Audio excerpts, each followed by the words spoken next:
He threw a credit card at her and said it was all the money their parents left them. She could have all of it. Feng says that out of respect for their parents, he won't argue with Xiaoyu anymore. But from this moment on, he is no longer her brother. The girl just held her cheek. That was terrifying. But wait, do you guys think this was unfair? In his room, Fun explains the whole truth, and it is brutal. In his past life, Fun gave up everything to protect his sister, and she betrayed him. Years from now, on a battlefield where I defeated every kind of monster, the worst creature of all betrayed me, stabbed me right in the back. I couldn't believe it and demanded to know why. Qin Xiao just called him an idiot. She never saw him as a real brother. He was just their parents' adopted son. She looks back and says she did everything he asked. This is her true love, Song Fei. He planned to use Xiao to get that divine artifact after Fun did all the hard work. The protagonist couldn't even look at his sister one more time. Xiao mocks him, saying Fun was way too protective and it was annoying. Song doesn't want to wait anymore and decides to eliminate Fong for good. See, in 2025, whenever a person slept, they were forced to enter the dream world.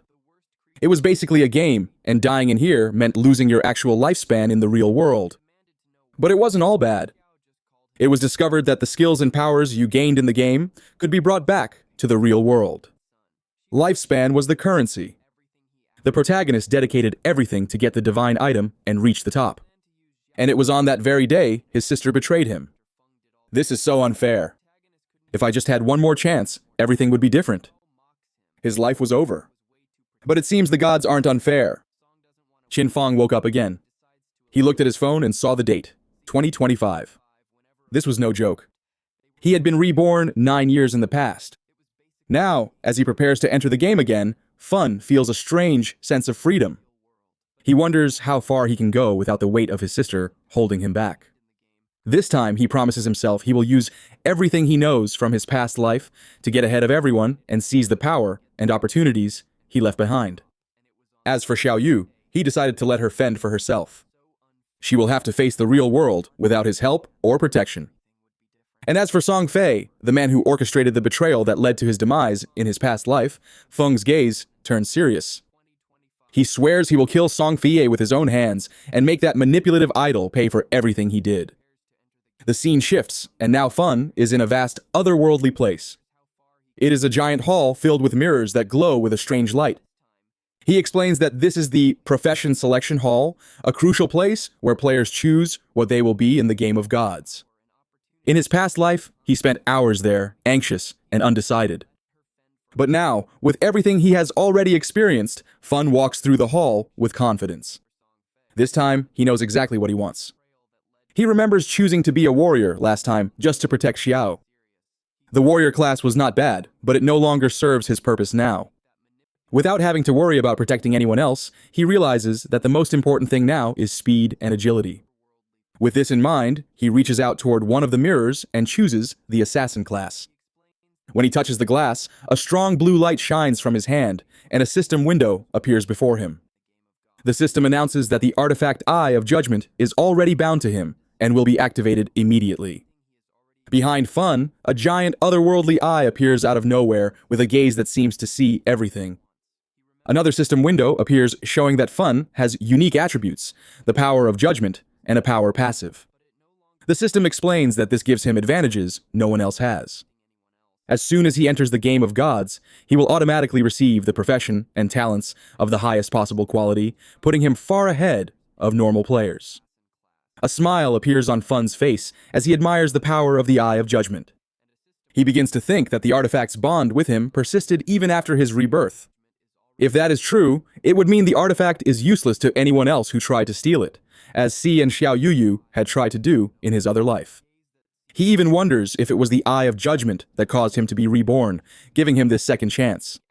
Suddenly, a dark, turbulent aura begins to enter his body, catching him by surprise. The system congratulates him and announces that he has unlocked a secret profession. The class transfer begins, and the dark aura envelops him completely. When the aura fades, Fun is different. His black hair has now turned completely white, and a strange energy radiates from him, showcasing his new power. The system announces that he has become a mortal shadow, a secret high-level assassin class, far better than the warrior he had before. Feng explains that the shadow class grants immense power right from the start, which is why it is a profession everyone covets. He runs a hand over his face, thinking about the absurd luck, or perhaps fate, that brought him here. When someone chooses a profession, there is always a very small chance of getting a secret class. Because of his authority of judgment ability, that small chance became a 100% certainty. The system then began to explain the abilities granted by the Eye of Judgment. The first was the authority of judgment. The system stated that it was the oldest and most powerful authority in the universe, one that stood above any rule of reality.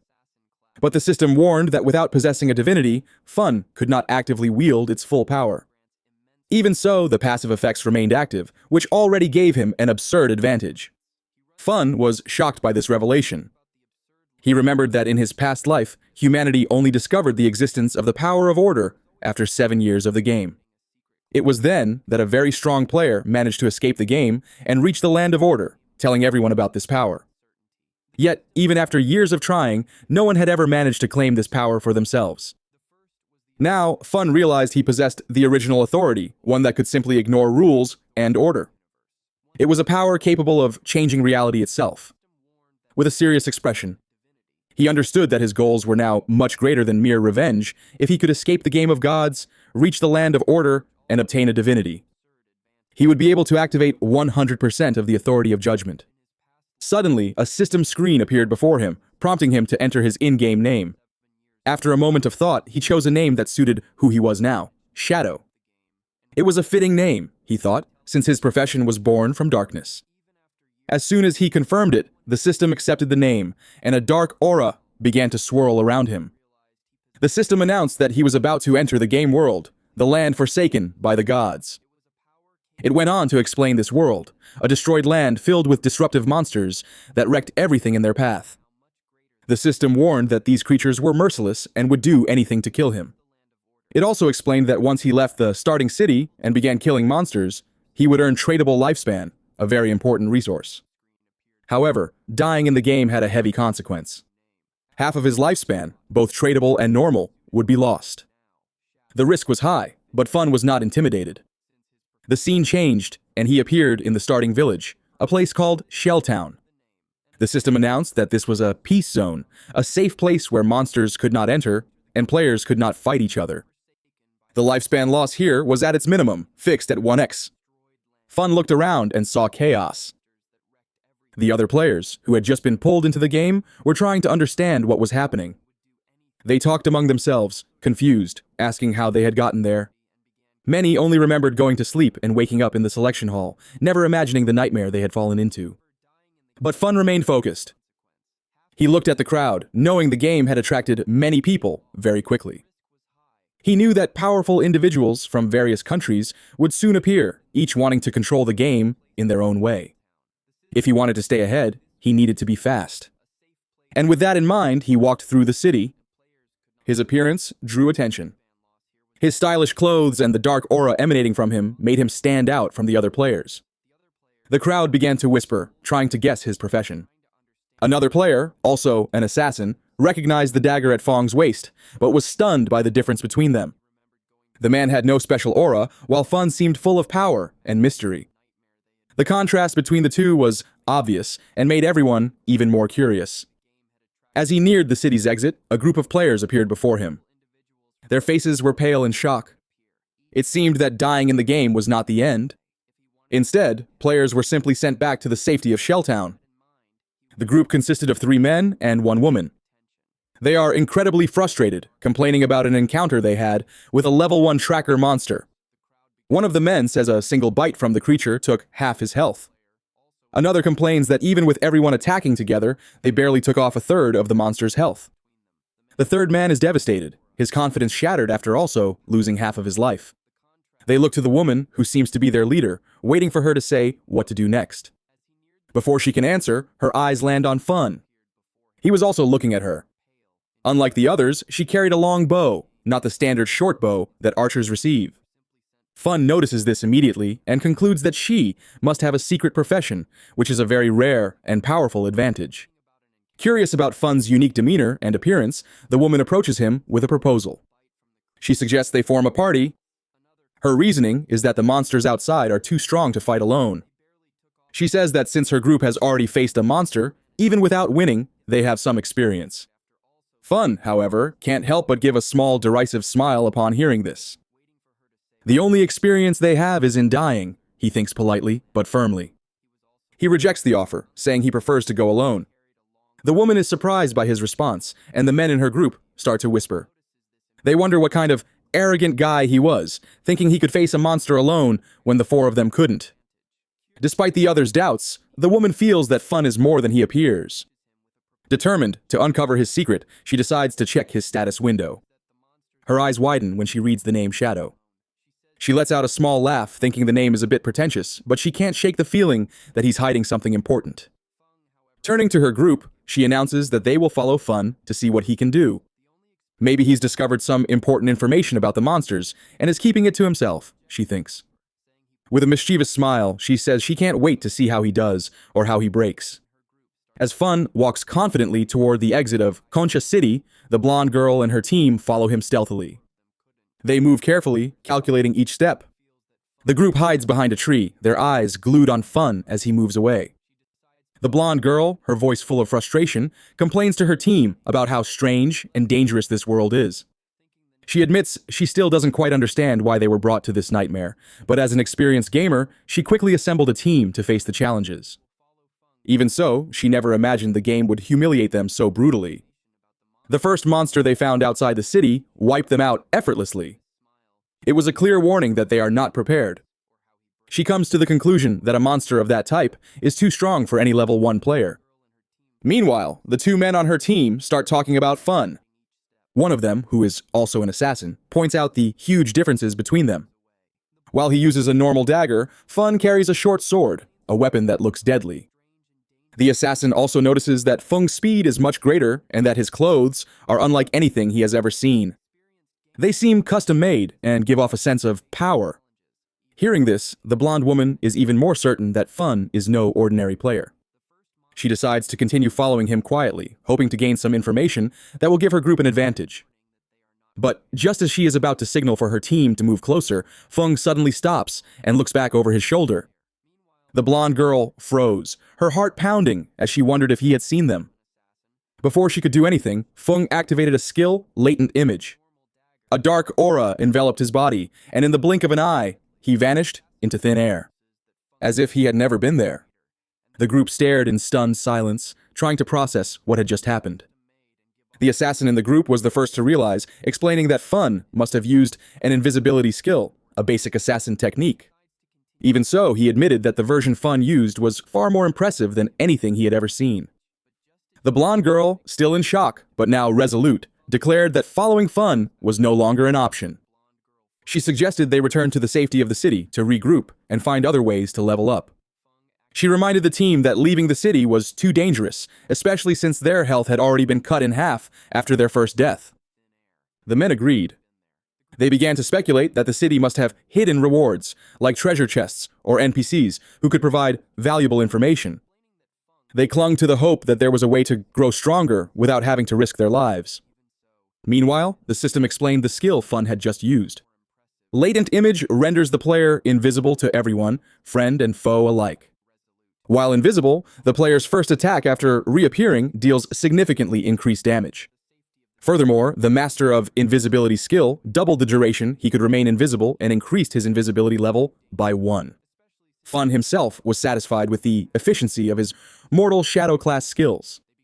Unlike regular assassins, who were easily detectable at level 1, even while invisible, Fun's unique abilities ensured that no one, neither player nor monster, could sense him at these early stages of the game. With that thought, he moved farther and farther away from the blonde girl's group. Fun considered them foolish and naive.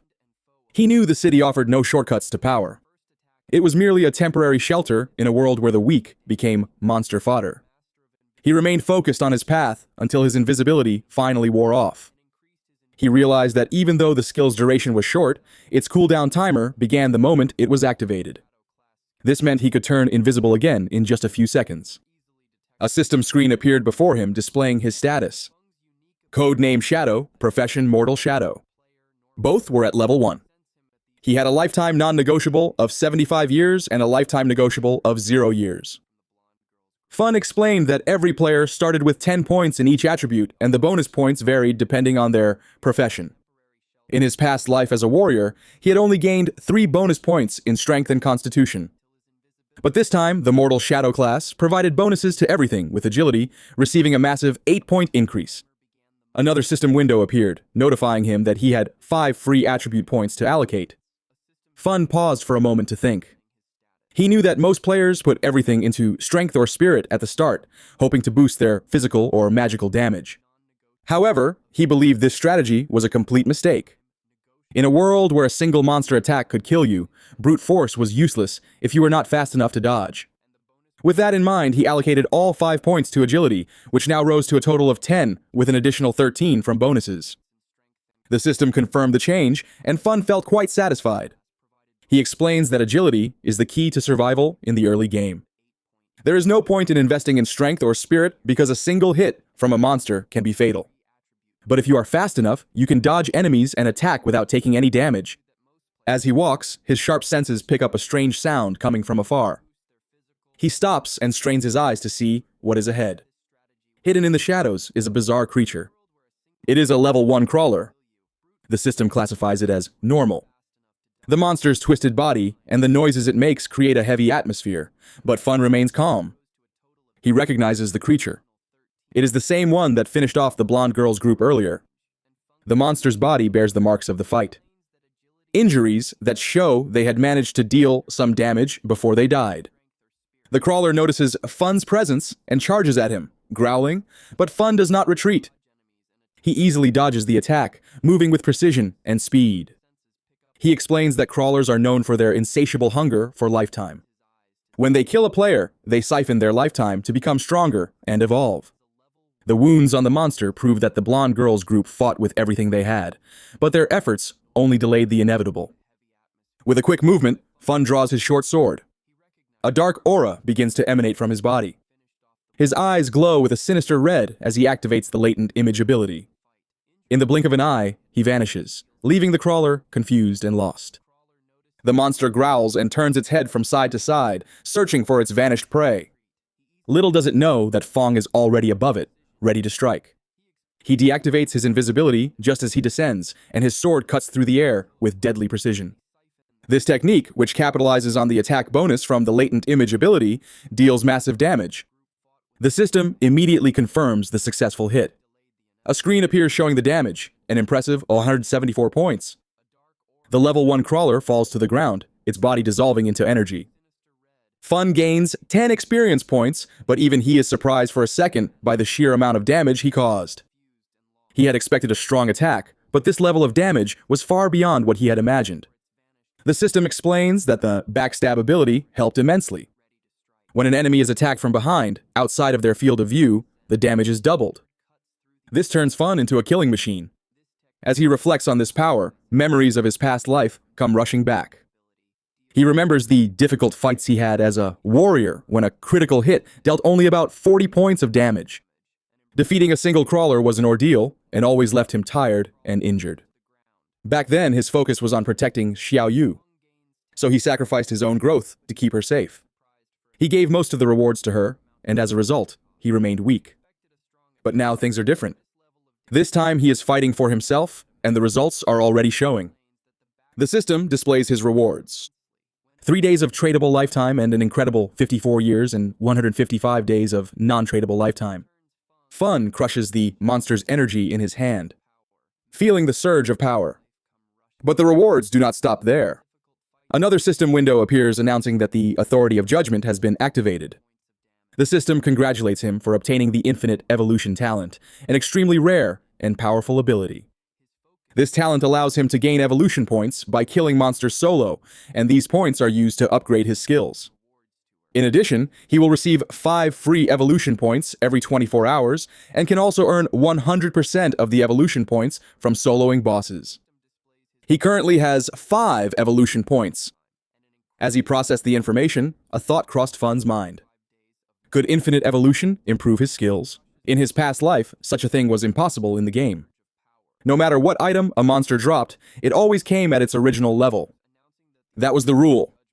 But infinite evolution broke that rule, going beyond the normal limits. The potential of the skill made Fun curious. Eager to test it, he chose two abilities to evolve, Backstab and his profession, Deadly Shadow. As soon as he made his choice, the system announced that he had spent 4 evolution points and that the skill upgrades were successful. The first to be upgraded was his profession, Deadly Shadow, which rose to the bronze category with impressive bonuses. Now, he could stay invisible for 16 seconds, even while attacking. The damage from the attack that breaks invisibility increased from 60 to 80, and the cooldown time decreased from 28 to 26 seconds. Next, the Backstab skill also improved. The passive damage when attacking from behind was now 15% instead of 10%. With these upgrades, Fun noticed that his latent image skill now lasted 16 seconds. And since the effect of invisibility mastery doubled this time, he could stay invisible for 32 seconds almost continuously. He thought that if he had this before, he could have killed the crawler in a single blow, even at full health.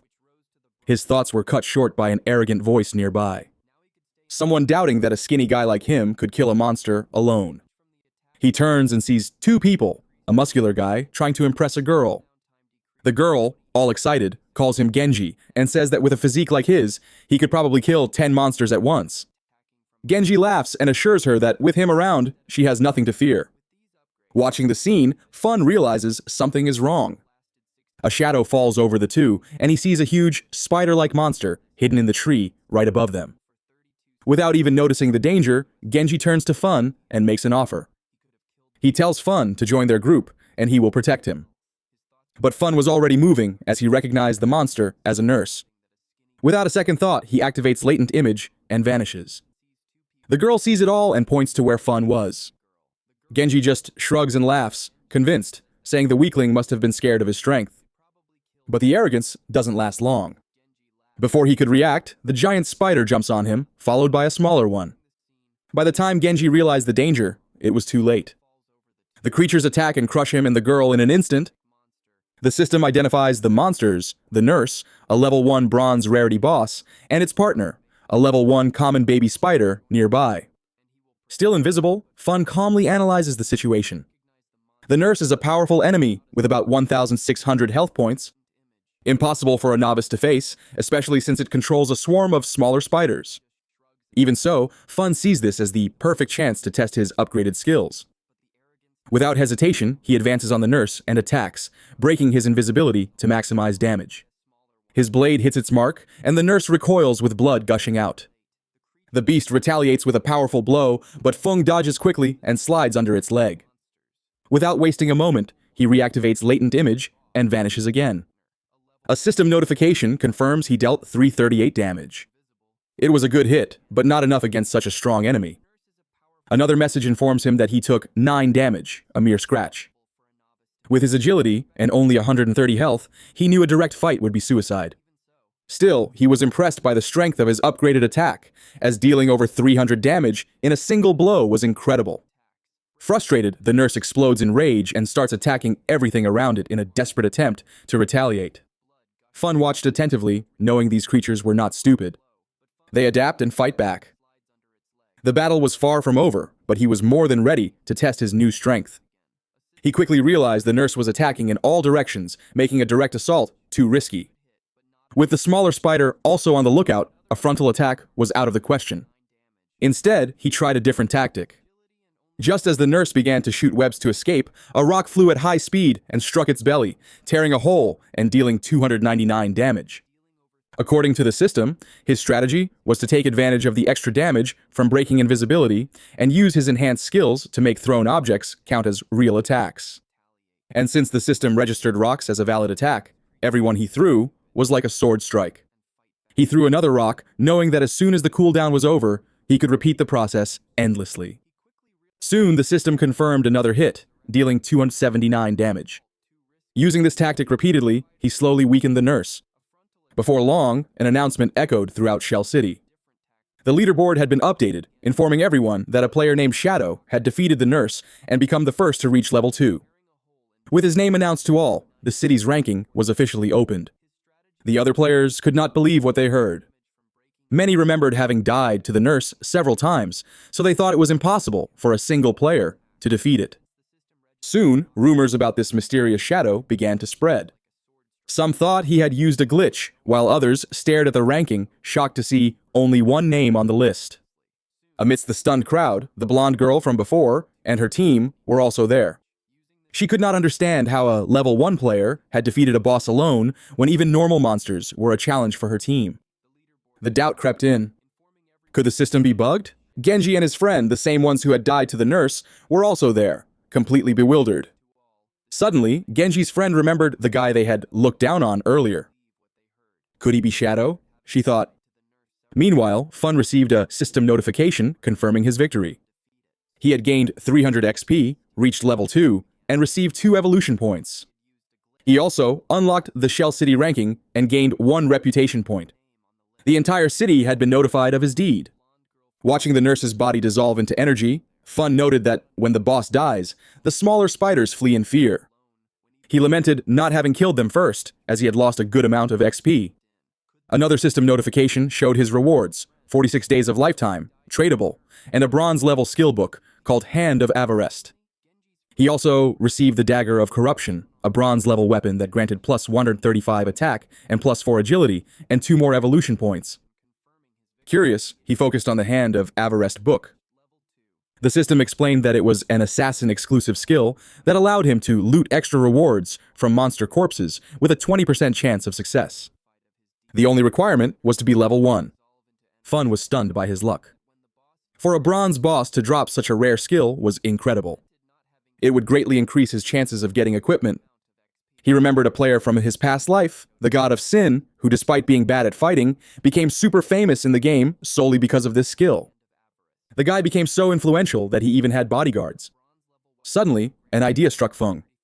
If Hand of Avarice had a 20% chance, what would happen if he combined it with his infinite evolution talent? In theory, he could not only increase the success rate, but also the number of items he could get. The thought filled him with anticipation. The scene cuts to the real world where students are walking to school.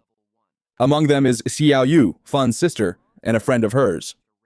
As they walk together, Xiao's friend tells her to call her brother and apologize. The friend reminds her that they skipped an important exam the day before just to secretly support Song Fie, and that her brother must be furious. But Xiao Yu doesn't want to hear it, insisting she did nothing wrong. To her, the one at fault is her brother, who stopped her from seeing Song Fei. If anyone has to apologize, it's him, she says. Her friend tries to reason with her, reminding her how good her brother has always been to her, and even says she's jealous of how caring he is. Xiao Yu coldly cuts her off and tells her not to meddle. He isn't even my real brother, she says. My brother is Song Fei. When they arrive at school, they see a commotion in the classroom. A group of students is gathered around a desk, whispering. They get closer and see a bizarre scene. Their classmate, Zhang He, is slumped over his desk, and his body is slowly fading away. Panic begins to set in, and a girl asks, "What's happening?"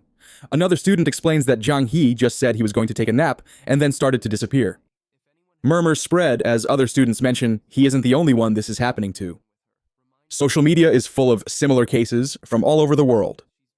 People are falling asleep and becoming translucent, but nobody knows why. Frightened, one of the female students quickly grabs her phone. She wants to call her parents and insists that Xiao call her brother too. But Xiao, still angry, refuses. She says she hates her brother and won't contact him, even going so far as to say the world would be a better place if he died. Meanwhile, in the game, the system confirms that the evolution of Hand of Avarice is complete. The skill has leveled up from bronze to gold, and the chance to get extra items has increased from 20% to 40%. The system also announces that Fun has gained 2 more evolution points and 46 days of lifespan, tradable. He is impressed by his own luck. Besides gaining extra points, he now only needs 1 more point to evolve Hand of Avarice again. With 3 points, he can max out the skill, giving it a 100% chance to obtain extra items. The mere thought of it excites him. His path to power is progressing faster than he had imagined. Fun activates latent image and vanishes, thinking that by now, the whole world must have noticed the strange phenomenon of people falling asleep and not waking up. Soon, a flood of players will enter the game, and he needs to stay ahead of everyone. His priority is to get better equipment to gain an advantage. The system then confirms he has equipped the Dagger of Corruption, which increased his attack by 35 points and his agility by 4. He thinks that people will soon discover that skills and items from the game can be brought into the real world. And when that happens, the world will descend into chaos. He remembers that for this to be possible, 2 conditions must be met. Reaching level 10 and accumulating enough lifespan tradable. Looking at his status, he realizes that just killing normal monsters won't be enough. It's too slow of a process. To speed things up, he needs to hunt stronger bosses. His thoughts are cut short by the sound of a fight in the distance. Following the noise, he walks to the edge of a cliff and peers down below. A group of players is fighting a runner, a level 2 bronze-class monster that seems to be winning the fight with ease. A smile appeared on Fun's face. Just as he was about to lose focus, an opportunity presented itself. He paid closer attention and recognized one of the men fighting, Wang Mang. Fang didn't expect to see him here, but it seemed the rumors about Wang Mang were true. They said that when he joined the game, he formed a team of 6 players, each with a secret profession. In the middle of the fight, Wang Mang activated Sacred Barrier, creating a golden shield to protect himself from the runner's relentless attacks. Fun watched in silence, noting that Wang Mang's secret profession, Sacred Shield Warrior, gave him double the attributes of a normal warrior and also an invincibility skill. The scene shifted to a red-haired mage who stepped forward and cast a fireball. The spell hit the runner, but it only dealt 70 damage. Fun recognized her as an arcane prophetess, a secret class that doubled magic damage. Next, he looked at the group's archer and priest. The archer used a long bow and belonged to the sharp-eyed archer class, which had double the normal attributes and fired arrows continuously. The priest was an oracle priest and healed for twice the amount of a common priest. Despite the endless attacks from the archer and the mage, the runner was too fast and dodged everything with ease. The fight suddenly changed when the monster landed a powerful blow on Wang Mang, shattering his barrier and knocking him back. As Wang Mang tried to get up, the archer complained that the runner's speed made it nearly impossible to hit from a distance. Even after being healed by the priest, Wang Mang remained steadfast. He told them to stick to the strategy. He would act as the tank while the priest healed, and eventually they would win. Looking down from above, Fun smirked at Wang's optimism. His strategy might have been good in theory, but this was a battlefield. The longer the fight dragged on, the greater the chance of attracting unwanted attention, and as if on cue, dark figures appeared out of nowhere. Fun narrowed his eyes, seeing a new threat arrive. They were contaminators. Common level 2 monsters covered in a dark slime that attacked from a distance. Wang Meng's expression turned to one of concern. As the monsters advanced, one of Wang Meng's partners rushed forward, shouting about the danger. The player attacked the contaminators with a huge sword, but to everyone's surprise, the blow barely left a scratch, dealing only 33 damage. Watching the scene unfold, Feng's interest grew. That team had secret professions he didn't even know about, but even with those abilities, they were struggling against the creatures. The contaminator counterattacked, spitting a goo that trapped the players to the ground. Wang Meng's partners fell back, complaining of a horrible stench and realizing they couldn't move. Meanwhile, another contaminator chased after the red-haired mage, who ran desperately, screaming for help. At that moment, Fun decided to act. Without any warning, he vanished from the top of the cliff. A second later, the monster that had been chasing the mage appeared with its head severed, defeated in a single blow. Wang Meng and his team stood in stunned silence, trying to process what had just happened. A contaminator had been killed in a single blow. The monster's body dissolved into light, and the mage asked awkwardly if someone was helping them. Now free from the slime, the swordsman was stunned. He thought that even a level 1 crawler took about 10 seconds of combined attacks from everyone to kill. And here was a level 2 contaminator destroyed in an instant. Before they could react, another contaminator fell to a single blow that dealt 441 damage. In a panic, the swordsman asked the mage, Lizzie, if she had seen the attacker, but she just shook her head, confused. Wang Em quickly composed himself and gathered the team. He ordered everyone to stay focused because even with the help of the invisible ally, they still had to fight. Meanwhile, Fun, still invisible, settled into a tree behind Wang Meng. As the team refocused on the corridor, Wang Meng realized that without the contaminators, only it remained. At that moment, a system screen appeared for Fun, confirming that he had killed 2 contaminators and gained 40 XP and 1 evolution point. Additionally, he obtained a new skill book, Poison Dart, and another 8 days of lifespan tradable. Looking at the screen, Fun considered the new skill. Poison Dart was a ranged attack that dealt continuous damage, an incredibly useful skill for an assassin. Without a second thought, he evolved it on the spot. The skill rose from normal to silver level, and the system detailed the improvements. Poison Dart could now be thrown from 14 meters away, dealing 120 damage on impact. Additionally, it applied poison to the target, dealing an extra 50% damage per second for 5 seconds. The effect did not stack, but the cooldown was only 5 seconds. Fun smiled at his new power. Meanwhile, Wang Meng's fight had turned into a nightmare. The corridor was stronger and faster, completely dominating the battle. When Wang Meng raised his shield, the beast's claws tore into his side. Before he could recover, the creature attacked again, sinking its claws even deeper and throwing him to the ground like a doll. The shield fell with a loud clang, and Wang Meng screamed in pain. His partners watched in horror. The priest rushed to heal him, but it was no use. With the monster's claws still embedded in his body, the healing magic didn't work. Blood trickled from Wang M's mouth as he gathered his strength to tell the team to flee. But before they could do anything, a projectile flew through the air and hit the monster square in the face, dealing 845 damage and making the beast recoil in pain. Wang Meng's team was in shock as they saw the boss's health drop by half in seconds. And the attack wasn't over. The poison made blood gush out endlessly, weakening the beast. The corridor writhed in pain and finally released Wang Meng, who collapsed, wounded on the ground. The monster screamed as its health was drained by 324 points per second until it finally fell dead. At that moment, a system screen appeared for Fun. Since his attack dealt more than 90% of the total damage to the boss, he received all the items. The system announced that he had killed the corridor boss, earning 600 XP. Another notification congratulated him on reaching level 13, granting him 2 evolution points and another 55 days of lifespan tradable. Fun looked at the outcome of the fight, feeling in complete control. He hadn't expected the continuous damage from Poison Dart to synergize so well with his other skills. Then it hit him.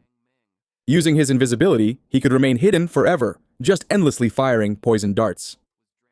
He figured that with this strategy, he would be invincible in the early and mid-game. Meanwhile, Wang Meng was still in shock, watching the boss turn into items before his eyes. The pain of being pierced had been so real that he began to doubt if this was even a game. His thoughts were cut short when the items vanished in front of him, snatched away in the blink of an eye. It was Fun who had taken everything, moving so fast that Wang Meng didn't even see him. Struggling to his feet, Wang Meng bowed his head in gratitude and thanked the mysterious person who had saved them, even without knowing who it was. Fun's voice echoed from the shadows, his identity still concealed. He warned Wang Meng not to trust others so easily, especially in a dangerous place like this. Wang agreed, understanding the lesson, and thanked him for the warning. Then he introduced himself. "My name is Wang Meng.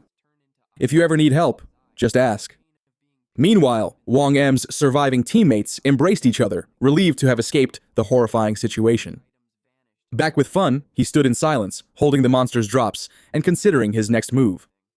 He knew Wang Meng wasn't just a strong guy, but someone with official government backing, which meant he had extensive connections and money. This gave Fong an idea. He needed a safe way to sell the equipment and items he wasn't going to use. Activating Hand of Avarice on the items, a system notification popped up, congratulating him on obtaining another 3 evolution points and 55 days of life tradable. In addition, he also received a bronze tier item, the Runner's Greaves. The system explained that the item provided +9 physical defense, +5 to all resistances, and reduced ability cooldowns by 15%. Looking at his inventory, he saw he had acquired many good items for various classes. He decided that as soon as his bag was full, he would return to Shell City to exchange what he didn't need for more life. With a cold gaze, he thought about how his current progress was much faster than in his past life. A sinister smile appeared on his face as he murmured that Song Fei would soon be in for a surprise. The scene cut to another group of players fighting contaminators and runners. Their situation was dire with the monsters surrounding them from all sides. One of the players, seeing it was hopeless, shouted for the others to run. But before they could escape, they froze in fear. A giant bizarre monster appeared before them, exuding a sense of danger. The creature then attacked, firing parts of its own body like arrows, which pierced through the players and killed them instantly. Moments later, the players reappeared in Shell City, frustrated and cursing the game's unfairness. They complained that the monsters always attacked in packs and ran away when they were close to death, proving they were intelligent. One of them asked, worriedly, "How are we supposed to get out of the game if we can't even reach level 3? Another player then began to explain the harsh reality. The only way to leave the game was to reach level 3, so they needed to level up quickly. One of the players suggested forming a larger group from 6 to 10 people to make things easier, but another guy immediately shot down the idea, saying he had already seen a group of 10 get wiped out by a huge mob of monsters. A third player joined the conversation, warning that a team that was too big would only attract bosses. He mentioned that he had just seen a group of 40 players accidentally summon a boss called the Occurs, which killed 30 of them with a single skill. Elsewhere, the blonde girl and her team also reappeared in Conch Town, their faces showing frustration and fear. If they didn't reach level 3, they would be trapped in the game forever. The blonde girl clenched her fists in desperation. She began to think that since everyone had entered the game while sleeping, only their consciousness was here. If they couldn't get out, their bodies in the real world would starve to death. Just thinking about it sent a shiver down her spine. One of her partners, an assassin, said worriedly that they had already died 3 times and had less than 10 years of lifespan left. Before he could finish, the blonde girl cut him off firmly, saying that dying again was not an option. At that moment, the Conchtown rankings shimmered in the air. Everyone's eyes widened. At the top of the list was the mysterious Shadow Fun, who had already reached level 3. He was followed by Wong Minbala, who were still at level 1. The blonde girl's mind started racing. How was he leveling up so fast? He must know a way they didn't. Determined, she made a decision. If that mysterious player knew how to level up quickly, they needed to convince him to help. Clenching her fists, she gave an order to her team. "Spread the word," she said. "If Shadow can help us reach level 3 and leave the game, I will personally pay him 10 million when we get back to the real world." She gave a confident smile, thinking no one would refuse such an offer. The scene cuts back to Fun, who was effortlessly killing contaminators with his poison dart. As soon as another monster fell, the system notified him that he had gained 20 XP and 1 evolution point. Since he already had enough points, he immediately began to evolve Hand of Avarice. A confirmation screen appeared, deducting 5 evolution points and resetting his balance to 0. Then another screen showed the upgrade. Hand of Avarice had been upgraded from Platinum to Jade level. The system explained that the chance of obtaining extra items increased from 110% to 160%, and there was now also a 20% chance for the extra items' rarity to increase by 1 tier. Looking at the changes, Fun realized the immense potential of the upgrade. A skill that could increase the rarity of items was incredibly valuable. As he was thinking about this, a bright light in the distance caught his attention. A bizarre, enormous figure appeared, the same one that had wiped out an entire group of players earlier. Fun recognized it instantly when the system identified it as the bronze-level boss. The creature was hunched over, sucking up blue energies that were the remnants of dead players. Analyzing the scene, Fun understood that the monster was evolving, feeding on the energy to become a silver-level boss. Judging by the number of lights, it must have killed about 40 players. A quick look at his inventory, however, revealed a problem. His inventory was already full. Even if he killed the monster, he would have no way to loot the drops. This situation called for a new tactic. After a moment of thought, he marked the location on his map. The monster's evolution would take some time, which gave him the perfect chance to return to the city, sell the items he didn't need, and then come back for the fight. With his plan set, he activated Latent Image and vanished into the darkness. The scene cuts back to Conch City, where the players were stunned by a bold announcement. The blonde girl was offering 10 million to the number 1 ranked player in exchange for help leveling up. In the middle of the crowd, a girl started to cry, saying that normal people like her had no hope of leaving the game. Her cries were cut short when someone suddenly dragged her away, showing everyone just how tense the situation was. Amid the whispers and tension, the atmosphere suddenly changed. An aura of power filled the area, and all eyes turned to the newcomer. It was Fun. His mere presence exuded a sense of power, silencing the crowd. Without a word, he opened the system window and accessed the selling function. Instantly, a giant notification appeared above him, announcing that he had opened a shop to sell equipment and skills. The message also stated that the shop would only be open for 10 minutes, creating a sense of urgency among the crowd. Seated calmly, Feng displayed a collection of gleaming items he had obtained from his battles. An uproar erupted among the players, their voices loud with confusion and astonishment. Some wondered how he had gotten there, while others were shocked to see he was selling 2 sets of bronze-level equipment and even more items. Then it clicked when they saw his name, Shadow, the #1 player. But even though he was famous, no one could see his face due to the appearance concealment function. One player commented that since in-game appearances were the same as in real life, Fun must be hiding his identity on purpose. Amid the murmurs, a woman stepped forward. From her clothes and demeanor, it was obvious she was a mage. Without hesitation, she asked the price of the Cone of Ice spell. Fun replied directly, 100 days of tradable lifespan. Inwardly, he recognized her as Grey Rosie, ranked 11th in the city. He also noted that her face was concealed.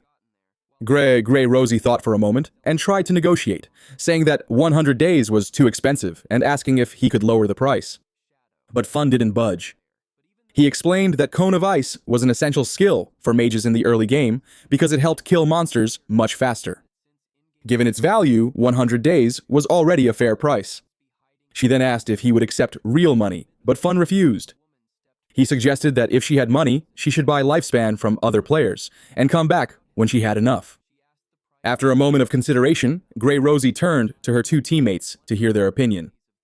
They immediately supported her decision, saying they had only reached level 2 so quickly because of her. One of them added that with Cone of Ice, the group would reach level 3 much faster, allowing them to return to reality soon. Without further hesitation, Grey Rosie told them to transfer all their lifespan to her, promising to pay them back with real money once they were out of the game. Then she turned back to Fun and transferred the 100 days, confirming her purchase of the spell.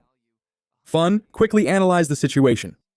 He calculated that for a level 2 group to have come this far, they must have killed 30 or 40 crawlers, meaning that together they had over 100 days of lifespan. The system confirmed the sale of the Cone of Ice, and Fun gained 100 days, bringing his total to 368. Just as Grey Rosie was about to leave, a familiar person appeared. It was the blonde girl from before who approached him with a conceited air. With an air of superiority, she said she had finally found him, and with an arrogant smile offered him an opportunity. If he helped her reach level 3, she would pay him 10 million when they returned to the real world. The surrounding players were shocked, whispering that the rumors were true. Earning 10 million so easily seemed unreal. She continued to boast, saying her father was the president of Young Industries, so money was no object. Fun, however, remained unmoved. He assessed the situation and recognized her. Young Li. In his past life, she was the leader of a notorious criminal organization that had been dismantled by the authorities. Reports from that time showed her methods. She would lure people with promises of money in exchange for their lifespan, only to later kidnap and enslave them. Those who resisted met a horrible end in the real world. With a cold expression, Fun bluntly refused the offer and told her to get lost. Young Li was frozen in disbelief. She couldn't understand why anyone would refuse such a chance. Frustrated, she warned him that even though he was strong in the game, no one truly understood what was happening, and if he joined her, he could have a life of luxury with everything he could ever want. But Fun was unfazed. He said that if she was not going to buy anything, she should leave. He knew the truth. Money would soon be worthless. The only currency that would matter was tradable lifespan. Young Li's face twisted with rage. She exploded, calling him an ungrateful fool in every name in the book, and threatened him, saying that if they were in the real world, she would have already dealt with him. But Fun had no patience for threats. His gaze turned dark, and he spoke in a cold voice, warning her that if she said one more word, he would guarantee she would lose every last day of her lifespan. To make the threat clear, he released a heavy, terrifying aura that sent shivers down everyone's spine. Young Li and her partners immediately backed away, their false courage vanishing as they scrambled to escape. With the commotion settled, Fun returned to selling. The system confirmed another sale. A tunic was sold for an additional 19 days of lifespan, leaving his total at 546 days. The players who bought from him were impressed by the power of the new items. But Fun was already thinking about something else. With everything sold, it was time to take care of that boss. Activating his latent image skill, he vanished. As he moved away, he thought about how ignorant the other players were. None of them knew that tradable lifespan had another secret function, one that would soon shake the entire world. No one knew that this game was about to turn the world upside down. As the players stared at the empty space where he had been completely baffled, Fun contemplated the grim truth. Everything the rich and powerful possessed would soon be worthless. In the new era that was coming, only one thing would matter: strength. And anyone who didn't understand that would be left behind. The scene changes to Young Lee and her team, who are out of breath from running. Furious, she says that Shadow not only refused her offer, but also threatened her. She swears that as soon as she gets back to the real world, she will find him and kill him. Just then, a man approaches and introduces himself as Miley Xian, or Lao Mao. He says he is level 2 and knows a few tricks for leveling up. He then asks if he can take the offer that Shadow refused, the 5 million to help her team reach level 3. Since he wasn't as strong, he'd accept half the amount. Suspicious, Young Lee asks what these tricks are. Lao explains that to level up quickly, the secret was to put all 5 attribute points into agility. That way, their running speed would be slightly faster than the monsters, allowing them to defeat them without taking too much of a beating. Young Lei's eyes widen. She thinks about how foolish she was for putting all her points into strength. She accepts Lao's proposal on the spot. He agrees and adds that Shadow must be a little crazy for turning down so much money. The scene returns to Fun, who arrives at the location he had marked on the map. Still invisible, he sees that the Cursed One had already evolved to the silver level. From the gray mist around its body, it was still in the middle of the process. Fun calculates that the complete evolution to gold would take about 7 or 8 hours. Since he wasn't going to wait, he attacks with a poison dart. The first blow deals 659 damage due to the surprise attack. The poison starts draining 219 health per second. Fun advances, thinking that a silver boss's health was 2 or 3 times greater than a bronze one's. Suddenly, the monster gathers a huge amount of energy in its hands. Fun realizes he needs to land 2 or 3 more darts, but the monster attacks first, destroying everything around it. Fun explains that the Cursed One was a magic boss with area of effect attacks that dealt a lot of damage. He recounts that as soon as he threw the dart, he retreated instantly and barely managed to escape. Still invisible, he knew that if he had taken that hit head-on with his current health and defense, he would be dead. The battle continues. The monster charges another attack, but Fung remains calm, moving, and keeping an eye on his skill cooldowns. The plan was simple. Wait for an opening, strike, and vanish before the counterattack. Moments later, the monster falters. It was the perfect chance. He advances and attacks with another poison dart, dealing another 659 damage and reactivating the poison. Seeing it was in danger, the boss tries to flee, but Fun doesn't let it. He pursues it with a cold gaze. The monster's attempt to escape was pathetic. In a swift move, Fun disappears and reappears above the creature's head, smashing it into the ground. The system confirms his victory. He defeated the Cursed One, a silver-level boss. Notifications explode on the screen. 2800 XP, leveling him up from 3 to 5 at once. 4 evolution points and 124 days of tradable lifetime. Fun smiles. Killing a single boss made him jump 2 levels and even gave him bonus evolution points. As the monster's body dissolved into items, he uses the evolved hand of greed. The system confirms its success, and the rewards are even better. Another 4 evolution points and another 124 days of lifetime, doubling what he had gained. He smiles. Not bad. In total, the silver boss gave him 12 evolution points and 372 days of lifetime. But there was still more. The extra effect of Hand of Greed activated, upgrading one of the silver items to gold, a golden tier. No wonder this skill is Jade level, he thinks. He looks at the items on the ground. There were about 7 or 8 pieces of equipment, but his backpack only had 10 empty slots. He sighed, having to go back to the city every time he killed a boss was a waste of time. The ideal thing would have been if the creature had dropped a storage ring or something like it. Just as Fun was about to look at one of the items, the scene cuts back to the city. There, Lizzie, the mage from Wang M's team, reappears in a flash of light, relieved. The rest of the team appears shortly after, thanking Wang M. They say that without his leadership, they wouldn't have reached level 3 and returned safely. But Wang Meng brushes off the compliments, saying it was a team effort. Lizzie, however, regrets not being able to add that guy as a friend during the fight. She thought it might have been because she was covered in mud at the time. A teammate jokes with her, saying that now with her clean clothes, she looked great and that the mysterious player wouldn't reject her again. As they were talking, a system announcement echoed through the city. The ranking had been updated.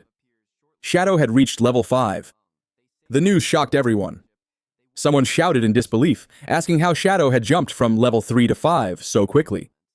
The only explanation was that he had killed a powerful boss. Another player chimed in, saying he had seen Shadow selling items in the square just 10 minutes ago. In the midst of the desperation, a guy said, half joking and half serious, that his younger sister had just turned 18, and that if Shadow took a liking to her, it would be great for the family. His friends cut him off immediately, reminding him that Shadow was the guy who didn't even care about a 10 million offer. There was no chance he would be interested in a marriage proposal. Meanwhile, Wang Meng's team started to panic. They had barely celebrated reaching level 3, and Shadow was already far ahead. But Wang Meng remained calm and told them to forget about it for now.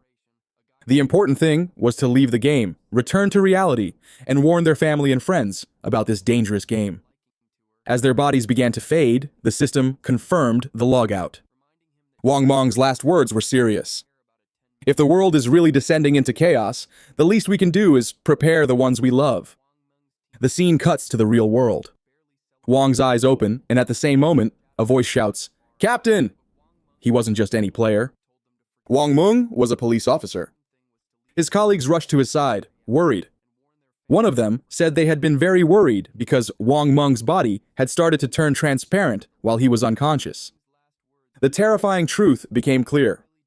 If a player died in the game, they weren't just disconnected, they were erased from existence in the real world. But with no time to dwell on it, Wang Meng got up and ordered everyone to assemble. "Something serious has happened," he said. The scene continues at a police station where a voice of authority questions Wang Meng about his report. The voice summarizes, Wang's team had a huge advantage as they all had a secret profession. Even so, they were nearly killed by a single monster and were only saved at the last second by an unknown player, Shadow. Wang Meng confirms that the report is correct and details Shadow's absurd progress. He explains that when Shadow helped them, he was at level 3. But by the time Wang Meng's team finally reached level 3, Shadow was already at 5, a 2-level jump that no one had ever seen before. The revelation left the high-ranking officials concerned. One of them asked the obvious question, does this mean Shadow is the strongest player in the world right now? How did he level up so fast? Theories began to surface, and Wang Meng offered a possible explanation. Maybe he killed a very strong boss or did something incredible. Another official, curious, pointed out a strange detail in the report. Shadow was already at level 3 when he saved them. If that's the case, why didn't he leave the game with the others? Could it be that he has no family or friends in the real world? No reason to come back? Wang Meng admitted that he knew nothing about Shadow. At that moment, a female officer interjected with a wild theory. She suggested that Shadow might be a transmigrator. She explained that these are people who appear out of nowhere and get strong very quickly, and they are often orphans, which would explain why he didn't return. Her theory left the room in silence, and realizing what she had said, she turned red with embarrassment. The high-ranking official, unamused, called her by name, Amy, and told her to stop joking around at such a serious time. He dismissed the theory, saying she had been reading too many novels, and returned to the main topic with important information. According to secret reports, researchers had been investigating something concerning. Many elderly people were mysteriously dying in their sleep. When they cross-referenced this data with information from the game, the conclusion was terrifying. The people who had died in their sleep had also died multiple times in the game. This confirmed the truth. If a player's life reaches 0 in the game, they don't just die there, they die in the real world too. One of the officers said that the game was an anomaly, something they couldn't understand. The chief agreed, suggesting it could be an invasion by beings from other dimensions. The idea left everyone in silence. Without wasting any time, the chief moved on to urgent matters, announcing that the government would be issuing an emergency order. Each officer must form a team, enter the game, and gather as much information as possible. He explained that this wasn't just a police matter. The government itself was mobilizing. It was a global race, with every nation trying to understand this new reality. Falling behind would mean losing power on the world stage. With that, the chief announced his decision. Amy would be the captain of Team 1. She accepted immediately. Wang M was appointed vice captain, and the two of them were given permission to choose their own team. Wang Mong agreed, understanding the weight of the mission. The chief then returned to the subject of Shadow. According to the report, he didn't seem to be a bad person. Therefore, the chief gave a direct order. Amy and Wang Meng were to try to get close to him. The objective was to find out who he was and try to work with him. The chief explained why he had put Amy in command. Her experience with games and fiction made her the ideal person to investigate someone like Shadow, whose actions seemed to be the stuff of legend. The chief said he hoped they could bring Shadow over to their side. Meanwhile, the other police officers were to maintain order and prevent panic in the city. With that, the meeting concluded, the sun was setting, and the officers prepared themselves for the challenges that lay ahead. The next day, the scene cut to a school where Xiao sat at her desk, lost in thought, while the other students chattered excitedly about everything that had happened. A group of students discusses some news. Zhang Hai, the boy who had been missing, managed to reach level 3 and get out of the game safely. One of the girls explains that he shared an important detail. If several people from the same region fall asleep at the same time, they all go to the same starting city in the game. The news leaves the students both excited and worried. Another girl is terrified by the idea. She says she needs to go home and bring her parents into the game because they don't know anything about gaming, and she's afraid something will happen if they enter unprepared. But another student disagrees, saying it's better not to involve their parents yet. He thinks they should focus on getting stronger first so they can protect their families later. Meanwhile, Xiao stares at her phone, thoughtful and increasingly frustrated. She didn't understand why her brother hadn't spoken to her yet, with something as huge as this game happening. She had expected at least a message, but there was nothing. Not only had he not asked if she was okay, but he hadn't even apologized for hitting her. And that wasn't like him at all. Before, whenever they fought, he always found a way to make peace. But today, there was only silence. Not even her parents had ever laid a finger on her, yet her own brother had done it. Pouting, she tries to justify herself, thinking that she had only skipped class to see Song Fei's concert. Was it really that big of a deal? She wonders. Crossing her arms, she decides she'll only forgive him if he calls and apologizes 1,000 times. But her anger soon turns to excitement when she thinks of Song Fei. It's a good thing I went yesterday, she thinks. When the game takes over everything, I might not get another chance to see his concerts. A dopey look crosses her face as she remembers the previous night. The image of Song Fei on stage appears in her mind, and she sighs, thinking about how incredible he was. But then it hits her. If everyone enters the game by sleeping, then music idols will enter too. She blushes, just imagining meeting him in there. Could this be her chance? Destiny finally bringing them together? Her heart races at the idea. As she gets ready for bed, she remembers something. Song Fei had reached level 13 very quickly, which meant he was already an expert at the game. To do well, she was going to need some good advice. So she sends a message to Song Fei asking if he has any good tips to give her before she goes in. The scene cuts to Song Fei surrounded by classmates. When he receives the message, a sly smile appears on his face. Who would have thought? He thinks even a goddess like Xiao is coming to me for advice. He sees it as a golden opportunity, a sign from the heavens. This was his chance. Without wasting any time, Song Fei replies full of confidence, saying she came to the right person. Then he reveals the secret. At the beginning, she should put all her attribute points into agility, otherwise she won't be able to escape the monsters and will die quickly. She asks if that's even true for the mage class, and Song Fei confirms that it is. He explains that agility also helps mages because it increases their spellcasting speed, which is super important at the start. Still a bit hesitant, Xiao insisted, asking what would happen if she couldn't win, even with more agility. Song Fei reassured her, saying that as soon as someone in their city reached level 5, the teleportation portal would activate, connecting all the starting cities. When that happened, he promised he would form a party to help her level up, and that he would find her. Hearing this, Xiao became excited. Lying in bed, she smiled, thinking to herself that fools like Song Fei were easy to use. Just like that, she had found someone to carry her in the game. As sleep overtook her, another thought came to mind. This was perfect. She would enter the game before her brother, level up quickly, and get stronger.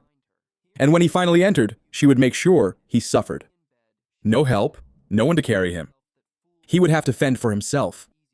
Satisfied with her plan, she fell asleep, eager for the adventure. The scene returns to the game where Fun is looking at the items dropped by the boss. Amid the loot, a shining ring caught his attention. When he picked it up, the system notified him that he had obtained the cursed ring, a gold tier item. The system detailed the ring's attributes. It could be used by all classes. It gave +8 to all attributes. It increased resistance to dark damage by 26. It improved weak point damage by 11x. The only requirement was to be level 4 to equip it.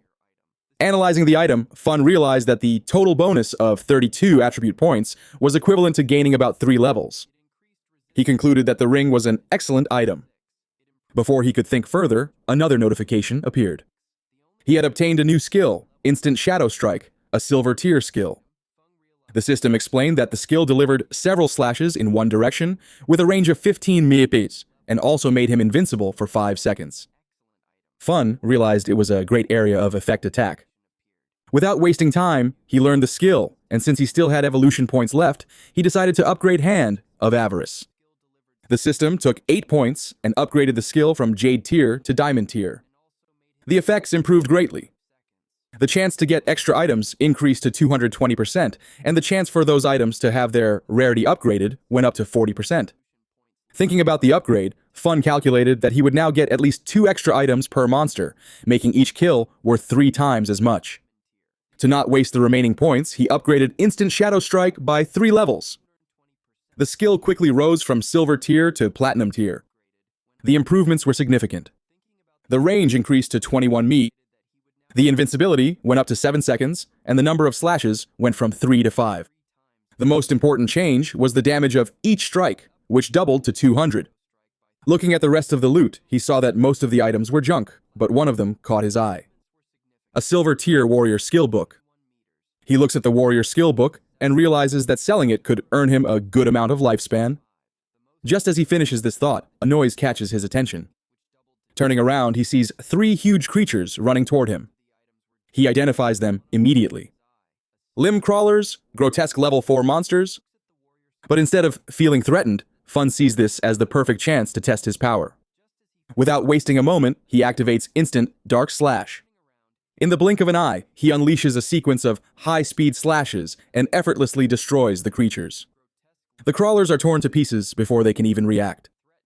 When the dust settles, a system notification confirms his victory, granting him 80 XP and another 5 days of tradable lifespan. After the fight, a dark and powerful aura emanates from Fun's body. He calmly reflects on his new power, realizing he can now kill enemies much faster. He checks his lifespan and sees he now has 618 days.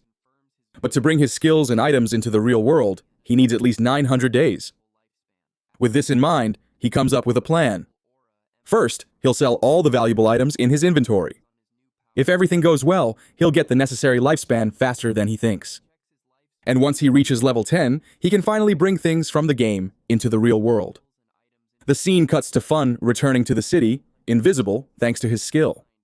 Unnoticed, he overhears a nearby conversation. A man is congratulating a woman on reaching level 3 and reminds her of a promise. Looking closer, Fun sees it's Young Li and Lao Mao. Their conversation reveals their deal. Lao Mao would help her reach level 3 so she could leave the game in exchange for 5 million.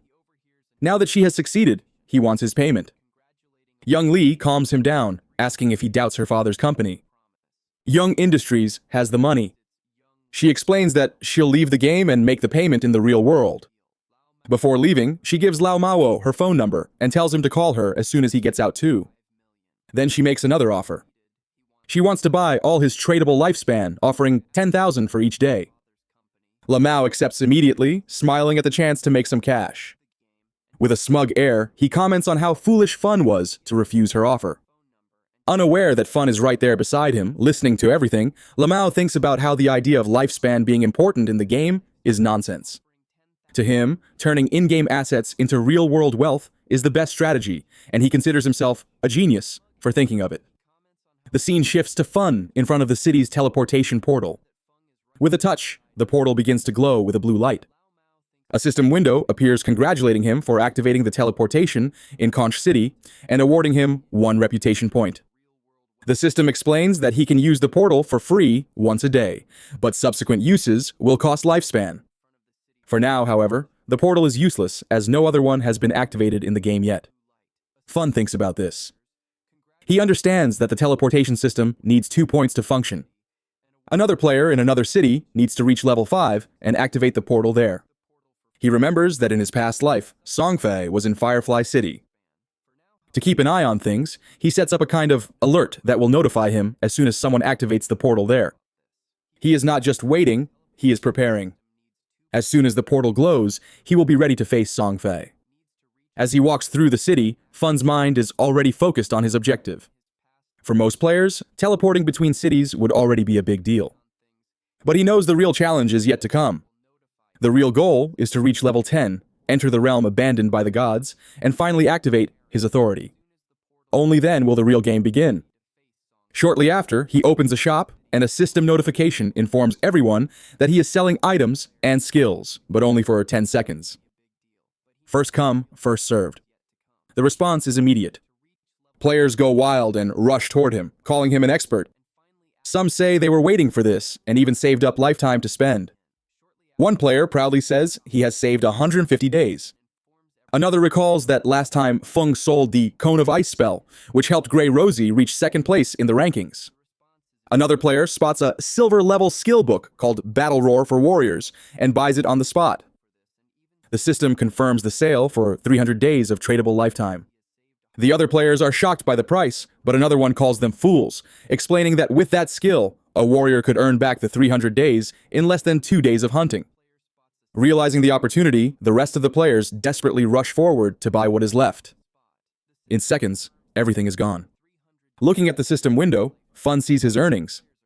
In just 1 minute, he has gathered 650 days of lifetime, increasing his total to 2,174 days, but he is still not satisfied. Some players complain in frustration for not being able to buy anything and ask if he will open the shop again. Fun confirms that he will. Suddenly, a female player's voice catches his attention. She says she has a treasure and wants to make a deal. When Fung turns around, he recognizes her. She is one of Wang Mong's teammates. The system identifies the item, a spatial ring with 12 inventory slots, which occupies neither a backpack nor an equipment slot. Fun is surprised as he knows its value. It is a super rare storage item. He knows the drop chance for such a ring is very low. The fact that this girl obtained one so early in the game is absurdly lucky. He asks for the price, already knowing its worth. In his past life, a similar ring was sold for 3,600 days of lifetime. But instead of asking for lifetime, the girl smiles and makes an unexpected proposal. She does not want lifetime. Instead, she asks him to add her as a friend and form a party to kill a boss. Fun agrees on the spot, and the system confirms that the player Black Plun has accepted his friend request. Leaving the city, Fun turns to Black Plun and asks about the boss. She explains that it is a gold-level boss, but she could not see its name because she was too far away. She tells him where it is on an old boat floating in the swamp. Upon hearing this, Fun's eyes widen. Could it be the Golden Ghost ship? He thinks. He remembers that this is a super rare boss. The chance of its spawning is minimal, and in his past life, whenever it appeared, massive guilds would go to war over the powerful items it dropped. From Black Plun's description, he deduces that version of the boss must be around level 5, which makes it easier to kill. Even so, he wonders how Black Plun found such a rare boss near the city. His mind starts connecting the dots, the spatial ring, her connection to Wang Mong's team, a gold-level boss appearing out of nowhere. Then it dawns on him. Could she be the legendary Lucky Carp from his past life? Fun wondered. He remembered the rumors. They said Wang Mong's team had a mysterious member with absurd luck, someone who found rare bosses and treasures just by walking around the map. At the time, Fun thought it was just a rumor. But now, looking at Black Plun, he was sure it was true. Lost in thought, he stared at her and Black Plun noticed. Suddenly, she asked why he was looking at her like that. Snapping out of his trance, Fun said it was nothing and refocused on the path ahead. As they left the city, a figure spied on them. A bald player hidden behind a tree. The scene cuts to a group of ruffle-looking players. A long-haired man who seemed to be the leader boasted to the others, all of whom were bald about how he defeated his own brothers to become the big boss of Sand City. He promised that if they followed him, they would all do well in the game. Before he could continue, the bald man who had been spying came running back, reporting that their target had left the city with a girl. A wry smile appeared on the leader's face. He scoffed, thinking Fun was just another foolish young man, easily swayed by a pretty face. Without hesitation, he gathered his group and ordered them to move in for the attack. Meanwhile, outside the city, Fun explained his conditions for helping Black Plun. If the boss dropped items she could use, they were hers, but all the rest of the loot would go to him. She accepted his reasoning and agreed, but asked that if any items for her team dropped, he would sell them to her at a discount. Fun saw no problem with that. With the deal struck, Black Plun said they would head to the boss's location as soon as Wang Meng and the rest of the team logged back into the game. After walking for a while, she realized she didn't know where they were going. It was only when Fun revealed their destination that it dawned on her. They were going to fight a gold-tier boss. She was shocked. The idea seemed absurd. Fun was an assassin, and she was a mage. Fighting a gold-tier boss, just the two of them, seemed like suicide, but Fun remained calm. He explained that he didn't want her to fight. His plan was for him to face the boss alone while she watched from a distance. Even so, Black Plun found it impossible. As she was about to press the matter, Fun stopped abruptly, sensing something. Without a word, he activated Latent Image and vanished into thin air, leaving Black Plun standing there, stunned. Meanwhile, the group of bald men was still spying on them. Their leader, full of arrogance, saw that Fun had disappeared and assumed he had tricked Black Plun and abandoned her. With a wicked smile, he ordered his men to move in and capture her. But just as they approached, a shadowy figure appeared before them. The leader stopped in his tracks, his smile vanishing as he saw the dark aura in front of him. Before they could react, Fun used Instant Shadow Strike. In the blink of an eye, it was all over. A flash cut through the air, and the group became a pile of bodies on the ground. Feng disappeared again, leaving no trace. The system confirmed. 5 players killed, earning him 12 days of tradable lifetime. He barely glanced at the bodies. To Fun, killing them was no different from killing a few weak monsters. Before she could realize what had happened, he reappeared beside Black Plun. She immediately asked where he had gone. Fun just shrugged and said some people were following them, so he sent them back to the city. She started asking a lot of questions, and even joked that his invisibility skill must be useful for relieving herself without anyone seeing. Fun cut her off, annoyed by the strange conversation, and told them to hurry up and get to the boss. The scene cuts to the city where Xiao Yu had just logged into the game. From the staff in her hand, it was clear she had become a mage. She looked around, impressed by the realism of the place. Looking at her staff, she thought proudly that she had obtained a secret class called Sacrifice, and that it should be powerful enough to help Song Fei. Her thoughts turned to her brother, and she grew annoyed, complaining that he was never around when she needed him. But she soon shrugged it off. With her secret class and Song Fei's promise to help her, she didn't need to depend on her brother. He can fend for himself, she thought. Then Xiao Yuyu's eyes fell on the city rankings. Fun was already at level 6. She wondered why Song Fei kept bragging when he was only at level 3. The real expert here was Shadow. An idea popped into her head. If she could get close to Shadow, she would level up much faster than with Song F's help. The only question was, where could she find him? Nearby, Wang M and his team were discussing a problem. He complained that one of their team members had disappeared, and he couldn't get in touch with him. Impatiently, he asked if anyone had a plan. One of them said that without a healer, the fight would be difficult. Another commented that unlike Shadow, they couldn't hunt alone. With few options left, someone suggested calling another healer to take the spot. Hearing this, Xiao seized the opportunity. She approached confidently, and Wang Meng saw her coming. With a smile, she offered her services, saying she had a secret class, Sacrifice, and Life. The scene cuts to Feng, who along with Black Plun arrives at the cliff.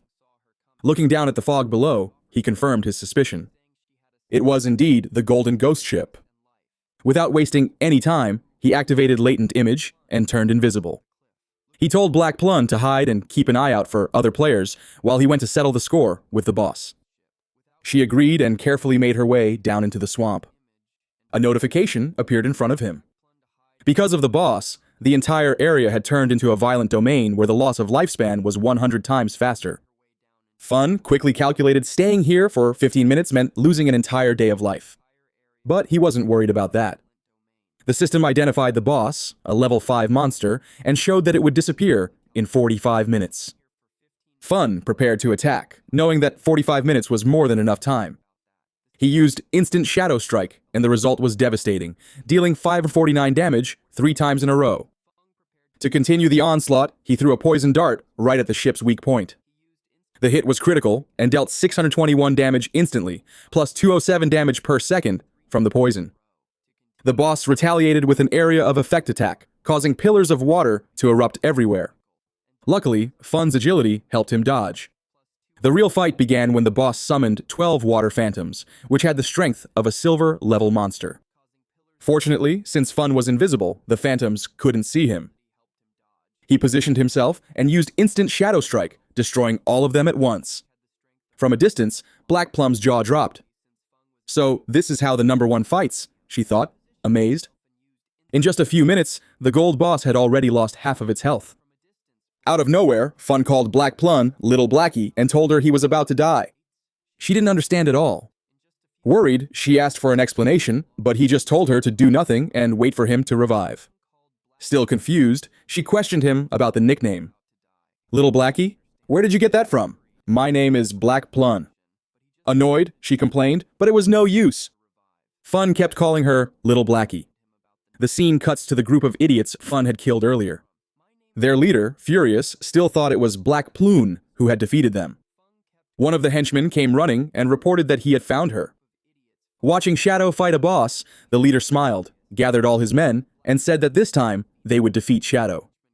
Back in the fight, Fun knew that when the Golden Ghost ship's health reached the halfway point, it would use its most dangerous attack, a wave of souls. And that's exactly what the boss did. Fung immediately recognized the problem. The attack had a huge range and would leave him paralyzed for 5 seconds. With his current stats, there was no way to dodge it. The soul surge expands into a giant shockwave, spreading a frightening energy across the battlefield. Even Plun, watching from above, is shocked by the scale of the attack. Then the impact happens. Direct damage? 1059. A system notification confirms what just occurred. Fun died. Another notification appears next. The player Shadow has died. Lost 326 years of non-negotiable life. Lost 1087 days of negotiable life. Meanwhile, at the top of the cliff, other players arrive in time to witness Fong's death. They burst into laughter. That guy was an expert. They mock. Some call him a top player, but he thought he could defeat a gold-level boss. Another laughs, but then something catches their attention. Their eyes widen upon spotting Shadow's death loot. By its size, they calculate it must contain at least 300 days of life. Excitement takes over, and overcome by greed, they make assumptions.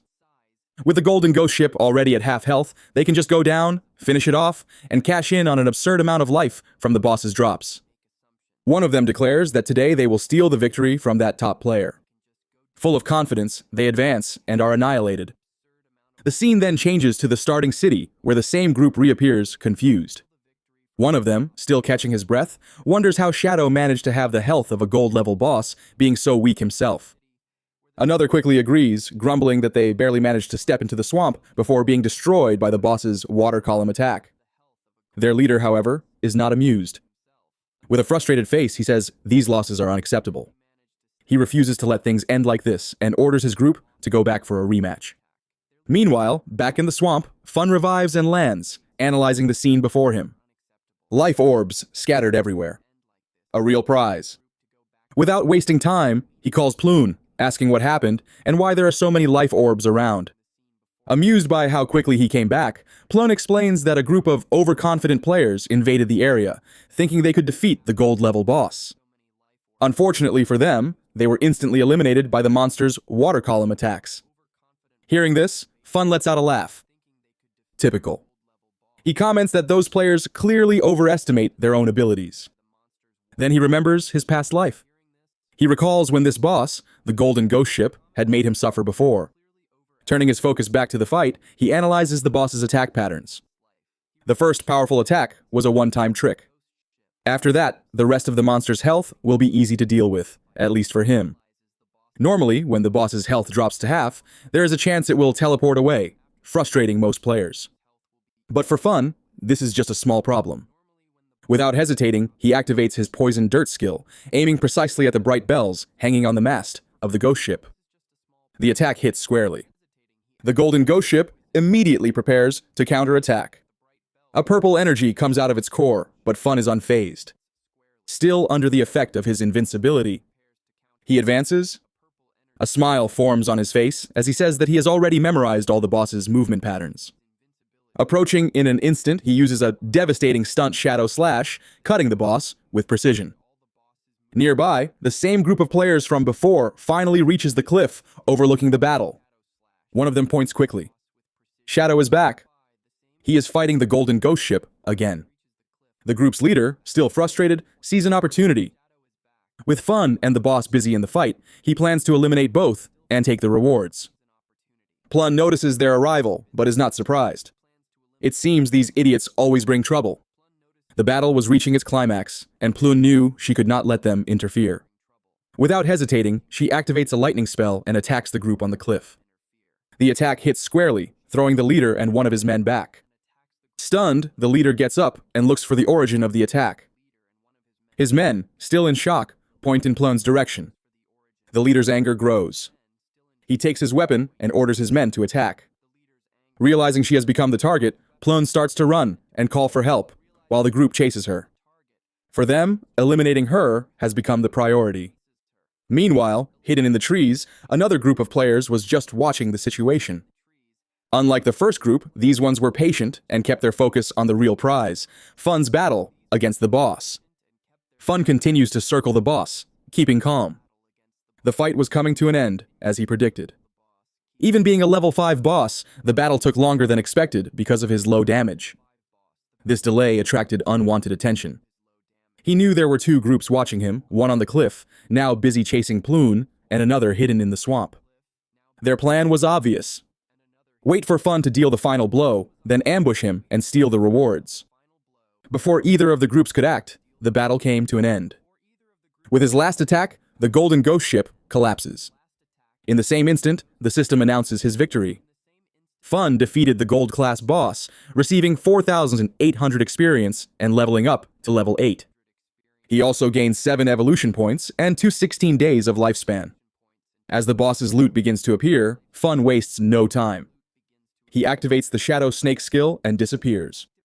Exactly when the group from the swamp was preparing to attack. At the same time, in the starting city, a system notification informs all players that Shadow was the first to defeat a gold-class boss, earning 3 reputation points as a reward. The announcement generates discussions among the players, with many wondering who this Shadow is and how he accomplished such a feat. Some question if he was from their city.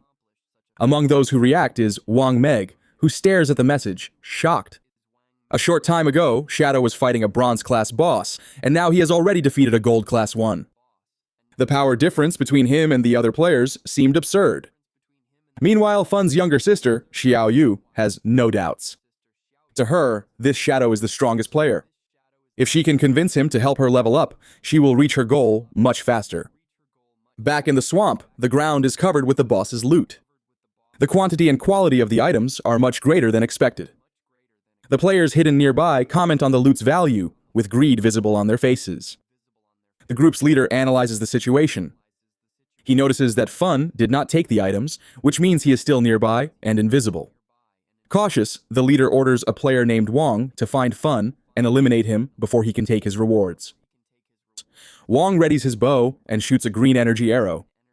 In the air, it transforms into a horned ghost eagle, a tracking skill. The eagle flies over the area where Fun disappeared, looking for him. Fun, still invisible, recognizes the skill. It is a detection technique he did not expect to encounter so soon. Now, he understands the group's confidence. They have a way to track him, but it is useless. Their skill is level 1, but Fun's assassin class gives him a bonus, making his invisibility level 2. This small advantage makes their detection impossible. Fun remains one step ahead after the eagle finds nothing. Wong informs his group that Fun must have fled in fear of their numbers. The leader laughs, thinking Fun was smart to retreat. Confident, he leads his men close to the loot. He warns everyone to stay alert while they wait the 5 minutes for the items to become free for anyone to take. But as they wait, a silhouette emerges from the shadows. Before they could react, Fun attacks. A wave of black energy eliminates the entire group instantly. Their bodies turn into loot on the ground. Fun comments that it is now quieter. His gaze turns to the huge pile of items, but he wonders where Plun went. He would look for her later. Before collecting the loot, he uses his accumulated points to evolve the Hand of Avarice skill. A notification confirms that it has gone from Diamond rank to Epic. The skill now gives a 220% to 300% chance of getting extra items, and any extra item has a 100% chance of being one level above normal. To make the most of the new skill, Fun gathers all the loot orbs in one place before using the Hand of Avarice. A bright light covers the area, and the system floods him with notifications. 7 evolution points, 3x 216 days of tradable life, and 3x Ghostfire bells. Holding 2 of the bells in his hands, Fung smiles at his own luck. He managed to get not just 1, but 2. The system explains the item's functions. The Ghostfire bell prevents the player from losing life expectancy upon death, with a cooldown of 1560 seconds. It has 3 main abilities. The first, a passive one, is Soul Absorption, which increases life expectancy gained from monsters by 20%, and the effect doubles if 2 bells are equipped. The second, an active one, is Soul Shock, which immobilizes enemies within a 100-meter radius for 3 seconds with a 521-second cooldown. The best part is that the bell is classified as an item, not equipment, so it doesn't take up an equipment slot. Furthermore, the 2 bells occupy a single inventory slot, which makes them rare and efficient. Satisfied, Fun celebrates his luck, but his celebration is interrupted by a familiar voice. It's Plun screaming for help in the swamp.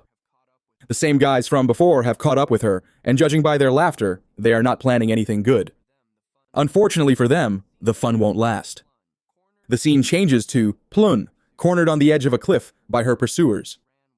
The group's leader comments that she ran well, but now there is no way out. One of the henchmen suggests she surrender, saying they will make sure she feels good when she dies. But Plun looks at the cliff and makes a decision. In a quick move, she simply throws herself off, leaving the group surprised. After the long fall, she dies on impact, and her body turns into spoils. The group's leader admits she was brave for choosing her own death. Meanwhile, Fun receives a message from Plun. She informs him that she no longer needs rescue as she has already died and respawned in the starting city. She comments that the death was painful, but that her tradable life expectancy was safe with Captain Wang Meng. Fun replies for her to wait in the city, promising to deliver her share of the loot when he returns. She agrees. Relieved, Fang turns his attention back to the spoils. He had good gains. His tradable life expectancy rose to 3,115 days, and his evolution points to 21. He decides to upgrade the Hand of Avarice skill, but a system notification stops him. The skill is already at epic level, and now needs 10 times more points for the next level. The system informs that 210 points are needed to evolve the Hand of Avarice. Since he doesn't have enough points, he decides to improve his attack skills to increase his damage. That way, he can face stronger bosses and get better loot. As soon as he begins the upgrade, a golden light envelops him. A system window announces that his Shadow Cut skill has evolved from Platinum to Diamond. The strike's range increased, going from 21 to 24 and then to 27 hours. The invisibility duration also increased from 7 to 9 seconds, and the total skill duration is now 1043 seconds, allowing for 5 to 7 strikes on enemies ahead. The length of each strike went from 3, 1 to 4, 1 me, and each one now deals 300 extreme damage. Another notification informs him that he has spent 10 evolution points with only 3 remaining. His backstab enhancement skill also rose to the gold level, and the damage increased from 15% to 30%. He realizes that after evolving the Instant Shadow slash twice, its damage doubled. Now even outside of stealth mode, he can deal 3,000 damage with the stealth breaking effect.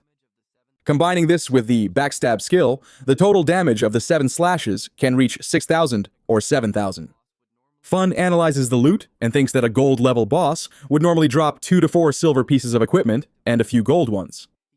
But thanks to the effect of Varissa's hand, he got 11 gold pieces of equipment and a skill book.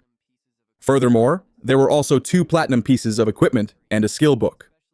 He thinks the result is very good, especially because 3 of the items are for assassins. Among the items is the Ghost Ship's Dual Blade, a platinum weapon for assassins. It increases attack by 136, agility by 22, and attack speed by 24%. The weapon also has 17 armor penetration and requires level 5, which he already has. Its special effect doubles the damage of normal attacks.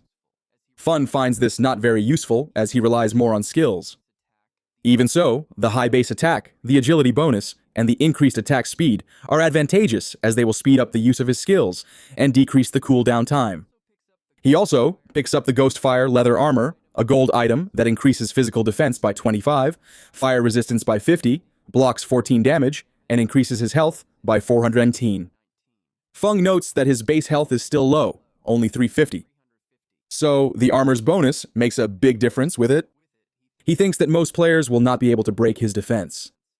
He decides to make the armor invisible to maintain his assassin appearance and hide his equipment. The last item is a skill book, Ghost Shadow Blur. It is a gold passive skill for assassins that gives a 15% chance to dodge, and when activated, grants full immunity to damage. Fung celebrates finally having a survival skill. He remembers that this skill is not normally that strong because focusing on dodge harms other attributes and can be fatal if the dodge fails. However, for him it is different as he can evolve the skill infinitely with his evolution points. Thus, he can increase his dodge rate without sacrificing other attributes, which is a great advantage. On the way back to the city, he thinks about the rest of the loot, items for warriors, priests, and archers. As agreed with Plun, he plans to sell these items to Wangmei Mag and their team at a 10% discount. Fun knows that they might not be able to pay for everything now, but he believes that Wangmei Mag will agree to buy on credit. He reflects that all this progress was thanks to Plun, whom he calls Little Black. Without her luck, he would have never found a level 5 golden boss to fight. Therefore, he feels he needs to thank her. As Fun returns to the city, the group that had cornered Plun is also returning with their leader, looking very frustrated. When their paths cross, the group panics and starts to flee. The henchmen bolt ahead, abandoning the leader, who also tries to escape. Fun activates his latent image and with a calm expression uses the instant shadow slash to quickly eliminate the henchmen. Only the leader is left, who is still trying to run, but Fong appears right in front of him, blocking the way. The leader starts to beg for mercy, admitting he was wrong to attack Plun and promising not to do it again. In desperation, he even calls Fun Daddy, saying that he has less than a year to live, and that dying there would be his end. Coldly, Fun asks if he thought about his own fate when he attacked other people like Plun. He then uses his Poisonous Earth skill, which deals damage every 5 seconds. The leader starts to bleed and a green liquid drips from his head, making him scream in pain. As Fun continues on his way, a red aura envelops him and an assassin title appears above his head. A system notification informs him that by killing many players, he has reached the first level of the assassin status. This means that he will lose 75% of his current life expectancy if he dies. Fun ignores the concern as he has the Ghost Fire Bell with the item's protection. Even if he dies carelessly, he will not lose years of his life. The scene changes to Fun's arrival at the starting city. When he deactivates stealth, other players are surprised to see him. Some speculate that Shadow has returned after defeating a gold-level boss. Suddenly, he encounters one of the teams that tried to attack him during the battle against the Golden Ghost Ship boss. The team's leader accuses him of using bugs to defeat the boss alone, saying that is why there was no loot left. He also asks why Fun is not wearing any equipment, which shows that the strategy of making his equipment invisible is working. Noticing Fun's irritated expression as he approaches, the team leader asks him to wait. He then offers an assassin skill book, admitting it was a mistake to attack him. They used part of their life expectancy to buy the book, and suggest that Fun accept it and forget what happened. Fun takes the book, and a system notification reveals that the skill is called Impale. It is a common assassin class skill which causes a single attack on the target, adding 20 points of damage and a 2-con stun with a 22-second cooldown. Recognizing that it is a control skill, Fun accepts it and leaves. One of the team members, annoyed, turns to their leader, Xiao Xiao, and complains about being defeated by Fun and still having to give him a skill book to calm him down. He asks if this isn't cowardice, and another teammate agrees, questioning since when they have been treated this way. The first member insists they should use their connections to gather other players, as everyone's effort could overwhelm Shadow. He asks why they should fear him, but the leader interrupts him. He points out that Shadow is leveling up very quickly, which indicates he must have a big secret. If they can find and capture him in the real world, they will not only discover the secret, but can also force him to collect resources for them, like a slave. Upon hearing this, the other members get excited and praise Xia Xia for the plan. Xiao then says he will ask his family to send a woman to extract information from Shadow. He observes that Shadow's voice sounded foreign, which suggests he is not from their group and is probably poor. Xiao Xiao concludes that he must find a beautiful and professional woman, as Shadow will surely fall into the trap. Meanwhile, Fun meets up with Plun. He calls her Pecan Negra and asks her to accept the trade so he can share some items with her. Plun thanks him and corrects him, saying her name is Grande Plun, not Pecan. Soon after, Plun is trying on the items she received. Very excited, she exclaims that they are amazing and that she will get stronger quickly. She explains that the skill and the necklace greatly increased her damage and more than doubled her mana regeneration. Grateful, she turns to Fun, who replies that it was nothing, just the fulfillment of their agreement. Fun then asks for the spatial ring Plun promised, and she happily hands it over. Plun then says that while fleeing through the forest, she found a cave that seems to be the entrance to a ruin. She asks if Fun is interested, and he is surprised, thinking about the girl's luck. First, a golden ghost ship, and now a ruin. He realizes that having a friendship with her would be advantageous and wonders if Plun would have told him about the place if he hadn't given her the items or had tried to trick her. After receiving the ring, Fun sees that his inventory has increased to 27 spaces. He asks Plun where Wang M is, as he plans to sell some items to the group before going to the ruins. Plun says that Wang Meng and the others might take a while as they are training the new priestess. She shows that she has already marked the ruins entrance on his map and explains that there is a stone slab hidden behind bushes and that she moved one of them to protect herself. She says that she went in a little way but heard screams, got scared, and ran away. If it weren't for that, she wouldn't have been captured. Upon hearing the story, Fun activates his invisibility skill. He tells Plun that he understands and that he will go to the ruins immediately, planning to trade with Wang Meng later. Plun is surprised by how quickly he disappears. As he approaches the place, still invisible, Fun thinks that his initial idea was to level up to level 10 somewhere else, but the ruin is a better opportunity. He knows that the monsters inside will be bronze level, with a chance to find some silver level ones, which is great for gaining life points and evolution points. Upon arriving, he finds the stone slab Plun mentioned and enters without wasting time. Inside, he begins to analyze the environment. There are 3 types of ruins in starting cities: tombs, cursed ruins, and temples of faith. Observing the murals on the walls, Fun confirms that it is a temple of faith. He knows that tombs are straightforward and full of monsters with a gold-level boss at the end. Cursed ruins have creatures that were once human, cursed by evil gods. Temples like this one. House followers of these gods and usually have a labyrinth-like structure, but they reward with special items or skill books. Looking at the drawings more closely, he recognizes the images. The temple belongs to an ancient god of judgment, the same origin as his Eye of Judgment skill. Suddenly, he hears faint screams coming from the depths of the place. The scene changes to a forest where Wang M is in a difficult battle, blocking attacks with his shield. A monster lets out a roar and hits him with a powerful blow, throwing him backward. Fallen on the ground, he sees Xiao Yu standing still in complete shock. A teammate shouts for her to heal him, but she is paralyzed with fear. She cannot even activate her skills and just asks for help. The others know they have no chance and ask one last time for her to heal the group's tank. Instead, Xiao Yu falls to the ground, trembling and repeating that she is scared. The next moment, Wang M and his team reappear in the starting city. The monster eliminated the entire group. They are frustrated. Plun greets them smiling and asks why they came back so soon. Plun informs them that Shadow has not returned, so they cannot buy equipment from him. At that moment, the members of Wang Mei's group lose their patience with Xiao Yu and begin to criticize her harshly. One of them shouts that he has never seen someone so incompetent who does not know how to dodge or use skills. The reaction takes Plun by surprise, as she has never seen her colleagues so angry. Plun intervenes to protect Xiao Yu, who is almost crying. She asked why they are being so harsh, explaining that it is normal for a beginner to die in the beginning. However, the group member, still furious, tells Plun to get out of the way. Another colleague then clarifies that they did not die just once, but 3 times in less than an hour, which leaves Plun speechless. Always kind, Plun suggests that Xiao Yu join her team. She reveals that she received 2 valuable items from Shadow and guarantees that with her on the team, no one will die.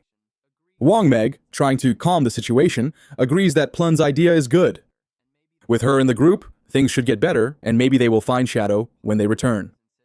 Next, Xiao Yu apologizes and says she will try harder. But inside, she thinks something else. She believes that Wang Mi's group is a bunch of failures who blame her for their own mistakes. If it were not for their connection with Shadow, she would not even hang out with them, going so far as to mentally call them retards. Meanwhile, Fun advances deeper into the ruins, observing the worn walls. He hears the same sounds as before until he spots 2 figures kneeling in the center of a place that looks like a temple. The system identifies them as devout followers of the Judge God, level 10, and silver class monsters. Without wasting time, Fun activates the latent image skill and becomes invisible. He uses instant shadow to attack at high speed, but the damage is minimal. Fun realizes that even with the bonuses from attacking from behind and breaking invisibility, the monster's health barely decreases as expected from level 10 silver class bosses. Their combined health is greater than that of the golden ghost he faced before. Fun also notices that the followers kneel again, but this time in his direction as if they were worshipping him, even though he is invisible. He wonders if they can feel the eye of judgment on him, and if that is why they do not attack him. To test the theory, he asks if they can guide him, but there is no response. Fun concludes that they were corrupted a long time ago and are now just wild beasts that exist to steal the life expectancy of others. Suddenly, the 2 followers become agitated and run towards the temple entrance, their hands glowing with poisonous energy. A group of players had just entered, and upon seeing the threat, warn each other to be careful. Observing the fight, Fun sees the players panic as they realize they can barely handle 1 silver-class boss, let alone 2. They try to flee, but are completely annihilated before they can even start running, leaving behind a large amount of life expectancy. Fun recognizes the defeated players. It was the Grey Rose group, the same ones who bought a spell from him. He notices that, based on their equipment, they were not ready to explore the place in depth. Kneeling to collect the items, Fun is surprised to see they left behind more than 100 days of negotiable life expectancy. He did not imagine they were so rich. Meanwhile, the 2 followers return to kneeling in his direction, as if they still worshipped him. After searching the temple, Fun finds nothing, neither traps nor treasures. Annoyed, he concludes that the 2 silver-class mini-bosses are the only valuable things there and decides to eliminate them. He uses his poison dart ability and lands a perfect shot on their heads. A system window appears, confirming the deaths. After killing the followers, Fun gains 4,000 XP and levels up to 9, receiving another 4 evolution points. By using his ability on the items, he gets another 188 days of negotiable life, becoming shocked by the power of an epic grade ability. With this, he now has 32 evolution points and a total of 154 days of life. He also picks up several gold and silver grade items, including a gold grade accessory for assassins, the Devotee's Pendant. The item was impressive. It increased his agility, reduced the cooldown of his abilities by 20%, and even allowed him to summon a silver grade follower to fight by his side. Since the other equipment he picked up also required level 8, Feng decides to store it to sell later. Suddenly, he notices something. When he approaches a mechanism in the temple, the entire structure begins to move. The floor descends like an ancient elevator, taking him about 300 or 400 meters deep. When it stops, the passage above closes. He looks around and recognizes the place at once, a hidden labyrinth. In his previous life, he had already found several of these inside ruins. He knew that these labyrinths were full of deadly traps, and that with his current attributes, one mistake would mean the end. Fortunately, the new pendant was the solution. Using its effect, Fun summons the devout follower. Without hesitation, he orders the creature to advance to test the path, making the exploration much safer. Still, as a precaution, he decides to use his points. First, he spends 5 points to evolve his evasion ability, Phantom Shadow, to the epic grade. The improvement is absurd. The passive evasion rate increases from 15% to 75%. And upon activation, he becomes immune to all damage. Satisfied, he uses the remaining points to evolve Instant Shadow Strike. Also, to the epic grade, the ability becomes stronger in every way. Greater range, more invisibility time, and more cuts, which now deal more damage in a larger area. The Abil's cooldown dropped to 12 seconds, making it much more efficient. To evolve a skill from epic to legendary grade, it requires 10 times more evolution points than normal. Therefore, evolving a skill that already starts at the epic grade is very advantageous. Its first evolution to the legendary grade costs only 10 points. Bung knows that with enough points, it is possible to take them quickly to the mythic, ancient, or even immortal grades. In comparison, a skill that starts at the normal grade would need 7 evolutions just to reach epic. By the time it came to use the 10 times multiplier, the cost would already be in the hundreds of points to continue evolving. The good news is that from the epic grade onward, the costs stabilize. In other words, from now on, all his skills would be at a minimum of epic grade. Looking at his own hand, Fun notices that with the 11 remaining evolution points, he has enough to improve one more skill. He chooses Latent Image, his initial skill.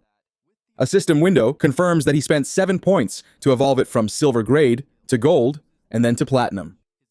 The stealth duration increased to 24 seconds, and the first strike that breaks the invisibility now deals 90 more damage. The cooldown was reduced to 22 seconds. Fun calculates that thanks to his 35% reduction attribute, Latent Image's final time is only 3 seconds. Even so, he considers the time too long for a skill with low burst damage and thinks about replacing it in the future. Suddenly, his attention returns to the labyrinth. The devout follower he had summoned triggered a trap. A huge boulder rolls and crushes the creature instantly. The body disintegrates, and Fun knows he will need to wait for the cooldown to summon another. Considering the labyrinth's complexity, he can only count on his follower to explore it cautiously, little by little. Still, he hopes the rewards at the end will be worth the effort. Meanwhile, on the temple's upper floor, the group of players that had been eliminated before sneaks through the entrance. One of them informs the captain in a low voice that the 2 monsters responsible for their defeat have disappeared. The captain is confused, and they realize that the lifetime item, the loot they dropped upon death, has also vanished. It doesn't take long for them to deduce that someone defeated the monsters and took the loot.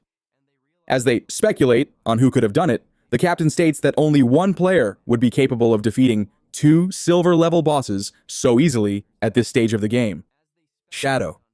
As the team absorbs the revelation, one of the members sighs in relief, commenting that at least they won't have to die again.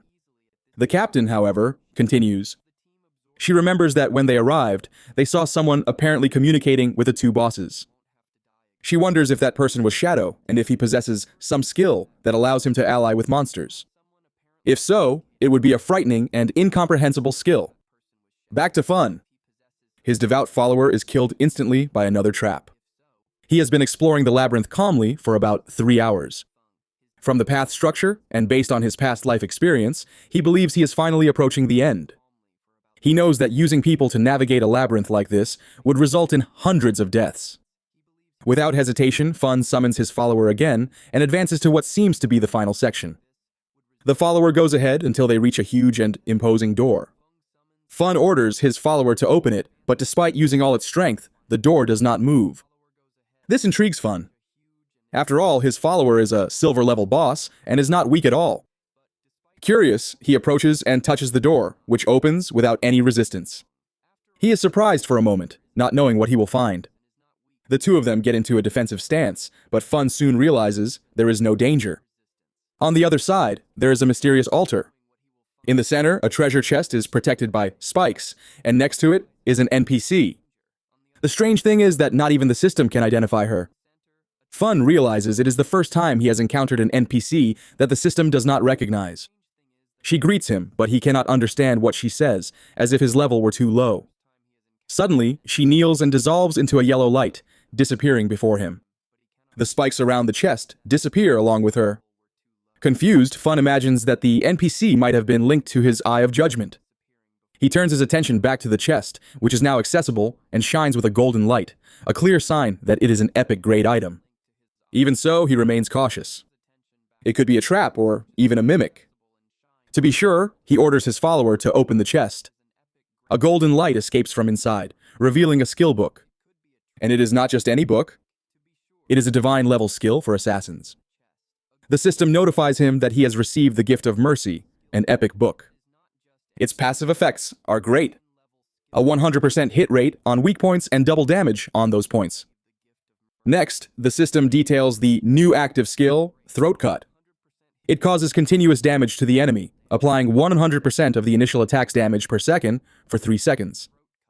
The normal cooldown is 60 seconds, but his reduction attribute lowers it to 4 seconds. Fun is impressed with the skill's power. It effectively doubles the size of enemies' weak point areas, making hits much easier. But what really catches his attention is Throat Cut. He does the math. An initial attack of 300 damage turns into a total of 200 damage, basically tripling the damage with a single strike. He notes that unlike other skills that deliver several rapid strikes, this one focuses everything on the first attack, which makes timing and precision essential. Furthermore, because it is an epic skill, it only needs 10 evolution points to reach the legendary level. A low cost for something so powerful. Satisfied, he thinks that the labyrinth's loot was well worth it. His damage potential has increased drastically. Now it was time to leave. He decides to sell the rest of what he got to Plun's group. Using the messaging function, he contacts her and asks her to tell the rest of the group to return to the starting city as he has valuable items to sell. Plun agrees at once, surprised by the speed with which he cleared the ruins. When Fun teleports back to the city, he has a surprise. A crowd of players is waiting for him. There were all sorts of people there, all wanting to add him as a friend. Some wanted to be his followers. Others were from large companies trying to recruit him. Many had traveled from other starting cities just to meet him. A girl who said she was from Underwear City even offered to be his wife in exchange for help leveling up. Others came from the city of Azur. Seeing that, Fun deduced that the teleportation portals between the cities had been activated. And that could only mean one thing. It was time to go to Firefly City to find Song Fei. Without wasting time, Fun activated his skill and disappeared. The crowd was left confused, not understanding what had happened as he stealthily moved away. The players began to argue, blaming each other for having scared away Shadow. The argument heated up, and some players even started to fight. In the midst of the confusion, Fun met with Plun, who took him to his group. Upon arriving, he had a surprise. His younger sister, Xiao Yu, was there. She looked at him with admiration, with no idea that Shadow was her brother. Fun wondered how she had joined Wang Mei's team. Knowing her unpredictable nature, he feared she could harm the whole group. He needed to be careful. Now that the world knew Shadow, his anonymity was fragile. If his real identity was revealed before he could transfer his powers to the real world, a simple weapon could kill him. It was a risk he could not take. At the same time, Xiao was also thinking. She felt that Shadow was very powerful, and that in comparison, the rest of Wang Mei's group seemed weak. She began to calculate how it would be easier to find Song Fei if she got Shadow's help to level up. Meanwhile, Fun gave Wang Mei equipment for the whole group, suitable for each class. He also gave skill books that would greatly improve their strength in combat, asking for a payment of 2,200 days of lifespan in total. Wang Meg noticed right away that the items were gold and silver level, too expensive for them, but Fun said they could pay later, making it clear that he trusted the group. Wang Meg thanked him very much and promised to return the favor if he ever needed it. Fun agreed and handed over the items. The group was impressed to receive such rare equipment so early in the game. Wang Mei Mag, in particular, was surprised by the increase in his damage and wondered if Feng's attitude was a sign of trust. Amid the excitement, Xiao eagerly waited to see what powerful equipment she would receive. But to her disappointment, she got nothing. Wang Mei Mag explained that there were no items for the priest class, and another group member commented that she should already feel lucky just to be there, gaining experience with them. Xiao introduced herself, saying she was the team's priestess, and approached Fun to receive an item. She even tried to add him as a friend, but he just stared at her coldly and disappeared in front of her. She stood still, not understanding what had happened. "Where did he go?" she asked. Wang Mei Mag tried to calm her down, saying that maybe Fun didn't have any priest equipment. Another group member was more direct and said it seemed like he had ignored her on purpose. Plun found the scene incredible, commenting on how stylish Fun was for appearing and disappearing like that. Far away, Fun reappeared near the teleportation portal. He thought to himself that he actually had a gold-level priest staff and a skill book of the same level in his inventory. However, he would not give such rare items to someone like his sister. Besides being reckless, her presence could disrupt his partnership with Wang Mi's group. He concluded that he would have a steady stream of high-level equipment and books in the future. Selling everything one by one would take a long time, but using Wang Mi's influence, who was a police officer and had government support, was the perfect opportunity for large-scale sales. For this to work, the team needed to be reliable and efficient. His sister did not fit into the plan, and the decision was made. She needed to be replaced, and he already had the ideal person in mind, Gu, also known as Xiao. In his past life, she was the manager of the Goods Slayer Guild and had a rare priest class, the White Aven Priestess. This class came with a white bird that could heal and strengthen allies. She was the only priestess he had seen defeat an epic-level boss alone. Comparing her to his sister would be an insult. Guyu was an excellent strategist, while his sister was just a burden. Upon arriving at the teleportation portal, he had an idea. Guyu was from Firefly City, the same place where Songfei was, and coincidentally his next destination. It was perfect. He would find her and recruit her for Wang Mi Mag's team. As soon as he went through the portal, he activated a skill to become invisible. Unlike the other cities, in Firefly City, the sun always shone, which helped him move without being seen. He heard two nearby players talking about a silver tier monster they needed to kill. They also started cursing Songfei, saying that he gathered all the girls in the city and brainwashed them into becoming his fans. Being an idol had its advantages. The two players didn't understand how someone like Songfei, who was barely a mid-level celebrity, could have such loyal followers. Frustrated, they declared they would no longer tolerate it and that today they would take him down. Seeing this, Shadow found it amusing. The information about Songfei was surfacing easily, but he doubted those two could even touch Songfei. If anyone was going to do it, it would be Shadow himself. Curious, he followed them to the Valley of Laments, a level 5 area with monsters like Amorites and Koras. Upon entering, he noticed signs of a battle and went to investigate. The scene was chaotic. A group was fighting in a marine, a silver tier boss with 2 heads and covered in flames. But instead of uniting, some players were attacking each other. In the middle of the confusion was Songfei, protected by a circle of fans. The two players from before were preparing to attack, shouting that Songfei's group had ambushed them and stolen their life expectancy. They wanted revenge. One of them, who had an ancient magic skill called Locked Jaw, advanced confidently. But before he got close, one of Songfei's mages intercepted him and crushed his head with a single blow. Shadow watched and remembered that Songfei held the title of Heaven-Defying Mage God. In his past life, Songfei manipulated his fans into choosing the mage class. Afterward, he would gradually steal their equipment and skill books to strengthen himself. It was a dirty tactic, but very effective. Of course, a team of only mages would not work in the long run. To compensate, the fans distributed their attributes in different ways. Some focused everything on intelligence and became glass cannons. Others invested in agility to disrupt the enemies or in vitality to serve as shields. The more aggressive ones put points into strength and became combat mages, using their staffs as clubs to crush their opponents. This strategy, as shown by the girl who defeated the player, worked very well in the beginning. Songfei and his army of mages dominated the game, stealing life expectancy and defeating enemies. Over time, however, the tactic lost its strength and most of the fans were left behind. Song continued to emotionally manipulate the remaining fans, saying that they worked so hard for him that it broke his heart. He would say he was hoping for the silver tier boss to die soon so that everyone could rest and that he wished for a world full of love and not violence. Upon hearing this, a chubbier fan said that Songfei was the one who suffered the most and shouldn't have to go through so many hardships. She soon gathered the others, encouraging them all to kill the boss quickly so he wouldn't get hurt. They began to attack the monster with everything, even singing a song about how Songfei was the best. Suddenly, the monster roared and attacked Songfei. One of the fans threw herself in front of him, using her own body as a shield. When her body turned into loot, Songfei knelt, pretending to be worried. The same fan continued to encourage the others to attack harder.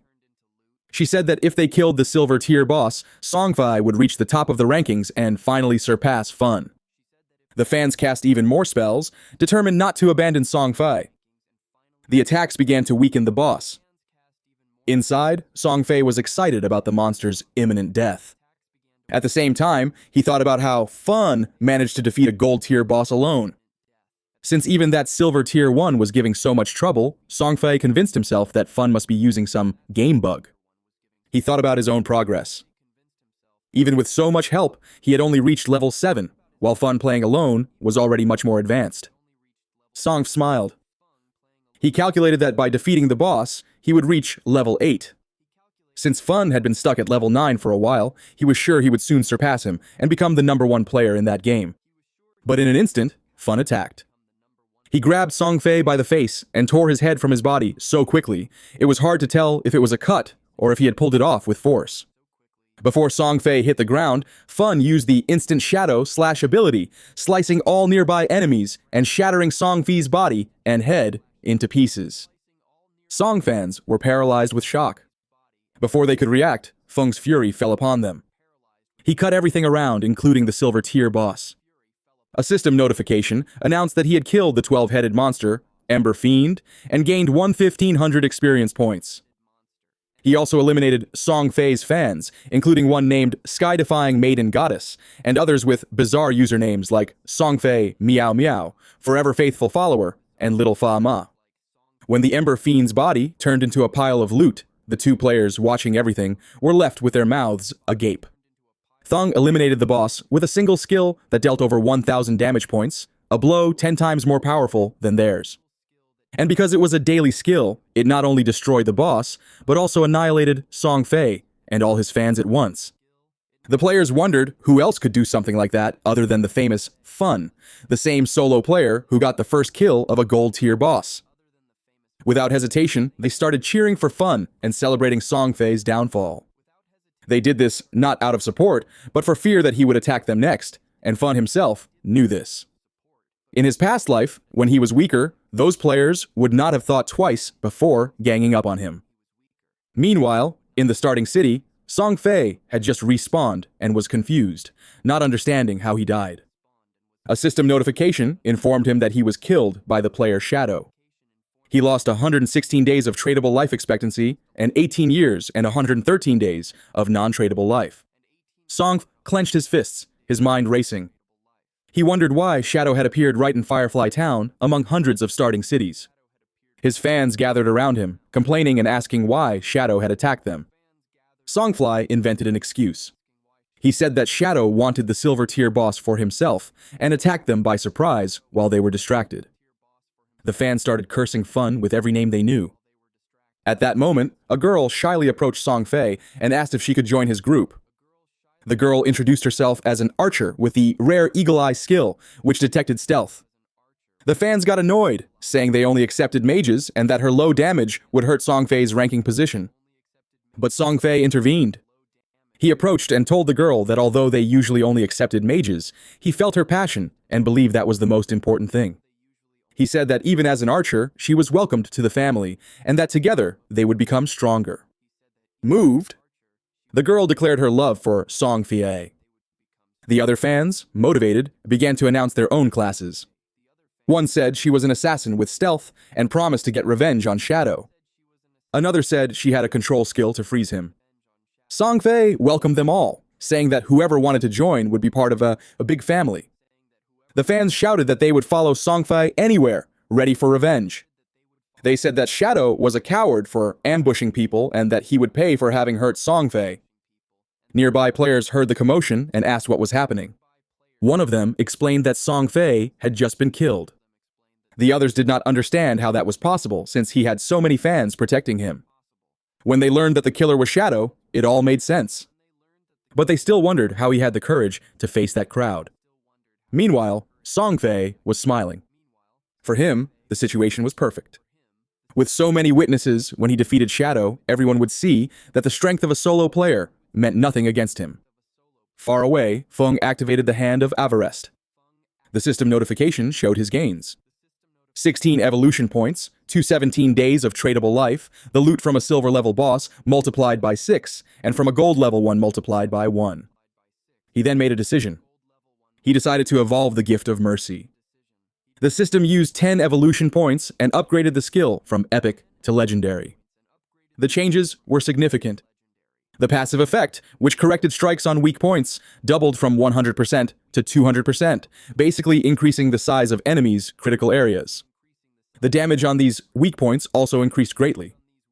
The active effect, which applied the fatal throat cut status, now dealt from 100% to 150% of his total attack per second for 3 seconds. The cooldown decreased from 30 to a range between 25 and 18. 5 seconds. Analyzing the upgrade, Fun realized that now almost half of an enemy's body would count as a weak point. His instant shadow cut skill would activate the bonus more frequently, and with the new fatal throat cut, he might be able to kill the gold level boss with a single strike. He also noted the cost of the next evolutions. Upgrading a skill from legendary to mythic would cost 200 points. For a skill like Hand of Avarest, the cost from epic to mythic was 210 points, and from legendary to mythic, an absurd 400 points. Since he only had 9 evolution points left, he focused on another skill, Backstab Enhancement. The upgrade cost 8 points, evolving the skill from gold to platinum. The passive effect improved the bonus damage when attacking from outside the enemy's vision from 30% to 40%. Finally, Fun looked at his status. The death of the silver level boss and Song Fei's fans yielded more than 1,400 days of tradable life. With everything settled in the City of Fireflies, Fun was ready to leave. However, just as he was preparing to leave, one of Song Fei's followers, the same one who claimed to be an assassin, attempted a surprise attack. She shouted for him to die and advanced with a short blade, but Fun dodged effortlessly, leaving her stunned for not understanding how he had dodged so easily. The girl fell, frustrated, and soon activated her stealth. Fun looked at a nearby cliff and saw the rest of Song Fei's fans. They were shouting that he had nowhere to run and that he would be defeated. The moment they raised their weapons, Fun acted without hesitation and activated Latent Image. He entered stealth mode, but the archer who bragged about the Eagle Eye skill advanced with her bow. She mocked, saying that his invisibility was useless against her. The archer fired Eagle Eye, spreading brilliant feathers in the air to try to reveal him, but the skill failed. Instead of exposing Fun, the skill undid the stealth of the assassin girl. The fans, convinced that she was Fun, turned against the ally without giving her a chance for an explanation. The fan who seemed to be the leader ordered them all to use their strongest skills. The assassin barely had time to react before being hit by a blast of attacks that completely destroyed her. When the dust settled, the fans realized the mistake, but the group's leader paid it no mind.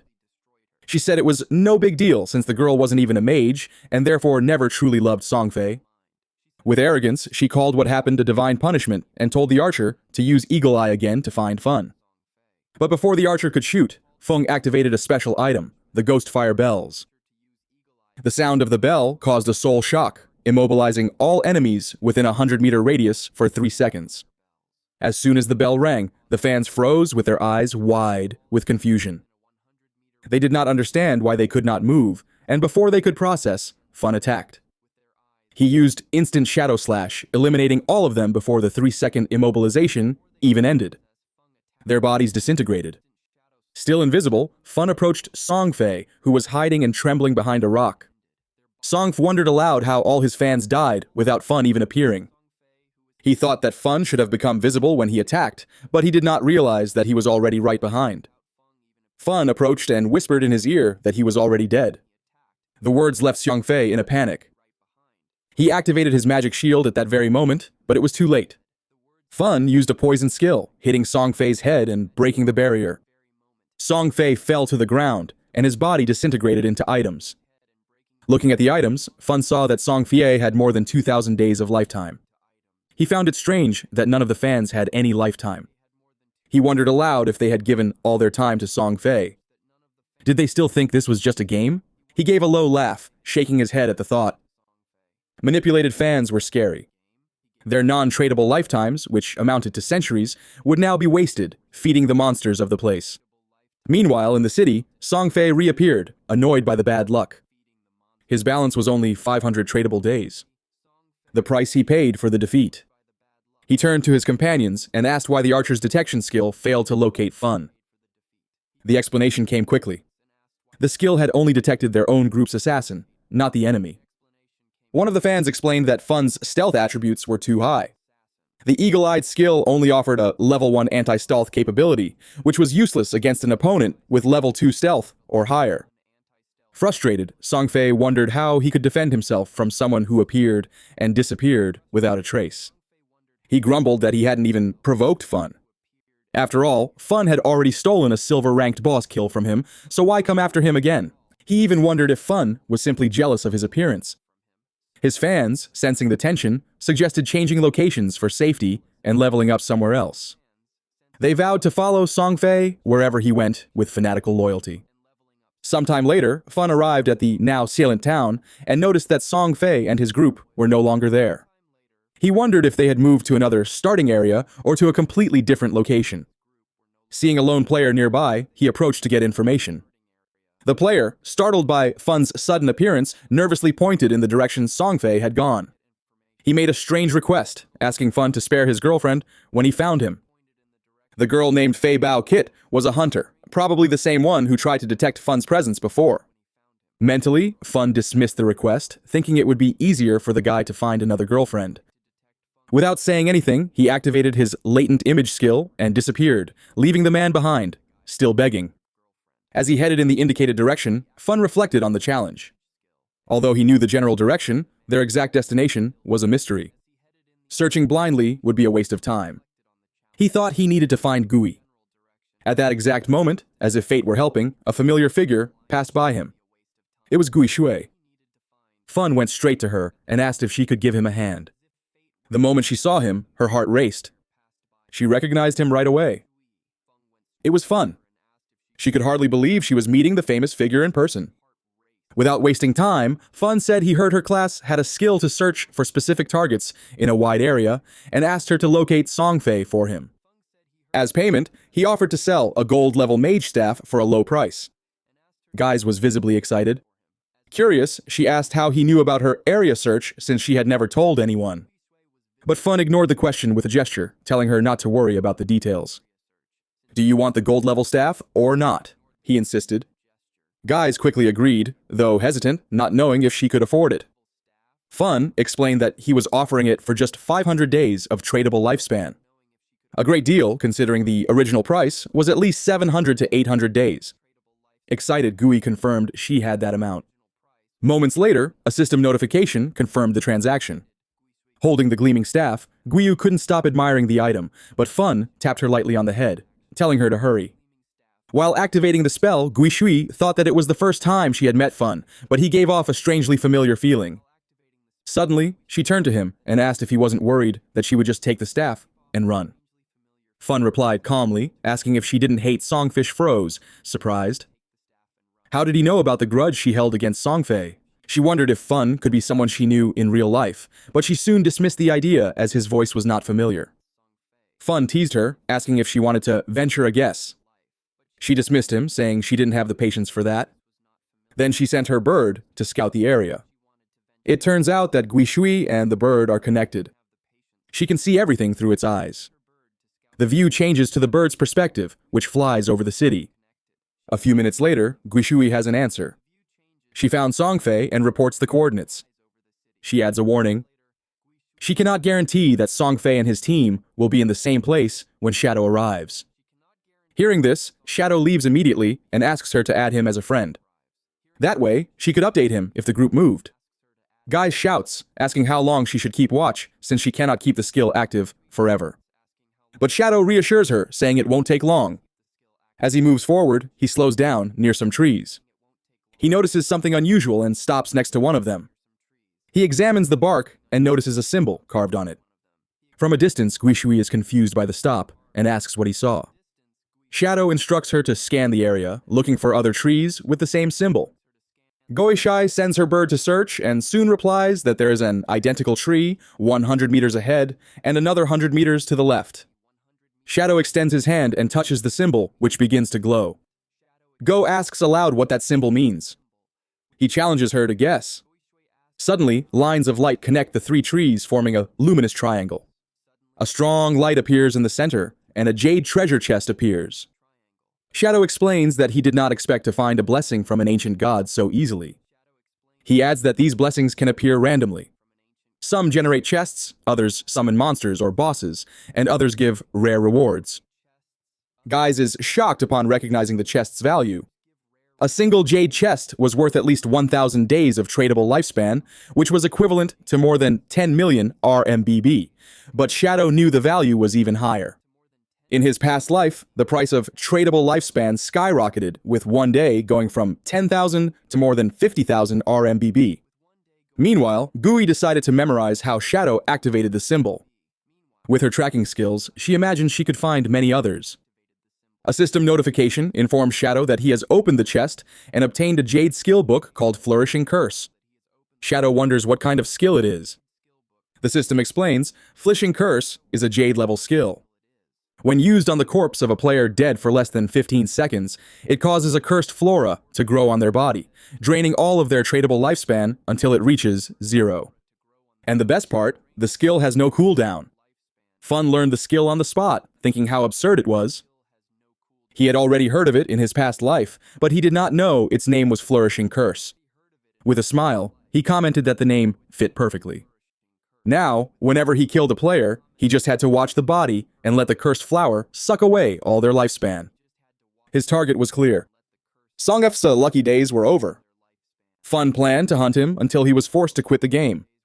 And when he reached level 10, he could take his skills to the real world. At that point, he intended to finish Songfei for good. Far away, Songfei and his fans were busy attacking a monster with several strikes. Songfei was leading the attack, thinking they had already run far enough and that Fun would not be able to reach them.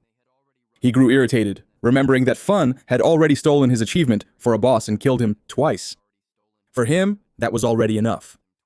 With a confident smile, Songfei promised he would get revenge as soon as he leveled up. Suddenly, one of the fans warned that a group of players was fighting a boss up ahead. Songfei lied on the spot, saying they looked like fans of Nujiaki, his rival. Upon hearing the name, the chubbier fan became furious and the others followed her. She ordered them all to advance to eliminate the supposed fans who were trying to sabotage Song F's ranking. The three players ahead suspected nothing. When they saw Songfei and his group approaching, they thought it was help and thanked them, saying the boss was almost defeated. In the next instant, the chubby fan hit the group leader head with her staff, killing him with a single blow. The other two were in shock. A girl asked what they were doing, but the fans replied that this was the fate of Nujiaki's supporters. The girl tried to explain that they didn't even know this person, but was hit by several arrows before she could finish the sentence.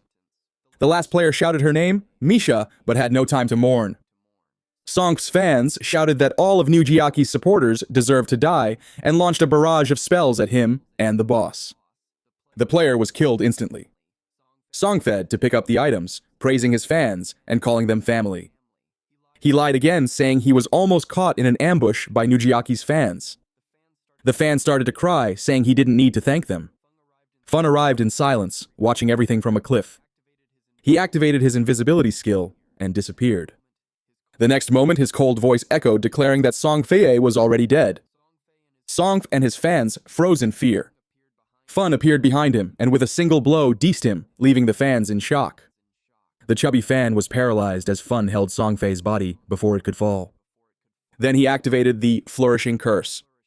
A huge red flower sprouted from the corpse, leaving everyone even more horrified. The scene changed to the starting town where Songfei reappeared. Furious, he began to shout, wondering why Feng was so obsessed with hunting him. Was it envy of his fans, or did he like one of them? At that moment, a system notification warned him that his tradable lifespan was decreasing rapidly. The number kept falling, leaving him alarmed. Song wondered if it was a penalty for dying so many times. His fans reappeared shortly after, and the chubby fan immediately reported that something was wrong. She explained that Fun used a strange skill on Songfei's body, causing a blood flower to sprout and absorb something from him. Upon hearing this, Songfei was even more shaken. He wondered if Feng was trying to kill him permanently. And then a new system window appeared, showing that his life expectancy was falling rapidly. In a panic, Song Fei decided to log out, thinking that if he stayed in the game, Fun would kill him for good. He told his fans to log out as well, and promised that he would buy more lifetime in the real world, convert equipment in the game, and come back stronger to face him. The fans agreed, saying they would follow him wherever he went. Song cursed Fang in his thoughts, vowing revenge. He remembered the 2.5 years of hard work, and swore he would not lose to someone who didn't spend money on the game. Back on the battlefield, Fun had also used the same skill on Song Fei's fans. A system notification informed Fun that because of the large number of players killed, he had reached level 4 of the assassin class. Now, if he died, he would lose 96% of his life. But Fun didn't care. He saw that he had gained over 1,000 days of life from Song Fei and his fans. But the absorption suddenly stopped. This meant they had logged out. At that moment, Guichi, his companion, in the form of a white bird, arrived and was shocked by the destruction. She thought that Fun's power was terrifying, especially since he was number 1 in the game. Fun saw her and asked if Song Fei had logged out, and she confirmed. He asked her to keep an eye out and let him know as soon as Song Fei returned. Guichi agreed and asked if she could go now. Fun said he had a gold-level priest skill, the Sword of Sacred Judgment, and asked if she wanted it. Her eyes lit up and she said yes. He told her to wait for him in the city. The hunt for Song Fei would continue. In Firefly City, Fun explained to Guichi that the skill book was worth 500 days of life, but that he would sell it for half the price, with one condition. Hearing this, Guichi immediately thought something else and said she was not that type of girl. Fun was confused for a moment, not understanding what she was thinking. He clarified that the condition was only for her to join a specific team as their permanent healer. Guichi agreed right away, but warned that she would complain if the group members were weak. Fun assured her that the team was competent and decided to contact them. Meanwhile, Wang Mi's group had just defeated a boss. However, Wang Mi was poisoned and asked Xiao Yu to purify him. As she was a novice, she did not know what a purification skill was.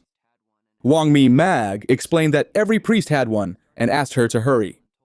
Determined to be useful, Xiao started to use the skill and told everyone to watch, but she missed and hit a tree, leaving everyone shocked, especially Plun, who was embarrassed. Xiao Yu apologized, but the poison had already taken effect, and Wang Mei died. Shortly after, the group reappeared in the starting city. Frustrated, Wang Mi thought they needed to replace Xiao as soon as possible. He wondered where they would find a good healer, since the best ones probably already had groups.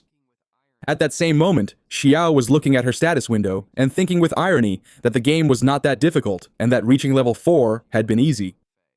Her goal was to continue like this until she found Song Fei. Suddenly, Fun contacted Wang Meg. He said he knew a white Avan priestess, a hidden class, and that she was very strong. Then, he asked if Wang Mei would accept her into the group. Without hesitating, Wang Mong replies that if Shadow is recommending her, she must be strong, and he accepts immediately. Fun informs him that the priestess is in Firefly City, and since Shell City is crowded, suggests they meet there to level up together. Wang Mong agrees, saying they were already planning to move because of the excessive players. Turning to Xiao, she warns that they are going to a higher level area and cannot take her since her level is still low. Xiao Yu is surprised and tries to argue that she can help, but Wang M and his group leave in a hurry, saying there is no time to explain. Left behind, Xiao Yu becomes furious, calling the group cowards and liars. She decides she will find Shadow and make him help her level up. Meanwhile, Wang M arrives in Firefly City and meets Fun. He transfers 800 days of life expectancy as payment for the equipment Fun sold. Wang Mong also mentions that they still owe 500 days, which Captain Yu will transfer as soon as she arrives. Upon hearing the name Yu, Fun recognizes her. He introduces Wang Mong to Guiu and asks them to introduce themselves. At that moment, a voice calls out for Wang M. It is Yu with the game ID Justice Execution. Fun recognizes her immediately. Yu has the hidden class Dragon Knight, and in his past life was one of the 20 most powerful players in the world. She was one of the pillars of the Zelia forces and a nightmare for the enemy factions. As they exchange greetings, Fun admits to himself that it is the first time he has met someone who was stronger than him in the past. Yu introduces herself and confesses that she greatly admires Shadow, asking with curiosity what the secret to his rapid evolution is, and even jokes, asking if he is a time traveler. Fun accepts her 500 days of life expectancy and thinks that in his past life, he did not remember Yu and Wang Meng being in the same group. He realizes that Yu must have already gotten a large amount of life expectancy on behalf of the Zhongkai City authorities, who trust her due to her class's high resistance. Yu then tells Fun that if he has more equipment, they are interested in buying. She adds that all the official life expectancy of Zhongnai City is with her and asks if he would try to kill her for it. He reassures her, stating that cooperation is more beneficial for both of them. Yu praises him for being smart, and Fun notices that her every word is a calculated test. As the rumors said, she seems innocent but is sharp and ruthless. He concludes that having her as a contact with the authorities will save him a lot of time. Song Fei fans lug out of the game, shocked by the official announcement. Life expectancy was real, and if it reached 0, they would die in the real world. The architect becomes furious upon realizing that this was not a simple game, as she had given all her tradable life to Song Fei, and now she only had a few days left. The assassin, who already had PK status, realizes that dying one more time would make her lose double the life. They were in shock. The girl, who was the group's tank, starts reading the messages, and her face fills with sweat. She realizes in a panic that because she always advanced on the front line, she killed and died many times. Now, she only has 1 day of life expectancy left. If it reaches 0, she will die. At this moment, something catches her attention. Song Fei was buying life expectancy. Sensing the opportunity, she decided to look for Song Fei, certain that he would help her. Meanwhile, Xiao Yu Yufeng's sister also left the game. She was still confused, struggling to distinguish the real world from the virtual one. When she turned on her cell phone, she smiled upon seeing that the exchange rate was excellent. 1 day of life could be sold for 15,000. With the 200 days she had, she could become a millionaire, but her smile vanished when she saw the news. Shadow had killed Song Fei times. She panicked, remembering that death in the game was permanent if one's life expectancy reached 0. Even with 100 years of non-negotiable life, the 3 deaths left Song Fei with only 12 remaining years. All the chat groups were commenting that Shadow had managed to kill Song Fei, even while surrounded by dozens of people. To her, he seemed terrifyingly strong. Soon after, a fan began sending messages in a chat saying that Song Fei needed help. She revealed that he was at Jiang Plaza buying life expectancy for 10,000 a unit and asked for any fan in Jingai City to go there and sell theirs. Xiao Yu couldn't believe it. Jiang Plaza was very close by. She couldn't stand by while his life was running out. Thanks to Shadow and the others, she had over 200 days of negotiable life, enough to help without wasting any time. She decided to head there. At the same time, back in the game, Fun was easily eliminating several monsters when a system window appeared. He had reached level 10, gaining an increase in his attributes and 5 free points. Additionally, a series of achievements was unlocked for being the first to reach this level. In the Jingai City region, he gained 7 reputation points. In the Great Shaya Kingdom, he gained 14 reputation points. In the world, he gained 21 reputation points. The system also informed that the teleportation function to the continent of the Forgotten Gods would be activated when 7 players from Jingai City reached level 10. The announcement spread through all the cities, shocking the players. The comments were of amazement. It was Shadow again, the same one who got the first kill of a gold monster. Some thought he was too strong and that Song Fei, the little celebrity he killed, deserved it. Other players became frustrated, comparing their progress and wondering if anyone could keep up with his pace. Near the sea, Feng decided to use the points he gained.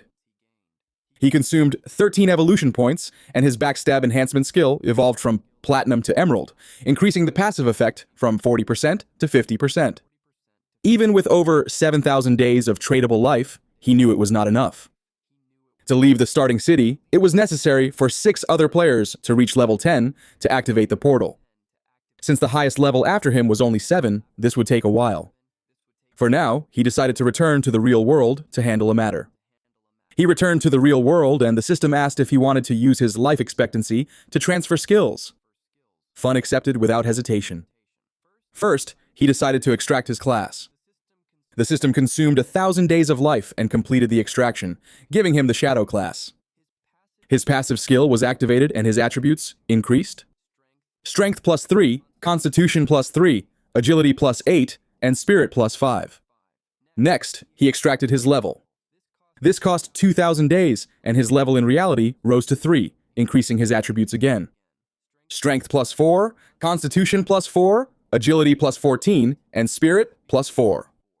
Afterward, he spent 900 days to extract the Platinum level Shadow Step skill, and another 2,062 days for the Silver level Poison Dagger. He was happy to still have 1 to 92 days remaining, even though he could not extract anything else for now. It was a great deal as he paid the price of a low-level skill, but got the Platinum Shadow Step. He clenched his fist in anger as he thought of Song Fei.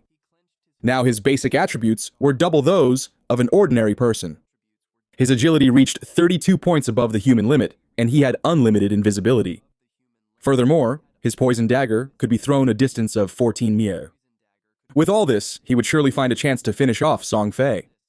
Fun picked up his phone and saw surprised that Song Fei was buying a lot of life expectancy. He imagined that Song Fei planned to enter the game to go after him. He saw that he was at Jianyang Plaza, about 7 or 8 kilometers away, and calculated that at his current speed, he would get there in a little over 10 minutes. At that moment, he saw a message from Hu Qian, his supervisor. She was furious because Fun had disappeared and was no longer answering his phone. She knew about a rich young woman's interest in him and could not believe he did not want to cooperate. Fun blocked her. As he walked, he threw his phone away, became invisible, and thought that soon everyone would understand what the game of the Forsaken God really meant. A few hours later, at Jianyang Plaza, Song Fei's show was happening full of girls. Fang's sister was also there on stage with him next to a blonde woman. The woman commented that she heard Song Fei was killed 3 times by Shadow in the game. She told him not to worry, as they had already sent people to investigate Shadow's identity. Curious, Song Fei asked about the investigation. She revealed that she sent someone to Firefly City to contact him with an irrefutable offer. When he came to the real world to get the money, they would capture him so that Song Fei could take out his anger. Hearing this, Song Fei smiled and asked to be notified. Afterward, he asked if she knew that the G Corporation used the same method to control players and force them to work for free. The woman laughed, saying that those players were idiots and weak, unable to accumulate life expectancy. To her, it was much better to be on Song Fei's side, since many women gave their life expectancy to him voluntarily, even willing to die. Song Fei began to laugh maliciously. In the middle of the event, a man in the audience started shouting, telling everyone to stop selling their life expectancy.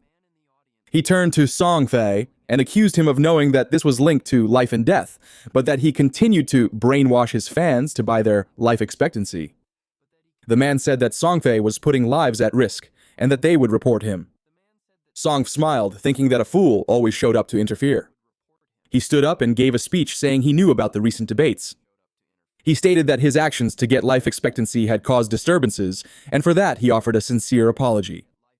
His fans shouted that he didn't need to apologize. With a smile, Song Fei thanked them for their support, but said that their love should be something positive. He asked for everyone to act more rationally, ensure their own safety, and work to help society. With a face full of tears, he explained that he was cooperating with the authorities and trying his best in the game to help the country. He said he used his own wealth to buy life expectancy because he wanted to become a quality idol, someone they could admire. It was a way to repay their affection and ensure they had a happy and safe life outside the game. Song stated that he never expected to cause so many problems, and his words made all the fans cry. He apologized again, which made everyone sad. The fans started shouting that he had done nothing wrong, and Furious told the man who accused him to leave. They said they were helping of their own free will. Then a chubbier fan got on stage and told everyone to stop listening to the rumors. She said that only idiots would believe that and questioned how the game's life expectancy could affect the real world. Placing her hand on her chest, she declared she was willing to die for him.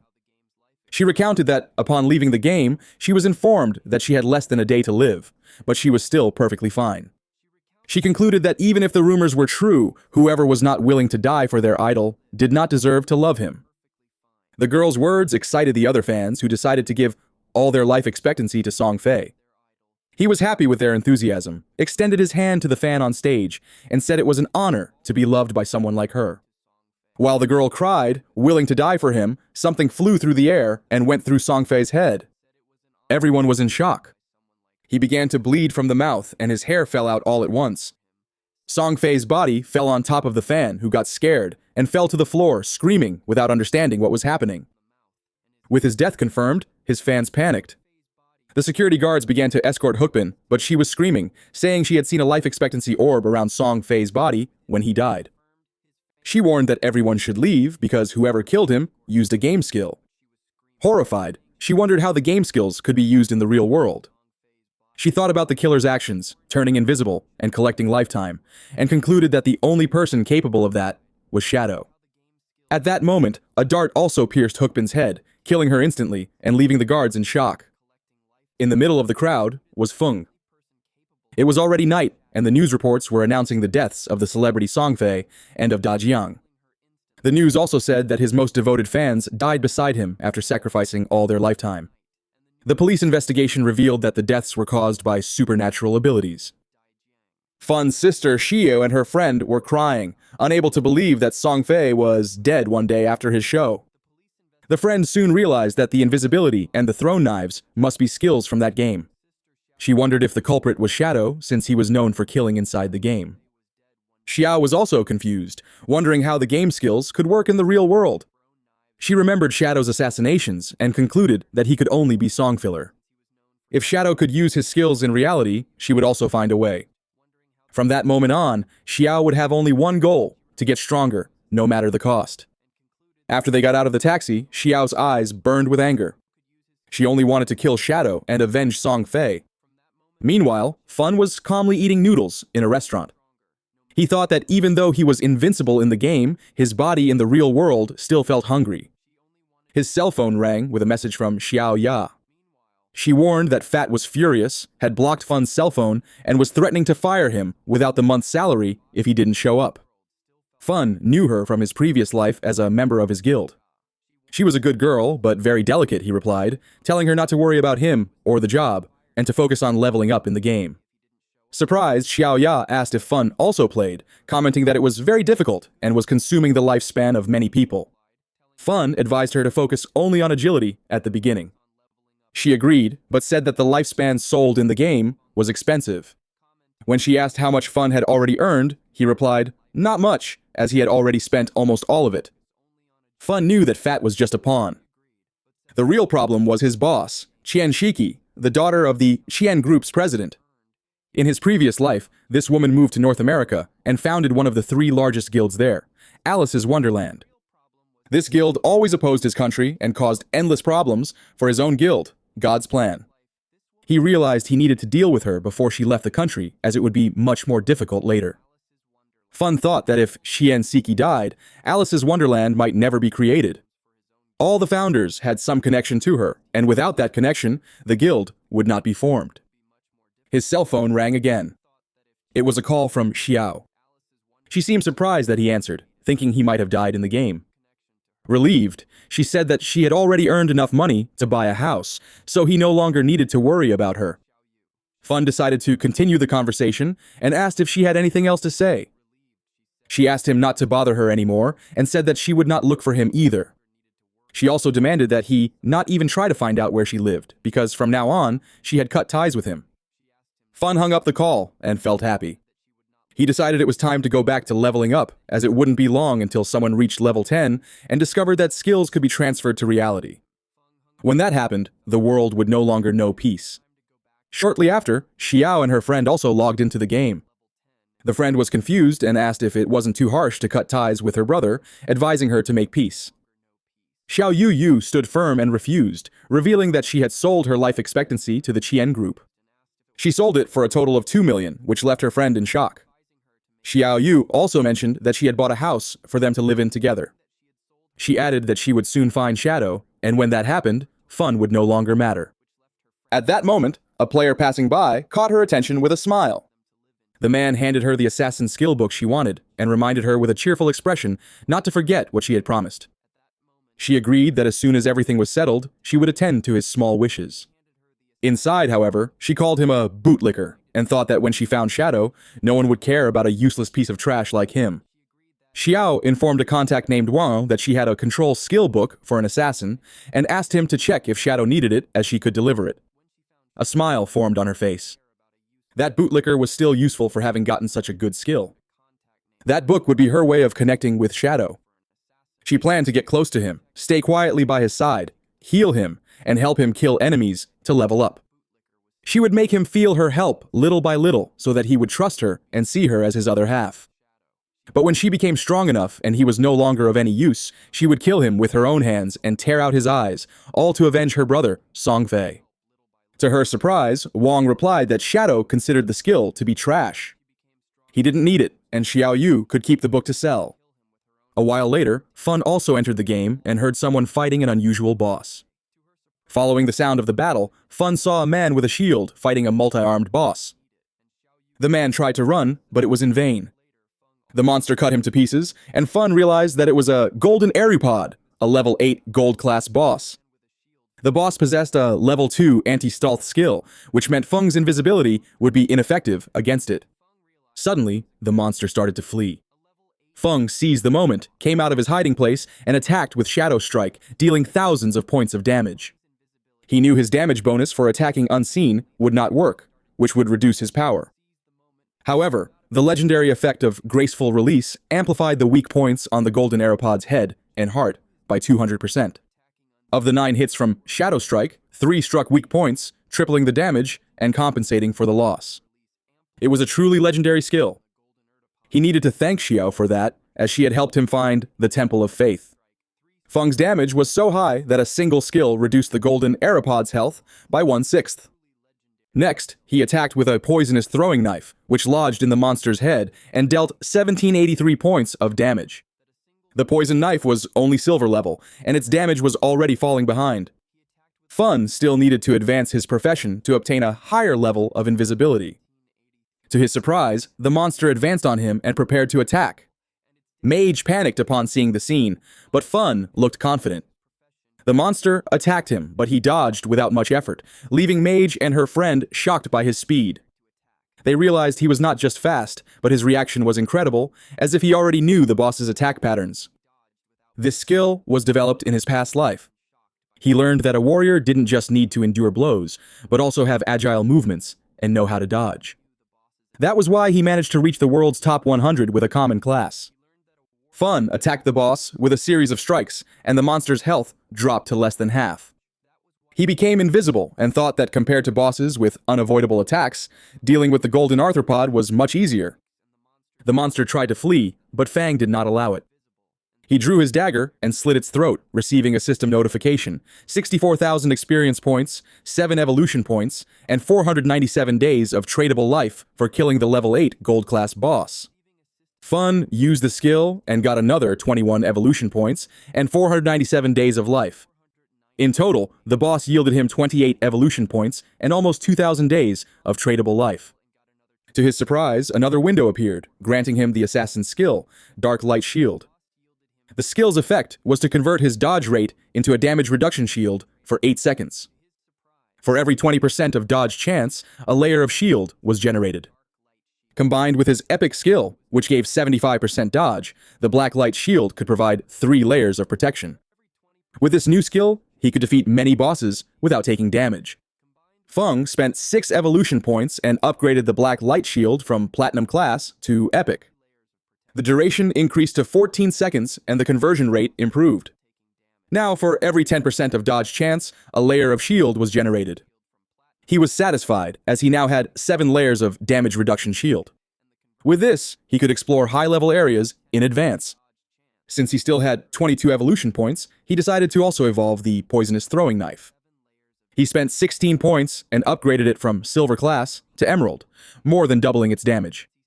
He had also gotten 2 assassin items. The first was the Platinum tier Agile Ring, which increased his agility, movement speed, attack speed, and cooldown speed. The second was the Gold tier Heavy Red Leather Gloves, which gave more defense, resistance, constitution, and HP. With the new items, his cooldown speed reached 55%. His stats were now high enough that he could withstand 3 attacks from the Golden Arthropod without dying. Combined with the Black Light Shield, Feng's survivability had improved greatly. The mage and the others left praising Fun, saying that the boss had been nothing to him, and they could not believe he had defeated it alone. The mage asked if he had any equipment or skills she could use, adding that she would buy it. Fun revealed that he had a gold-level skill book for mages, the Ice Ball Ricochet, an area of effect skill that launched ice balls that ricocheted up to 10 times with a price of 800 days. The mage thought 800 days was a bit expensive, as she had already seen a level 5 skill book, also gold, being sold for only 400. With a serious look, Fun explained that the Ice Ball Ricochet was level 7 and had more than 40% more damage than the level 5 one, so the price was not high. The mage did not hesitate and closed the deal with Fun buying the book. The system window confirmed the transaction. With the newly acquired power, there was no longer any boss in the initial stages that could threaten their group. Fun decided to return to the city and post a message seeking information on the location of silver and gold level bosses. This way, he would have a constant flow of targets to hunt, and his evolution speed would be maximized. At that moment, Wang Meng informed him that Xiao Yu, the team's priestess, wanted to send him a skill book. Fun found it interesting and was curious to know what kind of book it was. He was surprised to see that Xiao Yu wanted to give him a book, even more so because it was bronze level, but he decided to take a look. Fun was not naive. He knew everyone speculated that he had killed Song Fei. And soon after, Xiao was trying to send him a book. He wondered if she was trying to associate with him, avenge Song Fei, or perhaps both, and decided to refuse the offer. Wang Meng said that Xiao Yu replied that the book was trash, and that Fun did not need it, so she could sell it herself. Fun asked Wang M to go to the city as he had something to sell him, and to prepare a sum of lifespan. Seriously, Wang Meng asked directly if it was Fun who had killed Xiangfi's group. Fun confirmed that yes, he had killed them all. To him, Wang Meng was a friend, and he also knew that at the time of Songfi's murder, Xiao Yu had been disconnected the whole time, which made the motive and the timing of the crime perfect. Since Wang Meng asked this question, it meant that the authorities had already figured out almost everything. Fun asked if he was trying to arrest him, as he knew that in 2 hours other players would reach level 10.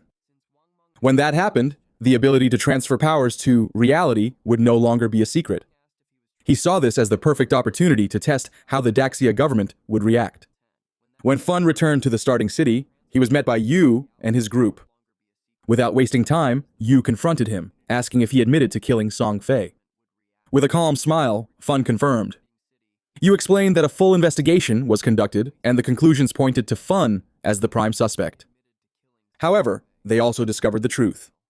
Song Fei and the Jiang industry were conspiring against Fun, kidnapping players and forcing them into servitude. Because of this, the murder was considered an act of self-defense. Upon hearing this, Fun silently concluded that the authorities had probably chosen to cooperate with him, especially since his identity in the real world was still a mystery. Fun remembered that in his previous life, he had always collaborated with the authorities. But now, with Song Fei's death on his hands, he wondered how this relationship would change. For now, he decided to wait and see what would happen. Fun took out the items he intended to sell and explained his plan. Since Wang Ming and Yu worked for the government, they had access to various professions and, more importantly, possessed negotiable lifetime to buy the equipment. They could acquire both equipment and skill books from different classes. When Wang Meng saw the platinum items Fun had prepared, he was surprised and asked if he had already defeated a platinum boss alone. Fun denied it, saying he was just lucky enough to find a platinum treasure chest. He added that Guixi was present and saw him also receive a jade-level skill book, which she confirmed. Hearing Fun call Guixi by her name while still referring to her as Little Black, Plune felt a little jealous. Fun noticed and asked jokingly if she preferred another name. Embarrassed, Plun said that Little Black was fine. Observing the scene, Wang Meng commented that it was bad to compare oneself with others. Yu agreed, pointing out that while they were still struggling with silver bosses, Fun was already collecting platinum and jade items with ease. Fong then proceeded to discuss the prices. The Platinum Archer book cost 2,500 days of life, and the Platinum Berserker weapon, while 500 days. The Platinum Maid book was valued at 3,000 days. A gold-level book and equipment went for 8,000 days. For the remaining 25 platinum items, he offered a discounted package for 16,000 days. To Wang M's surprise, Yu accepted the deal without negotiating. He questioned her, but Yu explained that the prices were fair and that she would also pay off the previous debts of Little Snow and Wang Meng. Fun agreed, and the exchange was completed. He reflected that above 10,000 days, lifetime was converted into years. The total value was a huge expense, even for the government, but the investment was worth it. With the new items, the government could accelerate the growth of its power, avoid conflicts, and gain an advantage in international confrontations. Then, Yu informed that the Zhang industry was imprisoning players, and that a rescue operation would happen that day. She asked if Fun wanted to participate. He suspected that it was an attempt by the government to recruit him and forget the Songfei. Fun refused the invitation, but decided to offer a piece of information in exchange. He confirmed their suspicions. He had killed Songfei using his game abilities. Feng explained that upon reaching level 10, a player can spend negotiable lifetime to bring their abilities into the real world. He pointed out that this was crucial information and suggested they use it before everyone knew. Upon hearing this, you began to understand everything. You finally understood why the Dang industry bought so much negotiable life. When its players reached level 10 and extracted their abilities, they would be strong enough to stop the government from rescuing the others. With everything explained, Fun made it clear that he had nothing more to say. He said goodbye in silence and disappeared. With this new information, Yu made a decision. Her group would separate for a while to focus on leveling up individually. She explained that the team was too strong. Fighting together, they killed the monsters with a single blow, which was a waste of experience. Divided into smaller groups, everyone could progress much faster. Wang Meng agreed at once, understanding that the priority was to get everyone to level 10. Elsewhere, players saw that Fun had set up a shop again. This time, however, he was buying, not selling. He was specifically looking for coordinates of boss monsters. For a silver level boss, he offered 30 days of negotiable life. For a gold level one, the price was 100 days. Suddenly, a player approached and commented arrogantly that Fun was still there, acting like a merchant. He said that the woman from the Zhang industry had made a great offer, 300 million in cash and company shares, for whoever helped her level up. He even suggested it was a good deal and that Fun should have accepted. But another player interrupted him, asking if he had left the game lately. He said that Fun had already killed Songfei and the woman from the Zhang industry in real life. The news shocked the first player. Paralyzed, he heard the other casually lament that her death was a shame, as she was very beautiful. Still stunned, the first player began to process what he had heard. He admitted that she deserved it since she tried to capture Fun in the real world and paid for it. He said that in the beginning, she offered Fun 10 million to help her, but he refused. Blinded by greed, he himself accepted the offer. However, when he went to receive the payment, he was knocked out. He woke up chained in a basement where he was whipped for days and forced to farm negotiable life for them who used him as bait to attract more victims. With bitterness, he said she got what she deserved. He added with self-contempt that he had previously mocked Fun for refusing the offer, but now he saw that he had always been the fool. Fun remained silent. Inwardly, he thought that from the way that man behaved, it was almost certain that he had also helped kidnap other people. Feeling judged, the man quickly stated that he was forced. But Fun did not want to hear excuses and just told him to go away. As the man walked away, Fun thought that the authorities would soon take care of people like him. Suddenly, a group of mysterious players approached, offering the coordinates of a silver-level boss monster. Fun accepted the deal without hesitation, trading 30 days of negotiable life for the information. As soon as the trade was made, the surrounding players began to whisper. Some recognized one of the newcomers, known in the game as Asda Espadas. The whispers identified her as Qin Shir, the Aes of the powerful Chen group in the real world. The moment her identity was revealed, the players instinctively moved away.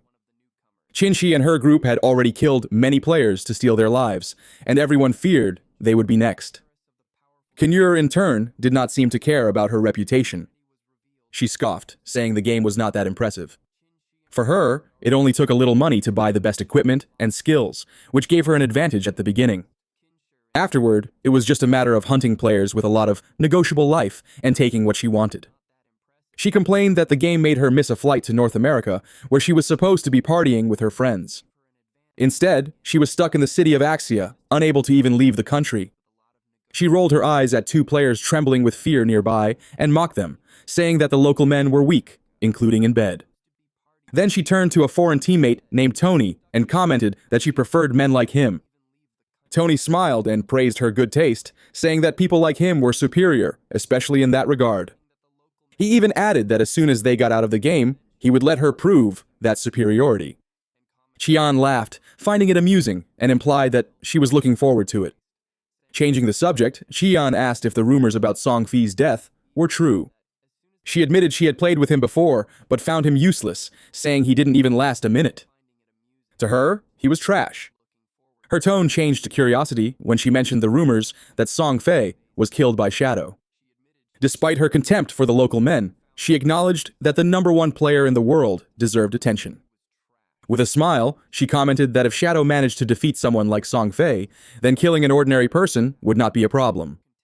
Decided, Tien informed her team that she would be leaving the game for a while. She needed to make some calls to contact Shadow. Since he did not seem to care about money, she planned to offer something more valuable, 3,000 days of lifespan. In return, she wanted him to kill a random person. What Chen did not know was that her target, Fun, was Shadow himself. The scene then shifts to a battlefield where a player was struggling to take down a monster. After a tense fight, he barely manages to defeat it, surviving only because of a last-second heal was by Xiao Yu. Breathless, he complained that she should have acted faster, as he almost died. But being spoiled, Xiao Yu ignored the complaint and told him not to yell since he hadn't died. He tried to explain, but she paid no attention. Instead, she announced that her hunger was at 90% and she was going to log out to eat. She called her friend to go with her, and the two of them left the game, leaving the young man alone in the forest. Annoyed, the player grumbled that Xiao was sweeter at the beginning, but became arrogant after meeting Shadow. He swore that one day he would put an end to her attitude. Back in the real world, Xiao appeared safely in her new apartment, which was a complete mess. Starving, she tried to order food but discovered that all delivery services were suspended, probably because all the delivery drivers were in the game. Her thoughts returned home. Back then, her brother always cooked for her and she never needed to do anything. But she soon composed herself. She lightly slapped her face and told herself to pull herself together. Compared to the freedom of living alone, that was just a small problem. She took a deep breath, trying to cheer up, and reinforced that she was strong and was better off without her brother. The scene changes to a cave on the coast with the sound of the waves outside. Inside, Fun was facing a huge boss, the Crab King. As the creature advanced, Fun counter-attacked with a precise strike to the monster's head, which fell on the spot, its body dissolving into rewards. Fung reflected on the feat. 4 silver-level bosses defeated in just over an hour, each giving 16 evolution points. In addition, the items they dropped could yield up to 3,500 days of lifespan.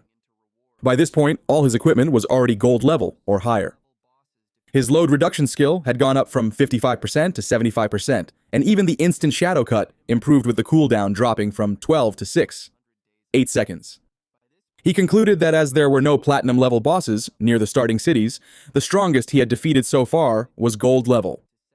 To change that, there was only one path, class advancement. He looked at his experience bar and thought about the challenge. All platinum-level bosses had at a minimum level 2 stealth detection. To beat them, he needed level 3 stealth, which required 20,000 experience points. Only then could he fight them safely. He remembered that in his past life, it took a team of 20 players to defeat a single platinum boss. This time, he was determined to do it alone. Fun decides to return to the city to sell the loot he got to the government. He has the determination to stay ahead of everyone and be the first to defeat a platinum boss alone. After selling his items, he accumulates a total of 105 years. It is a huge amount, which he notes is equivalent to almost 40,000 days of tradable life expectancy, enough wealth to get almost anything in the real world. As he walks through the city, a suspicious-looking player approaches him. The man implies that there is a target in the real world with a good reward, but Fun ignores him. The player gets in his way and reveals that the target is a certain King Fong. Since Fun managed to defeat Songfei, the man says that this new job would be easy money. The moment he hears the name King Fong, Fong's interest is piqued. He wonders what would make someone like King Fong worth killing. But the player ignores the question, insisting that the reason is irrelevant. What matters is the reward, 3,000 days of tradable life expectancy. This number makes Fun hesitate. He calculates that almost 3,000 days are equivalent to about 50 million cell. Fun wonders who would want King Fong dead to the point of paying such a high price. Observing the man, he concludes that he is just an intermediary. Fun does not remember seeing him in his past life, which means the true mastermind must be someone else. He recalls that in his previous life, people with resentment against him only appeared more towards the middle and end of the game. It is too early for enemies to start acting. The only person who fits the profile and has the money to hire an assassin at this moment is Chien. She is the only one with the motive and resources to attack King Fun. However, he also notes that if she really wanted King Fong dead, she could have acted long before the game started. This suggests the assassination has another motive. He deduces that Chen's true objective might be to create a connection with Shadowon. Eliminating King Fong would just be a bonus, perhaps for him having rejected her. This turn of events amuses him. He was already planning to look for Chen to deal with her, but it seems she acted first. Seeing an opportunity, he agrees to accept the job on one condition. He wants half the payment up front, and the time of the execution will be decided by him. The player is surprised. He did not expect someone like Shadowon to accept the job so easily. After consulting his superior, the player transfers 1,500 days of negotiable life expectancy to Fun. Fun decides to treat this advance as interest that he will collect long before thinking about killing Chen. The player then shares the target's location, and that's when Fun is truly surprised. The address is his own home. Without hesitating, he walks away. He tells the player that the results will show when the job is done. The player watches his departure in silence, mocking to himself. To him, Shadowon is just showing off. In the end, they are both just pawns working for Titty. Before Fun could get very far, he was stopped by another player, a beautiful and curvaceous woman. She heard that he was buying boss coordinates and said she had information about a gold-level boss. If he was interested, she offered to guide him there. Fung replied that he would pay 100 days of negotiable life expectancy. As soon as he confirmed the coordinates, the woman agreed, saying the boss was north of the city and that the walk would be a bit long. Curious, Fun asked what kind of boss it was. She replied that it was a plague bearer. The fact that she knew the boss's name convinced him that she might be telling the truth. She then asked if he was sure he did not want to bring a healer since the plague bearer had an area of effect poison attack, but Fun refused, saying she only needed to take him there. As they walked, Fun thought about the plague bearer. It was a gold-level boss, known for its area of effect poison attack, that continuously drained HP. Even so, he was confident he could defeat it quickly with a few skills. Soon they arrived at a cave. She warned that all the common monsters had already been eliminated and that only the boss remained. They crossed the cave and reached a swamp. In the center was the monster, a creature that looked like a tree with several red eyes on its trunk and a poisonous aura. Seeing that she had not lied, Fun transferred the 100 tradable life days he had promised. He thought that with his 75% evasion rate and the ghostly shadow bells, he could dodge the boss's poison without any problems. At that moment, the girl became anxious and confessed that it was all a trap. As soon as the fight started, a group of players would appear to kill him. To make matters worse, they had level 2 anti-fatigue capability. Fung did not seem shaken, but she continued, explaining that her real mission was to get close to find out his identity and address in the real world.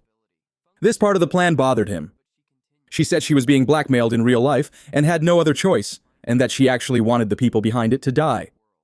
When Fun asked who the mastermind was, she revealed the name Dongfun, whose in-game ID was Shangnan. She added that his group claimed that Fun had already killed them once. Then Fun remembered it was the same guy who tried to steal the ghost ship boss and even offered a skill book as an apology. Desperate, the girl remembered that Fun managed to kill Song Fei, so dealing with Dongfeng would be easy. She begged for help, saying she was completely lost. Fun found the whole scheme childish. He didn't even remember Dongfang from his past life, which meant the guy was a nobody. For now, he decided to focus on killing the boss and then hunt down Dongfang to finish him off. Activating stealth, Fun moved forward, deciding to use the trap against them.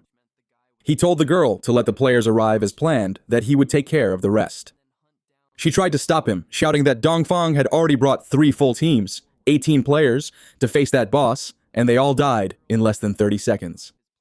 The plague bearer's poison damage was very high, and facing it alone seemed like suicide.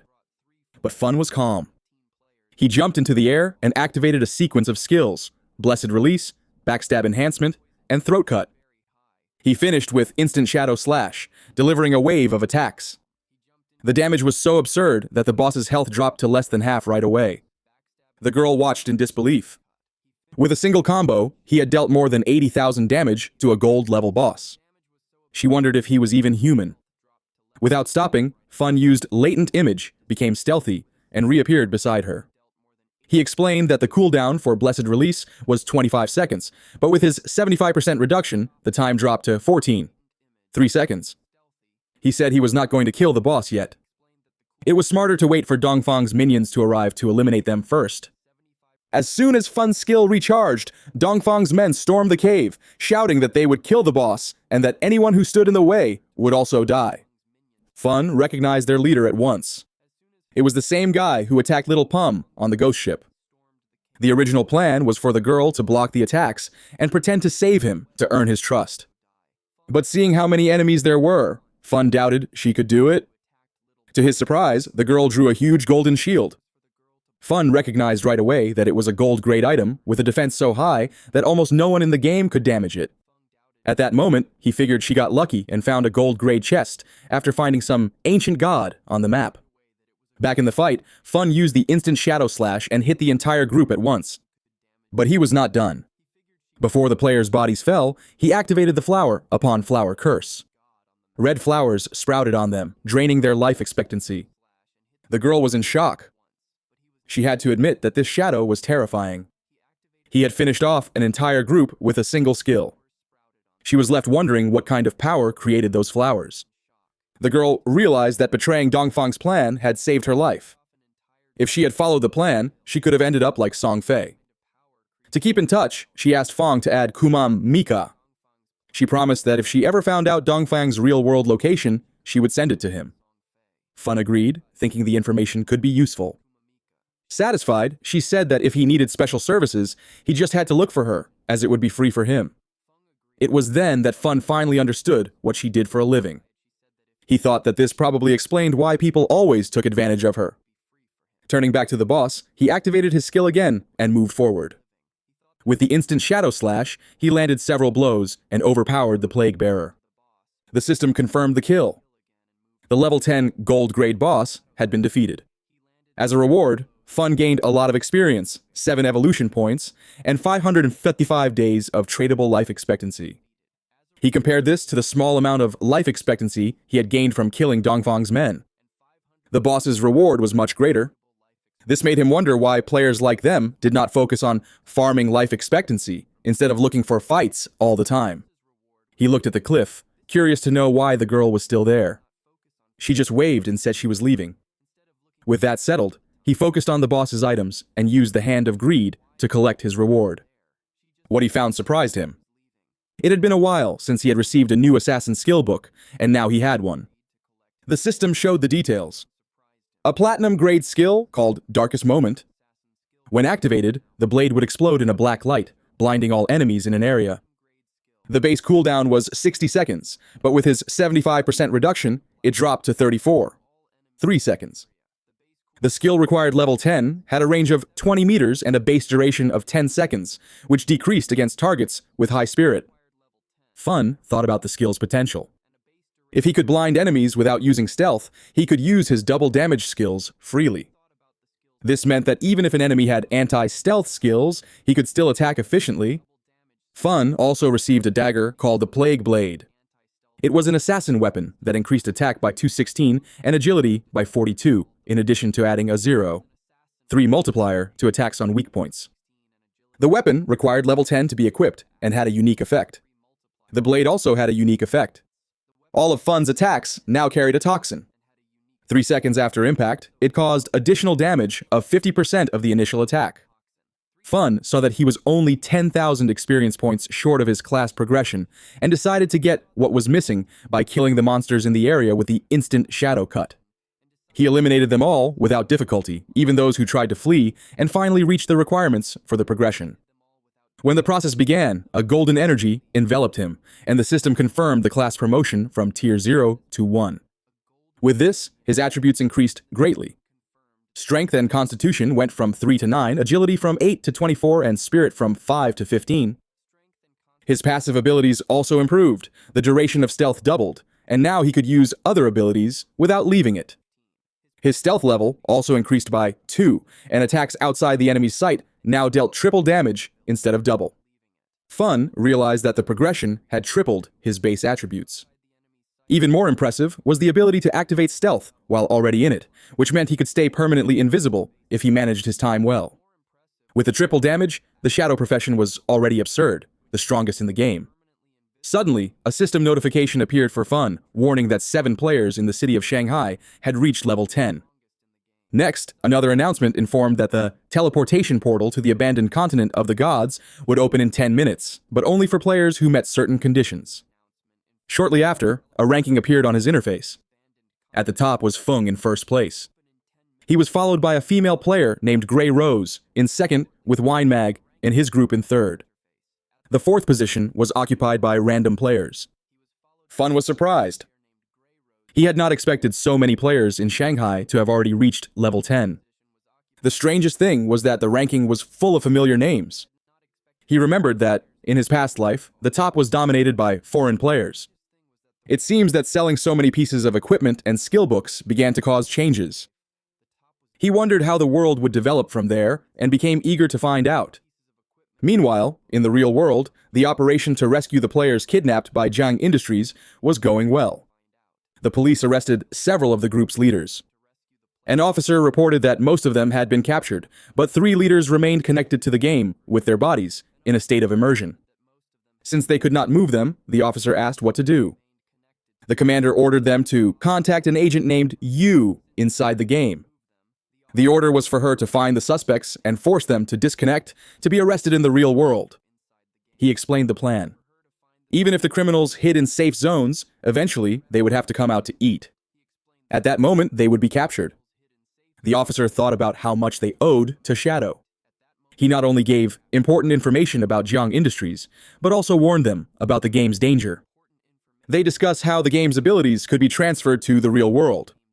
If they had delayed a little longer, the leader of Jiang Industries and his accomplices could have reached level 10 and started to extract these abilities, which would cause countless deaths. There are already reports of small wars and conflicts in several countries, with thousands of victims. The commander adds that on the other hand, most of the government players sent into the game have also reached level 10. Mostly thanks to the equipment and skill books that Shadow provided.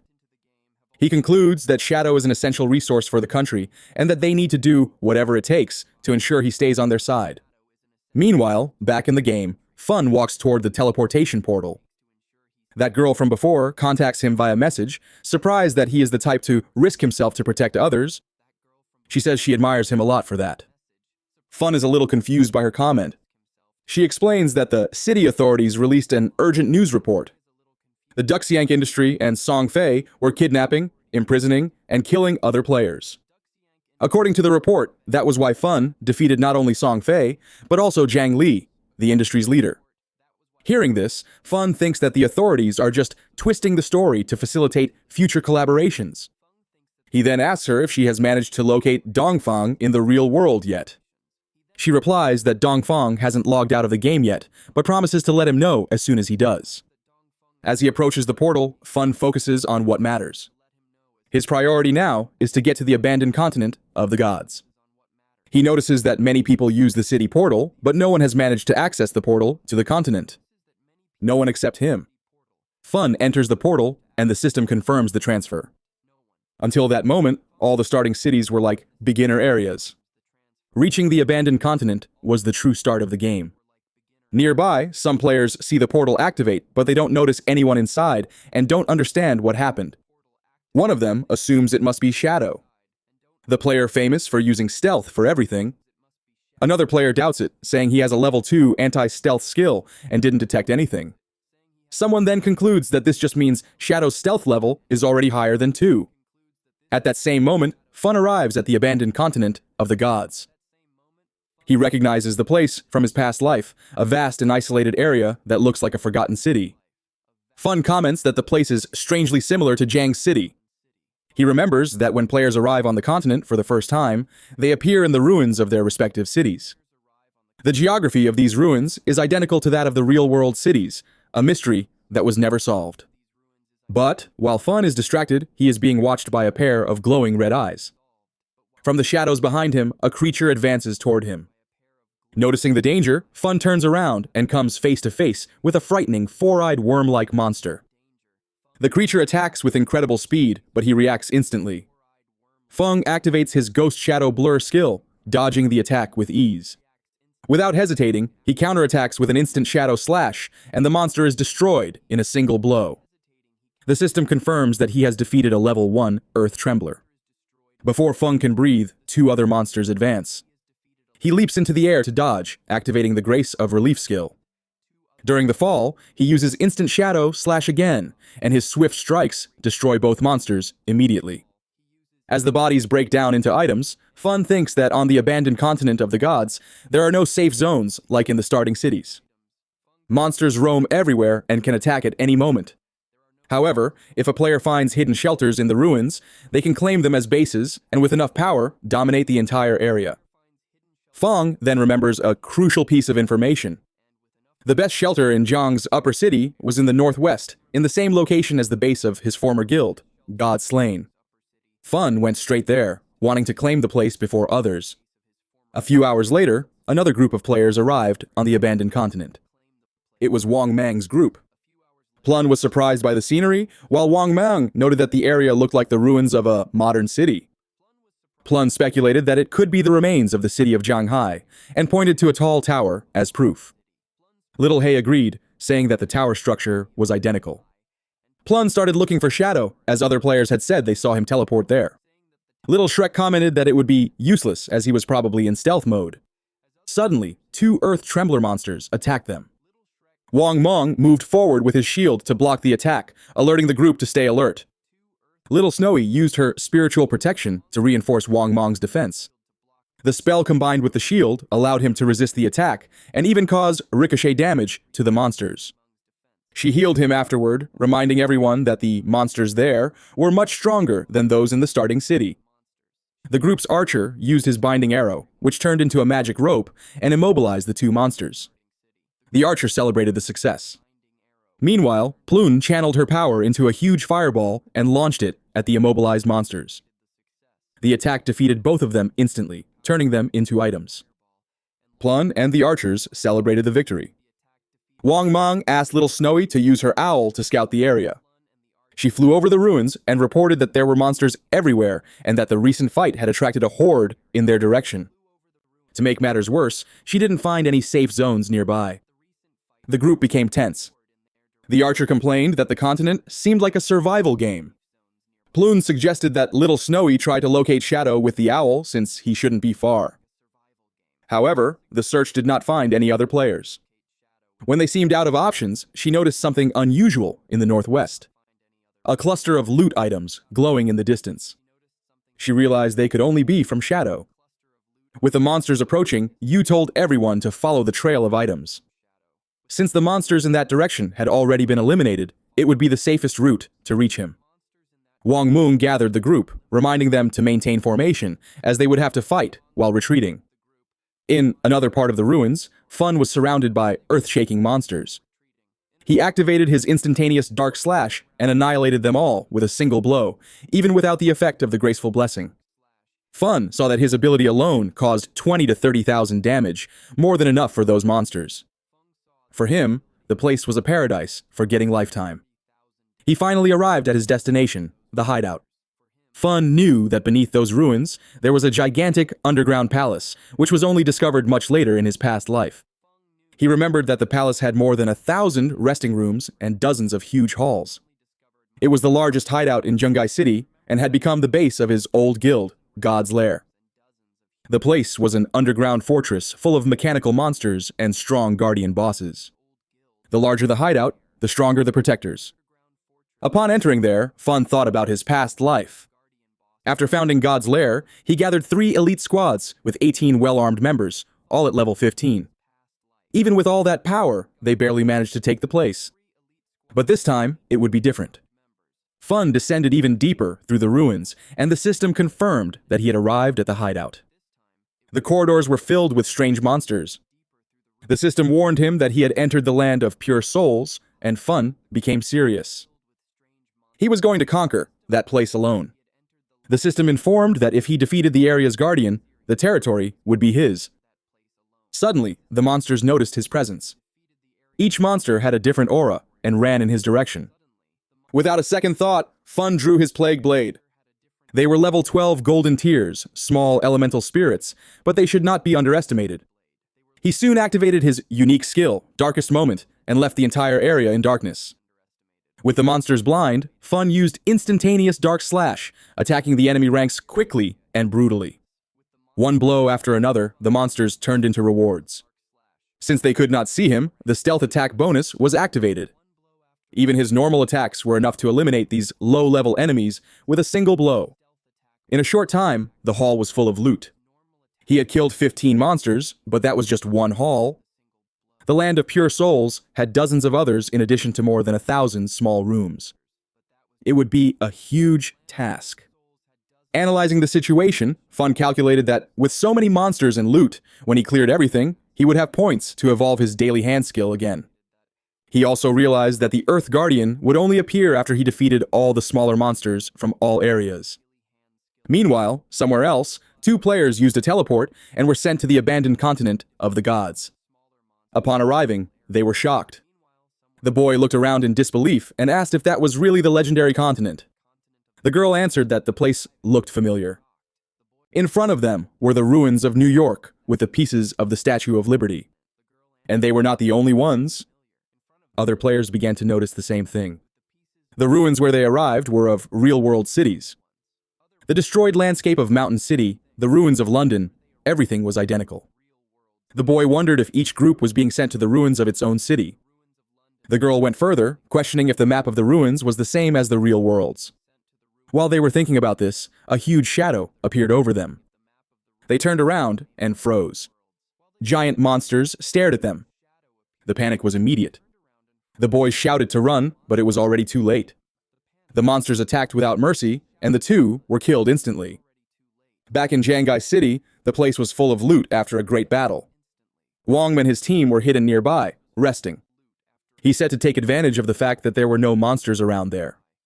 Yu, still in shock, did not hide her admiration for Shadow. She confessed that before she thought their team was strong enough to survive on the abandoned continent of the gods. In reality, they could only hide from the monsters, trembling in fear. Wang Meng warned her to be careful with what she said, and she apologized, embarrassed.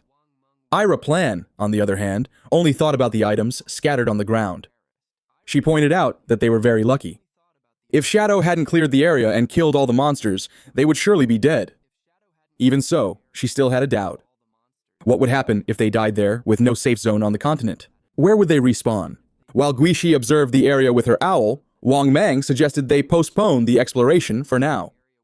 The group had only 6 members, and he thought it smarter to wait for everyone to reach level 10 to face the place together. Yu nodded.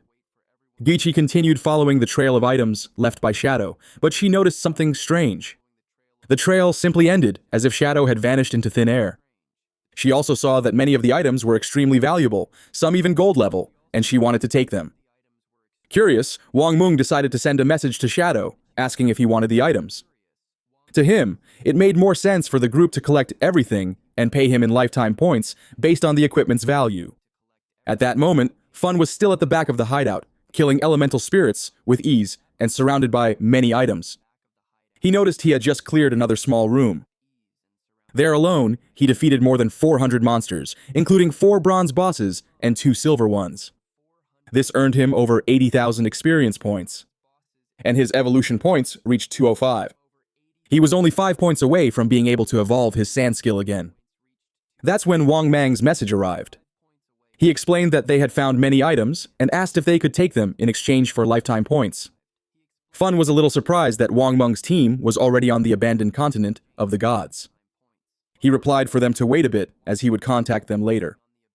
He also said he had a batch of equipment he intended to sell. Wang Meng agreed and replied that they would wait in a ruined bunker nearby at coordinates 89554. Back in the room, as Feng had already eliminated all the monsters, the area's guardian began to appear. A blue energy gathered in the center of the hall, forming an imposing figure covered in lightning. The system identified the creature as Solidary Purifier, a level 15 platinum-grade monster.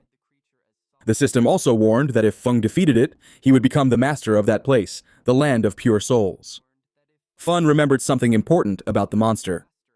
It was the strongest in the entire city, both in level and grade. In his past life, the Solidary Purifier had 750,000 health points, divided into 3 phases. Back then, even the best warriors with full gold equipment could barely withstand a single bolt from it. But now things were different. With his current strength, Feng knew he wouldn't even need to defend himself. He would simply dominate the monster. He started the fight using the instant Dark Strike, landing several attacks. The Solidary Purifier's life decreased a little. Next, Feng used a lethal strike directly to the monster's neck, lowering its life even more. When its HP entered the second phase, the Solidary Purifier charged an attack. A lightning arrow that released a storm of lightning from the ceiling. Using his speed, Feng dodged the attacks with precision. He knew that with his current electrical resistance, being hit by a single bolt would mean instant death. There could be no mistakes. Against platinum or higher bosses, all attacks came with hit correction. This meant that the boss's accuracy was automatically adjusted, overcoming a normal 75% dodge rate, while most monsters had only a 25% chance to hit Feng. The hit rate of a boss like the Purifier rose to a minimum of 50%. Even so, with his 182 agility points and a speed of over 40 ms, he could dodge most attacks if he stayed alert. In his past life, he led an entire guild in this battle, and they barely survived with priest shields and luck. But this time, everything was under his control. Thong delivered a powerful blow, determined not to give the Purifier of Souls a single second to fight back. The combination of his gift of liberation, Dark Strike, and the plague-bearing blade tore off 250,000 hit points from the monster. With that, the Guardian entered the second phase, and as expected, activated its invincibility state, glowing with uncontrolled energy. 3 large lightning spheres formed around its body. Feng knew this phase well, and knew it was crucial to destroy the spheres as quickly as possible. Otherwise, the Guardian would enter a rage mode, and not even he would be able to handle the chaos. Feng remembered the pain of his past life when his team was decimated by the Purifier in rage mode. The worst part was seeing his sister after the defeat, saying with tears in her eyes that she didn't want to fight anymore. That's why the next time he challenged the boss, he didn't take her and managed to defeat it on the first try. Back in the present, he focused on the lightning spheres and cast a poison dart. He aimed at one of them, explaining that all damage dealt to the spheres was transferred directly to the boss. He cast another dart, destroying the second one, and aimed at the last one. When the third sphere exploded, the Purifier of Soul's life turned red.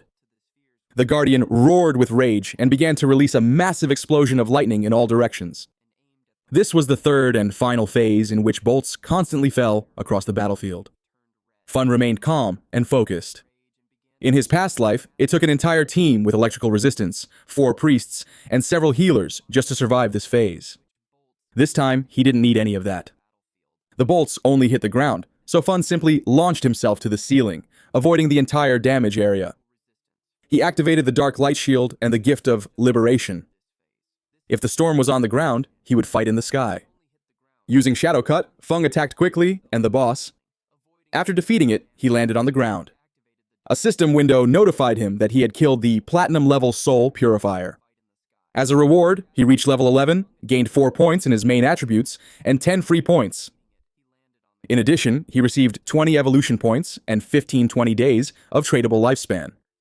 Feng was satisfied. He achieved the world's first kill of a platinum-level boss, earning 10 reputation points and becoming the master of the hallowed grounds. He knew that the hideout he had just conquered had an importance that went beyond the game. A hideout was not just a shelter, but it could be extracted into the real world. This was vital because when the game descended into reality, real-world weapons began to corrode. Powerful weapons like nuclear bombs became useless, and tanks and airplanes would soon become scrap metal. Future battles would depend entirely on game skills. A hideout brought into the real world would create a magical defensive barrier, becoming a safe haven. Feng reflected on this for a moment and then moved away from the area. He remembered that his old guild, Godslayer, had used that same place as a base to grow. Despite the good memories, he also witnessed a lot of intrigue and betrayal. With that in mind, his determination strengthened. This time, he would not follow the same path. He would grow stronger alone until he reached the top. Elsewhere, the situation was very different. During a battle, Xiao's friend threw himself on the ground to dodge an attack and shouted for her to get out of the way.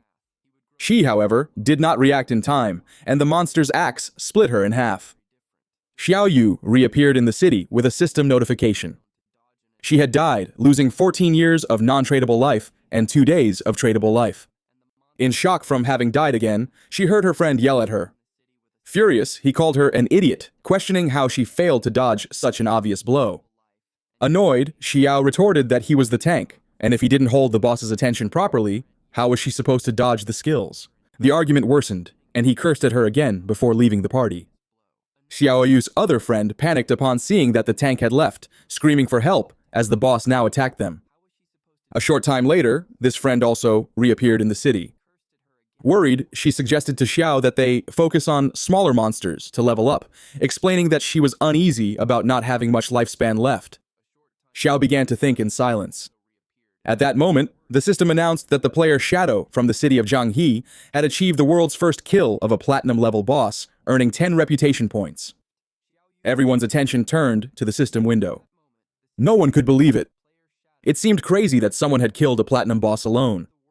While most had barely reached the continent, the name Shadow echoed again, and everyone wondered who he was. The feat was incredible, as many players had never even seen a gold-level monster. Xiao was confused, not understanding why the others were so weak. She herself could barely kill a silver-level boss, and wondered how Shadow had defeated a platinum one. Back at the hideout, Fun began to collect the lifespan orbs. After killing the Soul Purifier, he reached level 11. Knowing that each level after 10 granted 4 points to all attributes and 10 free points, he continued to put everything into agility. With high agility and his infinite invisibility, he could kill powerful bosses without taking damage. In addition, he gained an extra 100 storage slots. Feng spent 210 evolution points, with 15 remaining to evolve his Greedy Hand skill from epic to legendary. With this, the chance to get an extra drop increased to 500%, and this extra drop had a 100% chance of having its level increased. The skill also granted a passive effect, 100 greedy storage slots. He then used Greedy Hand to collect the spoils, obtaining 5 extra loot rewards and 100 more evolution points, totaling 150. Fun noticed that 2 pieces of equipment and an assassin skill book had dropped. Since his level was still low, he stored them in the hideout storage and ordered a devout believer to collect and stack all the rest of the loot. Happy with the 115 remaining evolution points, Feng began to improve his other skills. He used 42 points to evolve Dark Stealth to the epic level, increasing its duration to 60 seconds, the damage of the attack that breaks stealth to 300 to 500, and reducing the cooldown to 15 seconds.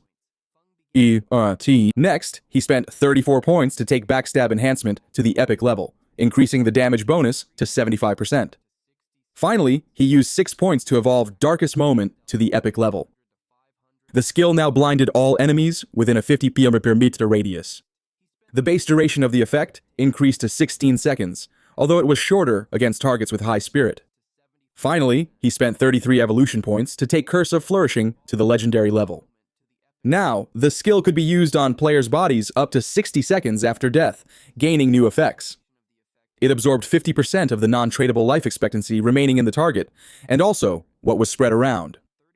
Any body drained by the curse ceased to exist. He was surprised to realize he could absorb non-tradable life expectancy. He remembered that in Heil areas and boss zones, life expectancy was consumed much faster, and this consumption always affected the non-tradable type first. Snowy contacted Fun and congratulated him for being the first to kill a platinum-level boss. She also said she had good news. The Sage of the East had just logged out of the game. She mentioned hearing that his clan was gathered at the Jinman Hotel and that they had bought a lot of life expectancy to convert into combat power in the game. While the girl organized the items, Fun praised her. She replied that there was no need to thank her, as it was her obligation. She also said that he needed to defeat the Sage of the East anyway, or she would be doomed. Fun told her not to worry and began to store the items. He saw that everything fit and there was still half the space left. The 100-slot backpack was very useful, so he decided to look for Wen Meng to sell everything. When Plun saw Fun return, she became excited and ran toward him. Before she hugged him, Fun stopped her with his hand and got straight to the point. He made it clear that, as always, he would set the price, and they could refuse if they didn't want to. He explained that more than 30 items were of common or bronze level, and therefore he would give a discount. The final price would be 950 days of life expectancy. Yu smiled and said he agreed. They had already calculated the value of the previous items at around 1,000 days. So, to simplify, they would give 2,000 days for the whole lot. Fun was confused. That batch had silver, gold, and platinum level items with a total value of 18,000 days of tradable lifespan. She opened the system window and was surprised by the content. She could not believe there was platinum level equipment in there. She herself only had one gold level item and thought that only a very strong player would sell items of that level. Excited, she realized this would greatly accelerate the development of Shanghai City and thanked Fun. He said it was nothing as they were helping each other. Nervous, Plun asked Fun how he had so many inventory spaces and if he was Dawn Man King. Fun explained that their backpacks must be full and advised that there was a staircase under the statue in the center of the ruins which led to a portal to the starting city. Fun started to walk away and made it clear that the first time they used the portal would cost 500 days of lifespan. He warned that subsequent returns would have no cost, but that they should think carefully. After that, he left. You smiled and pointed at him. She said she had warned that Fun was a reborn player, as it was the only way he could have such secret information. Seeing her attitude, Wang Mung became confused and asked the captain not to act that way, as she was scaring him.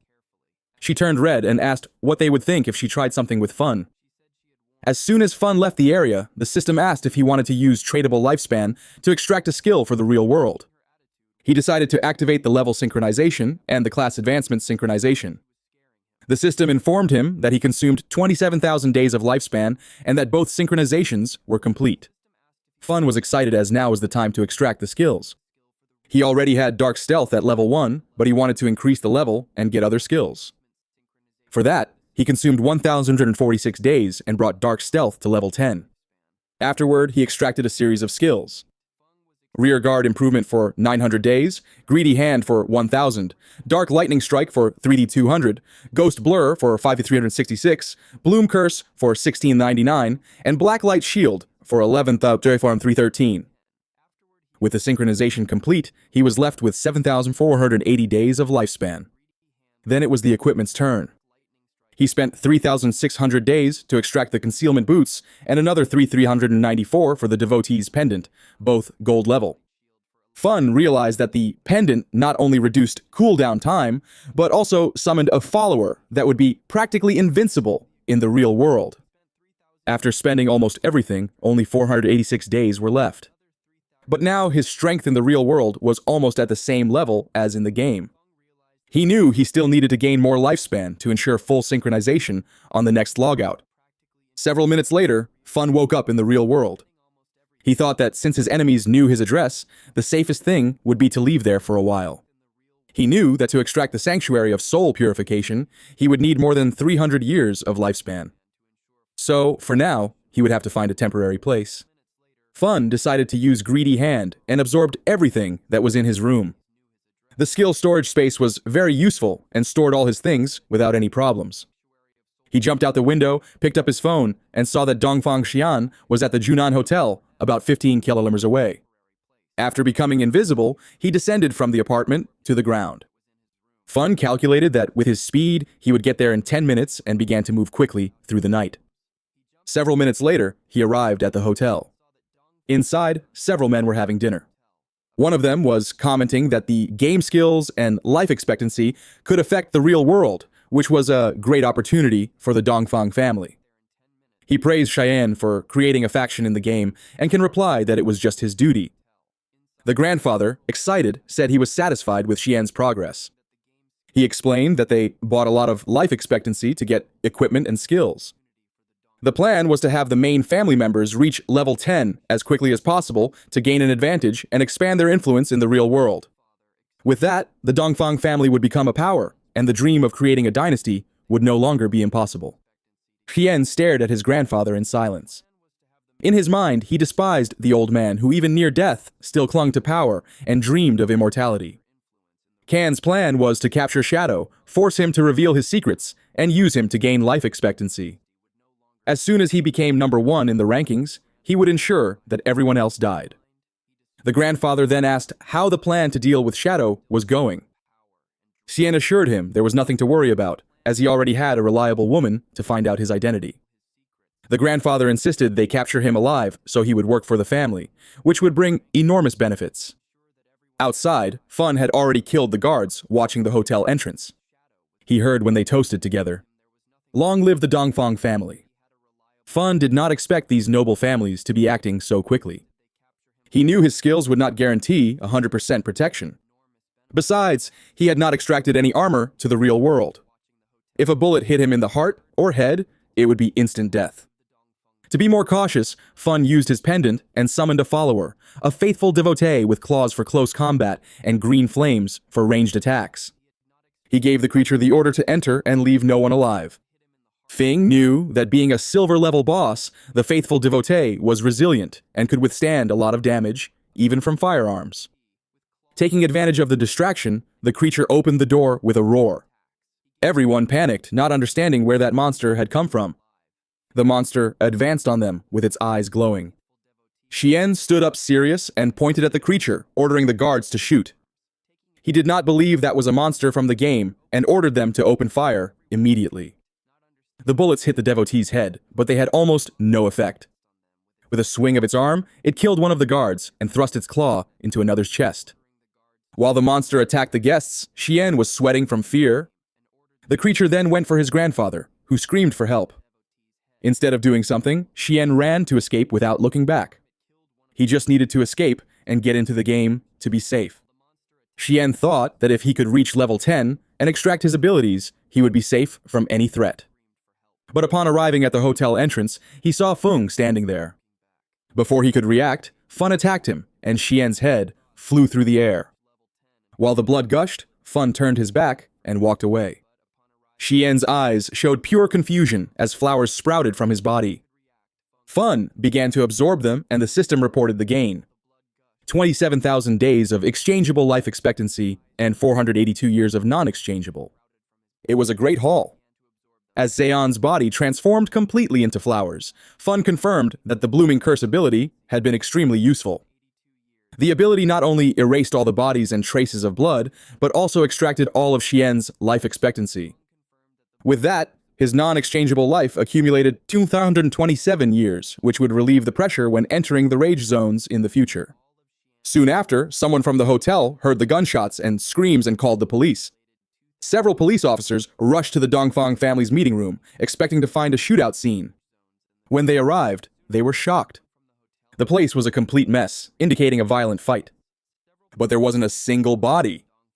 It was as if the entire Dongfang family had disappeared, so the investigation unit was called in. Meanwhile, Fun was already far from the hotel. His next target was the Chen Corporation. The main headquarters had moved to North America, but the CEO's daughter, Chen Shi, was still in Demon City. Fun needed to eliminate her before she left the country. The distance of almost 300 kilometers was too great to travel on foot. Realizing it would be a waste of time, he returned to the game.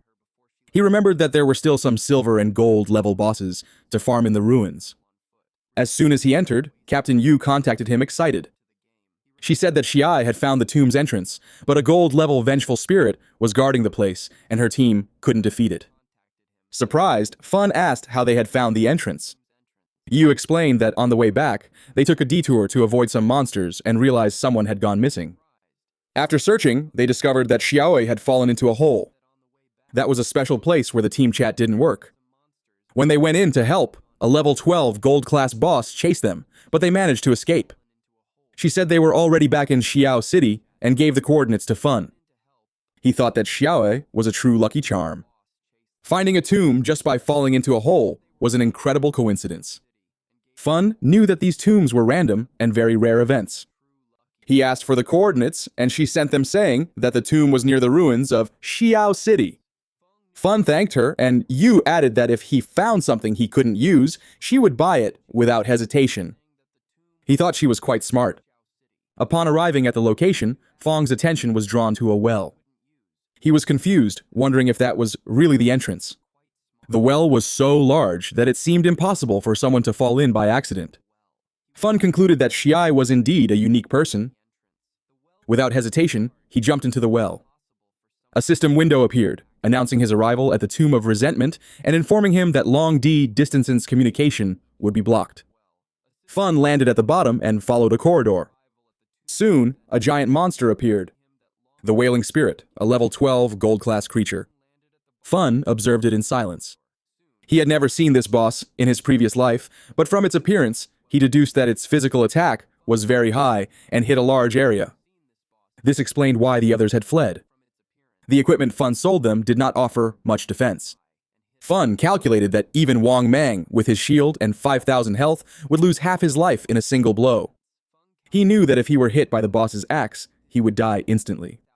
Using the combination of the Blessed Release and Instant Shadow Cut skills, Fun attacked and cut the monster's arms.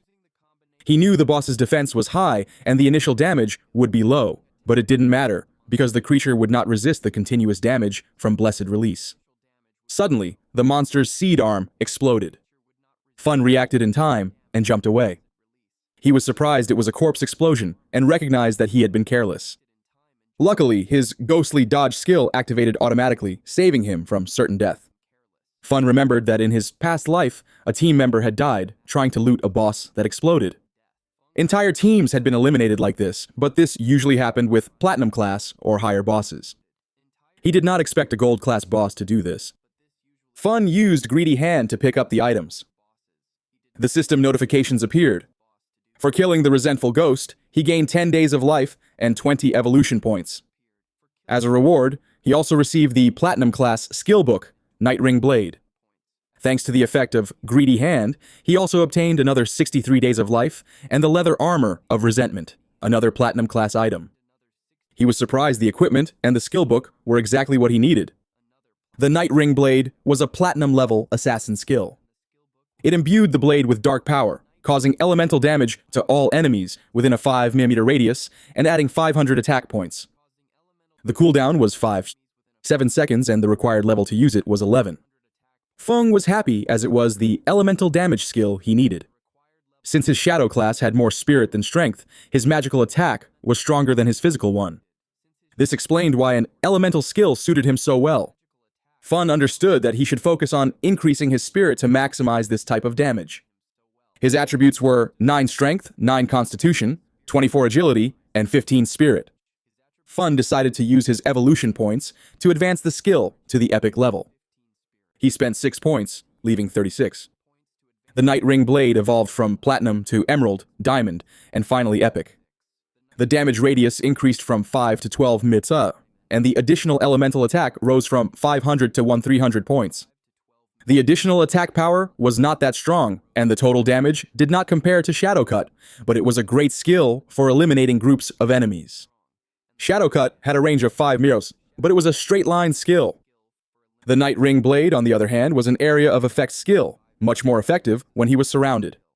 The Platinum level Resentment leather armor granted 55 physical defense, 45 elemental resistance, 42 damage block, and 777 health points.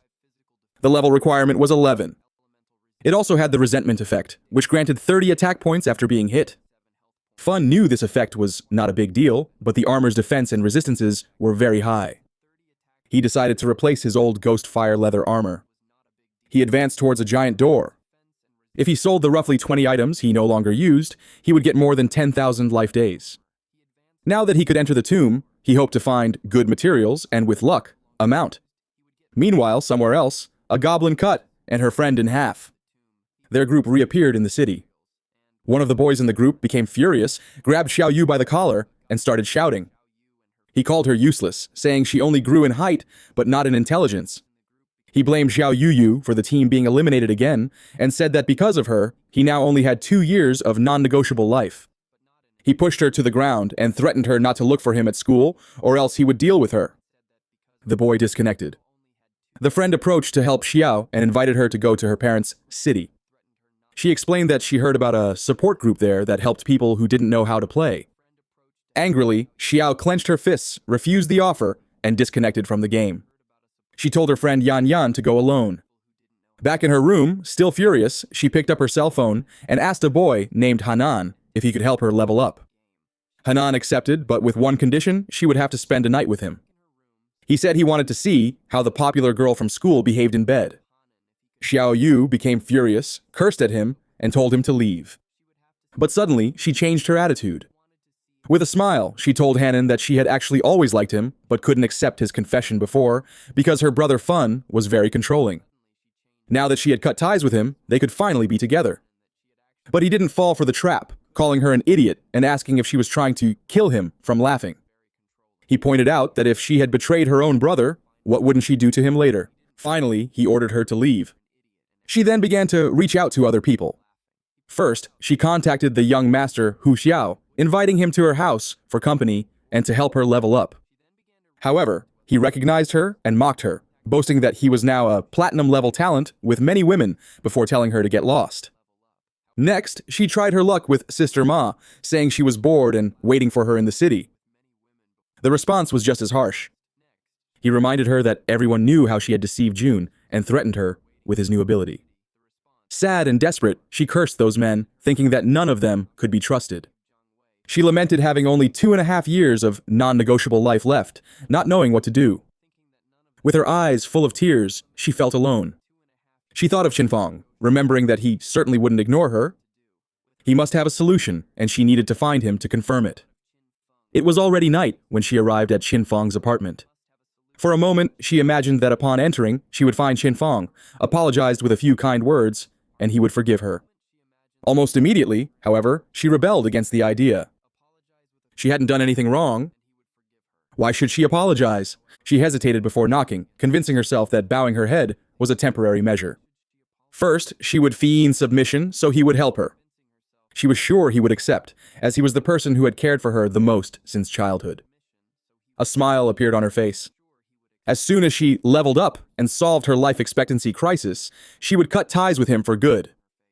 Satisfied with the plan, she knocked on the door and called for Qinfeng. With no answer, she insisted, asking aloud if he was asleep and announcing that she had returned. Her tone became pleading, begging for him to open the door.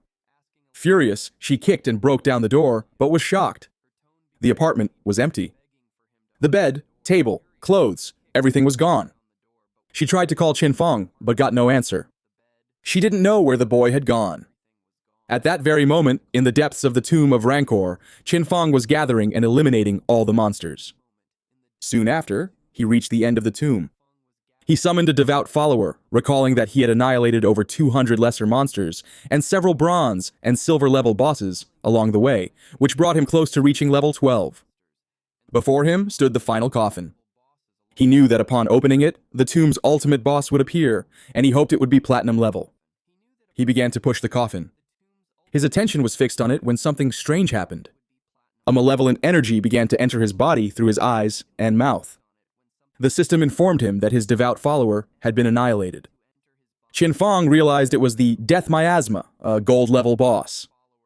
He cursed his luck, knowing that this boss had no physical form, making it immune to physical attacks. He remembered that in his past life, someone had released this boss, and it had ended up spreading and causing enormous losses in a nearby base.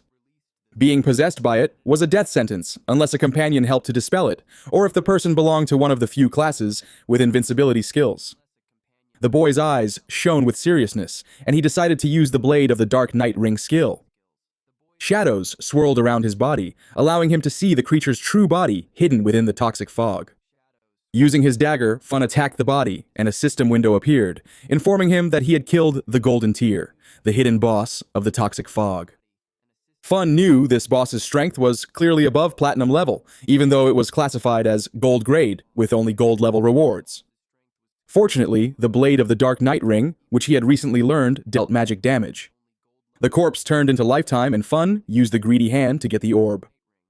After all the effort, he expected a golden tier equipment, but instead he got a rare item called the Mount Bell, which left him surprised. Fun was happy to have gotten a mount. This proved that the famous luck of the Lenny Spiral was not just a rumor.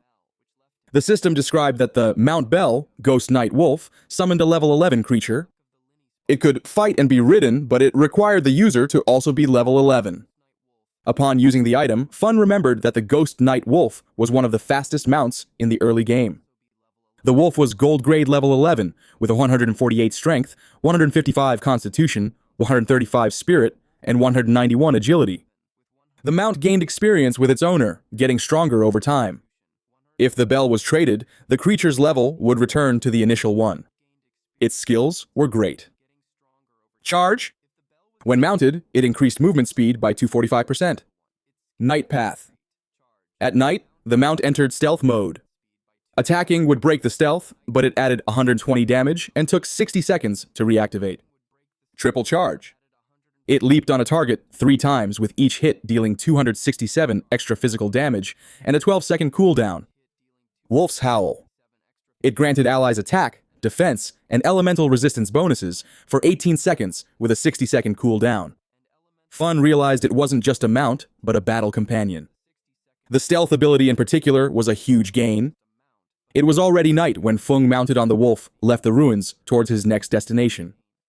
His plan was to reach level 15 and accumulate lifetime to extract the mount. After disconnecting, he would go to the Magic City to eliminate Qiangxi and end this threat once and for all. Fun passed by the Jiangnan Coliseum, a huge area with 2 underground levels full of monsters. A perfect place to level up. The Ghost Knight Wolf Agil climbed the Coliseum's wall, which was crowded with powerful creatures. The monsters soon stared at him. The wolf leaped and Fun dived with it towards the group. With focused eyes, Fun used the instant shadow cut and began to eliminate the monsters. Meanwhile, in another part of the ruins, Yu used her sword to kill a monster. The creature's body turned into lifetime, and she sighed in relief. Her companion Yan, the son of a department head, started to applaud. He praised her damage, saying the Dragon Swordsman class was incredible and that Yu was the woman he wanted. She commented that the Golden Boss was only level 8, and it took them over 10 minutes to defeat it. Because of that, she didn't understand how Shadow had managed to kill a Platinum Boss alone. Monian praised her, but downplayed Shadow's achievement, saying he was just an assassin who used stealth to beat the boss little by little. According to Monin, that playstyle would never get someone to the top. He was pleased, thinking it would be easy to subjugate Yu since she had no influential contacts. In response, Yu asked if a mediocre archer like him wouldn't be the ideal person to wear down a boss slowly. Monian defended himself, saying he was honest and wouldn't stoop to wearing down a boss slowly. He claimed to have heard that Fun had a terrible character and was a real-world killer. Monian said he knew a police hunter with level 3 anti-stealth skills and suggested a trap to discover Fun's identity and control him. He argued that someone like Fun would only be trustworthy if he worked for their organization. Otherwise, incidents like the ones with Songfei and Zhongli would keep happening, and he was tired of cleaning up Fun's messes. Yu and Wang Mong looked at each other and laughed at Mon. They explained that he hadn't understood the situation. It wasn't Fun who asked them to clean up his messes, but the other way around. They needed to clean up what Fun left behind to ensure their interests were aligned, and they could cooperate. They recalled Fun's achievements, the global first kill of a golden boss and a platinum boss, both solo. Annoyed, Monan insisted that Fun was nothing more than a fragile assassin. He asked how they couldn't control him with an equivalent anti-stealth level, and called them useless. Monan was offended for being contradicted. He turned to Yu and said she should pay attention as he was going to ruin Fun's reputation and capture him. He stated that when he succeeded, she would kneel begging for forgiveness. Wang Mong asked Yu about the boss's loot. She listed a gold equipment for a priest, a silver one, and a silver skill book. Then she remembered that Fun used to sell various gold and platinum equipment, and wondered how many bosses he had already killed, or if his talent was to find treasures in chests. Wang Meng confessed that he was worried about the Zhonan restaurant case where the Dongfang family was murdered. He hypothesized that Fun was responsible and questioned if they should still help him in this case. Wang Meng admitted not understanding Fun's personality and feared that he could be a murderer in real life. Yu knew about the case and knew that the superiors took it seriously, speculating about the connection with Fun. Even so, she guaranteed that she would cooperate with him anyway. She said that even if the superiors refused to clean up this mess, she would support him personally. Confused, Wang Meng asked the reason, and Yu replied with another question. Who wouldn't support Fun? At that moment, a subordinate appeared. He reported that they had found an arena further ahead with all the monsters killed. bodies everywhere, and he did not know what group would have been strong enough to do that. Yu seemed excited and decided to go to the arena, leaving Wang M even more confused. Upon arriving at the Shanghai Coliseum, they saw the ground covered with lifetime units. They were shocked by the amount of dead Isaacs. There must have been hundreds. This made them think, what kind of group would have been strong enough for such a feat? Yu was confident that Fun had been there and suggested that they look for him. Monan questioned her certainty. Yu replied that it was simple. Fun was in first place on the scoreboard, and their group was right behind. Since they could not do something like that, it could only have been Fun. Furious, Mon stated that he also had invisibility and could do the same. It would just take more time. Ignoring him, Yu contacted Fun. Thinking that he would have many equipment and skill books left over after killing so many monsters, she proposed to buy them. Mon was shocked. Fun appeared behind Mon, riding his wolf. Monan fell into a sitting position on the ground from fright, while Captain Yu got excited and asked where Fun had gotten the mount. He explained that it was thanks to the coordinates Plune gave him. Hearing this, Plune was embarrassed and said that he did not need to mention him. Fun then proposed a deal to Captain Yu. She could take all the items from the ground as a package with the usual conditions. She agreed as she already knew his prices were always fair and that cooperation was optional if she was not satisfied. While they talked, Monian became furious. Feeling humiliated by Feng, he swore that he would make everyone pay. Riding the wolf, Feng advanced through the ruins. The system showed that he had already reached level 13. Below him at level 10 were Justa Implav, Huan Mang, Goblin Negro, and Grandes Mentas. Fun had 245 years of tradable lifespan and 255 evolution points. He was happy because after clearing the arena, he got a gold-grade skill book. The book was called Silent Camouflage. It allowed the user to become permanently invisible when standing still, without moving or attacking. An attack coming from this state added 300 points of penetration damage. The skill had a 120-second cooldown and required level 13. Feng realized that it did not only strengthen his stealth. Its true power was in the possibility of using it in real life. Combined with the game's invincibility, he could disappear completely. He decided to evolve the book to the epic level, spending 11 evolution points. The skill went from gold to platinum, emerald, diamond, and finally, epic. With the evolution, the additional damage from the stealth attack increased to 800, and the cooldown time decreased to 60 seconds. Afterward, he decided to evolve other skills. First, he spent 34 points to take Poison Dart to the epic level. The skill evolved from emerald to diamond, and then epic. Its maximum range increased to 20 meters, and the damage per hit rose to 400 in addition to applying a poison that caused 100% damage per second for 5 seconds without stacking. Next, he spent 200 points to evolve Graceful Release to the mythic level. Going from legendary to mythic, the attack bonus on weak points rose to 300% and the damage multiplier on weakness doubled. Its active use now applied the throat cut effect, causing 200% damage per second for 3 seconds, with the cooldown reduced to 15 seconds. Fun was satisfied as mythic level skills were very powerful. Now, almost all of his attacks would hit a weak point. He took his necklace, the Pendant of Deceit, and decided it was also time to evolve it. The accessory of Platinum Grade gave 45 physical attack, 20 strength, and 20 constitution. It required level 13, and its unique effect added 1 point to the stealth level.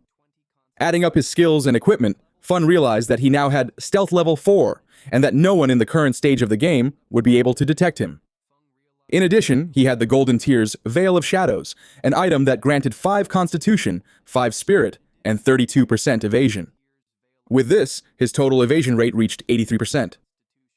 Suddenly, there was a small explosion nearby, and Fun stopped to investigate what was happening. Upon turning around, Fun saw a giant boss emerge. Its arms were chains that ended in sharp blades made of steel. He wondered who would have been crazy enough to release that boss. Fun remembered that in his past life, this boss appeared in the ruins of Shanghai. The hunt led to the death of 4,000 people. The monster was the guardian of the sanctuary, the second largest refuge in the ruins. His original plan was to deal with another target first before facing this boss. But since the boss was already there, he decided to face her. Fun jumped with his wolf to the top of a building. Down below, the boss began to spin her arms and slaughter the nearby players. She killed a player, and the others realized her strength too late. She swung her bladed arms and continued killing the rest of the group. Fun watched the players trying to face the Steel Saint and saw that they greatly underestimated the danger. A player on a tiger began to fight, and Fong recognized him. It was Xiangyong, a paladin. In his past life, they were rivals for 9 years without ever having a clear winner. Xiangyong was astute and treacherous, always escaping defeat with some trick. Fun also remembered that in his past life, it was Xiangyong's guild that defeated the Steel Saint.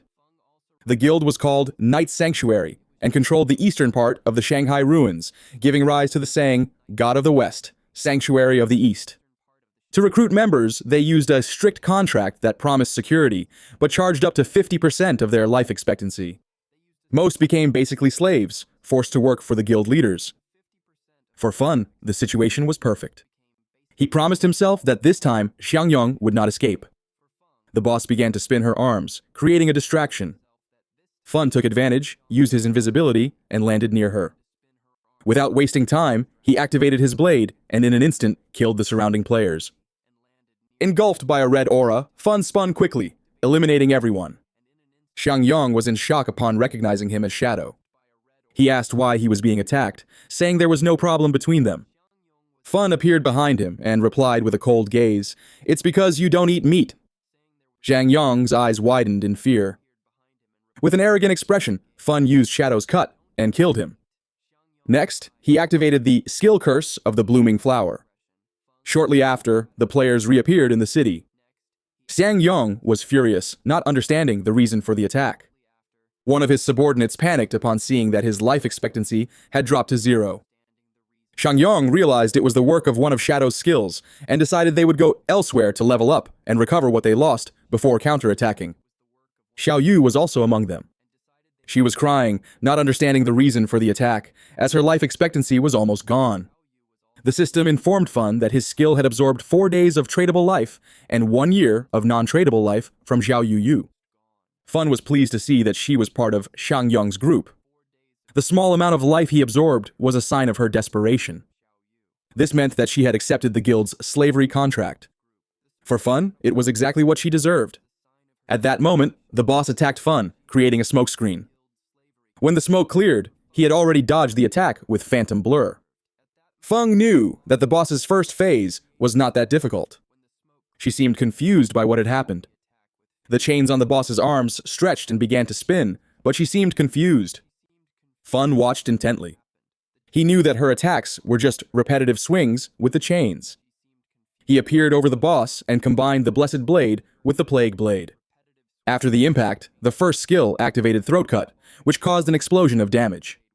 The second created an explosion of toxic damage 3 seconds later. With a quick attack, Feng applied Throat Cut and a Deep Cut appeared on her neck. The boss's health bar dropped to less than half in an instant, and her eyes shone with anger. Feng remained calm, as he knew her danger was in the second phase. Upon losing half of her health, the demon sealed within her would awaken and reflect all damage received back to the attacker. There was also a legend about a portal in the demon's belly that transported anyone who was swallowed to a volcano. But Fun thought this was just a confusion with mechanics from other games. A group of players watched the fight from a distance. They commented on how merciless Shadow was. The Night Sanctuary Guild had summoned the Platinum Tier boss, but Shadow appeared and eliminated everyone. Soon after, he used a skill that took half the boss's health at once, forcing her second phase. While they were talking, Fun, still invisible, turned his attention to the group. He knew that the boss's second phase had a weakness. The damage reflection effect disappeared for an instant when she attacked. If he attacked at that exact moment, he would avoid the reflected damage. The problem was his skills like Shadow Cut, Throat Cut, and the Plague Blade, which caused continuous damage. Even if the initial attack went through, the extra damage would be reflected and kill him instantly. Thinking about this, he looked at the players spying on him and decided to use them. One of the players, An Yuan, asked the others to move away to get a better view. Upon seeing him, the others became excited, and Quan's subordinate explained that they had already memorized the boss's skills. A girl from the group added that after the boss's health dropped below half, she stopped and her body changed, indicating that she was gaining new skills. And just as the second phase began, Shadow disappeared, and Quan didn't believe he was facing the boss alone. He ordered his subordinate, Cho, to use the red eye to search for Shadow. She agreed and used her power. A small rabbit appeared and ran near the boss without being noticed. Then Cho said she couldn't find Shadow. She concluded that he must have left since not even her level 3 anti-stealth skill could detect him, and Quan agreed, thinking it was impossible for someone to have level 4 invisibility, and jumped off the cliff, leaving Cho confused. He asked her to stay alert and let him know if Shadow returned. As Cho nodded, Anquin went to the ground and drew his swords. A confident smile appeared on his face. The other players thought he was looking for death by trying to fight a platinum-level boss alone. One of them, however, recognized him. He was the famous player known as Safety First. The player said that he saw him defeat a gold-level boss in the starting city without getting a scratch. It was revealed that his class was Soul Warrior, which gave him 100% dodge when rolling. Additionally, there were rumors that he had been a famous streamer known for his ultra-fast reflexes in Souls-like games. With his arrival, the boss's attention turned to Anquin. The boss attacked with her sharp arms. Anquin reacted instantly and slid across the ground, narrowly escaping the blow. Next, the boss created energy arms to crush him, but he rolled again and dodged once more. When the boss tried to reach him, he rolled again to move away. His subordinates began to praise him, impressed with his skill and calmness in dodging. They noted his discipline for not greedily trying to land an extra hit. One of them commented that Anyuan's performance was incredible as he perfectly dodged every attack.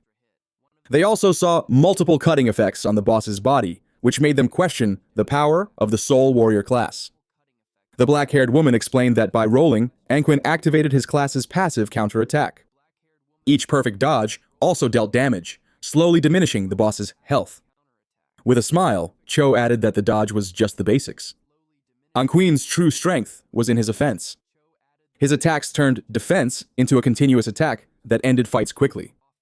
While the boss desperately tried to catch him, it was revealed that a successful dodge allowed Anyuan's next attack to ignore 50% of the boss's defense. Anyuan then turned to face her, and a blue energy began to emanate from his body. Seeing this, his subordinates realized that the strike would cause 4-digit damage. Before the boss could react, Anyuan delivered the attack he had prepared. His single strike split into 3 shadows, which hit the boss with precision between her openings and caused deep cuts. In an instant, her health bar dropped to less than half. His subordinates celebrated upon seeing that the boss already had only a third of her health. Anquin turned his back on the enemy, but at that moment, he took over 34,000 points of damage and died instantly. His subordinates panicked, not understanding how he could have died if he had dodged everything. They were even more confused because although Anquin hit the boss, his health did not decrease that much with a single blow. Not far from there, Fun silently watched Anyuan's health bar and thanked him. Anan's display forced the boss to use many of her moves. Fong saw that while the other player was showing off, he himself was attacking the boss non-stop, which finally reduced her health to a third. The Soul Warrior's moves caused good damage, but in the end, they led to his own death. Because of his class's characteristic, it was impossible for him to defeat the Iron Maiden. When he rolled, he could not attack, and when he attacked, he received reflected damage. The boss started to turn, and Feng's attention turned to her. He knew this was bad. With her health so low, the boss was trying to return to the church's sanctuary to heal completely, which would make all the effort useless. He looked at Anquin's subordinates and realized that the Soul Warrior's death had frightened them. Fun doubted that they would attack the boss again. However, if the boss was not attacked, the reflected damage effect would not disappear. It was time to act. Fun used his invisibility skill and appeared in front of her, blocking her path back to the sanctuary. Upon seeing Fun, the other players were surprised. To them, Anyuan had been just a distraction. The real danger was Shadow. It was scary to think that all the cuts on the boss had been made by Feng. Cho did not believe what he saw. His level 3 anti-invisibility skill did not detect him, which meant that Feng's was level 4 or higher. Fun looked at the item Anyuan dropped and decided he needed to retrieve it. He activated the black light shield and a golden protection appeared around him. The skill created a 10-layer shield, each capable of blocking one attack. The boss's attention turned to him, and her arms turned into blades again. She attacked, and Fun knew this was his chance. Using the instantaneous shadow cut, Fung delivered a series of quick strikes. He noticed that the last 3 attacks out of a total of 9 hit the boss during the counterattack. If it weren't for the black light shield to block the reflected damage, he would already be dead. The shield now only had 7 layers. Next, the boss concentrated energy in her abdomen, jumped, and released purple flames. Fung retreated, but the flamethrower attack was so fast that it destroyed the 7 remaining layers of his shield at once. He barely escaped. If he had been half a second slower, he would have died. At that moment, another player tried to take Anyuan's item, but Fun noticed and threw a poison dart at his forehead, eliminating him on the spot. He made it clear to everyone that no one should touch his loot. The system informed that Fun obtained 612 days of tradable life and 67 years of non-tradable life. His skill also absorbed another 355 days and 20 years. Fun was surprised by the amount of life the eliminated player possessed, which meant he had probably never died before. He found this interesting and decided not to use the skill on him for now. The boss roared, but Fun remained calm. He knew he needed to use the shield and normal attacks to defeat her bit by bit. He attacked and dodged in a slow but safe method. From a distance, Shu watched the fight, impressed by Fong's speed.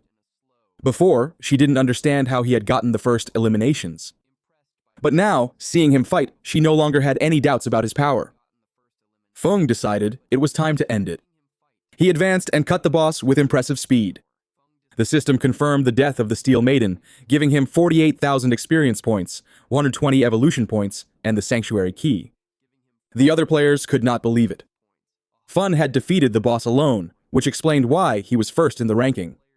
Using the greedy hand, he took the loot, an emerald-level leather armor called Gift of the Black Flames. It gave 95 physical defense, 120 elemental resistance, 77 damage reduction, and 77 constitution. Its special effect applied black flame to targets, reducing their defense and resistance, although with a lesser effect on bosses. Fun was satisfied. That piece alone was already better than a full set from other players. In addition, he also obtained the Emerald-level Assassin's Instinct skill. It allowed for the partial perception of the silhouette of invisible units and granted 2 points of anti-invisibility. Fun decided to evolve the skill, spending 33 evolution points.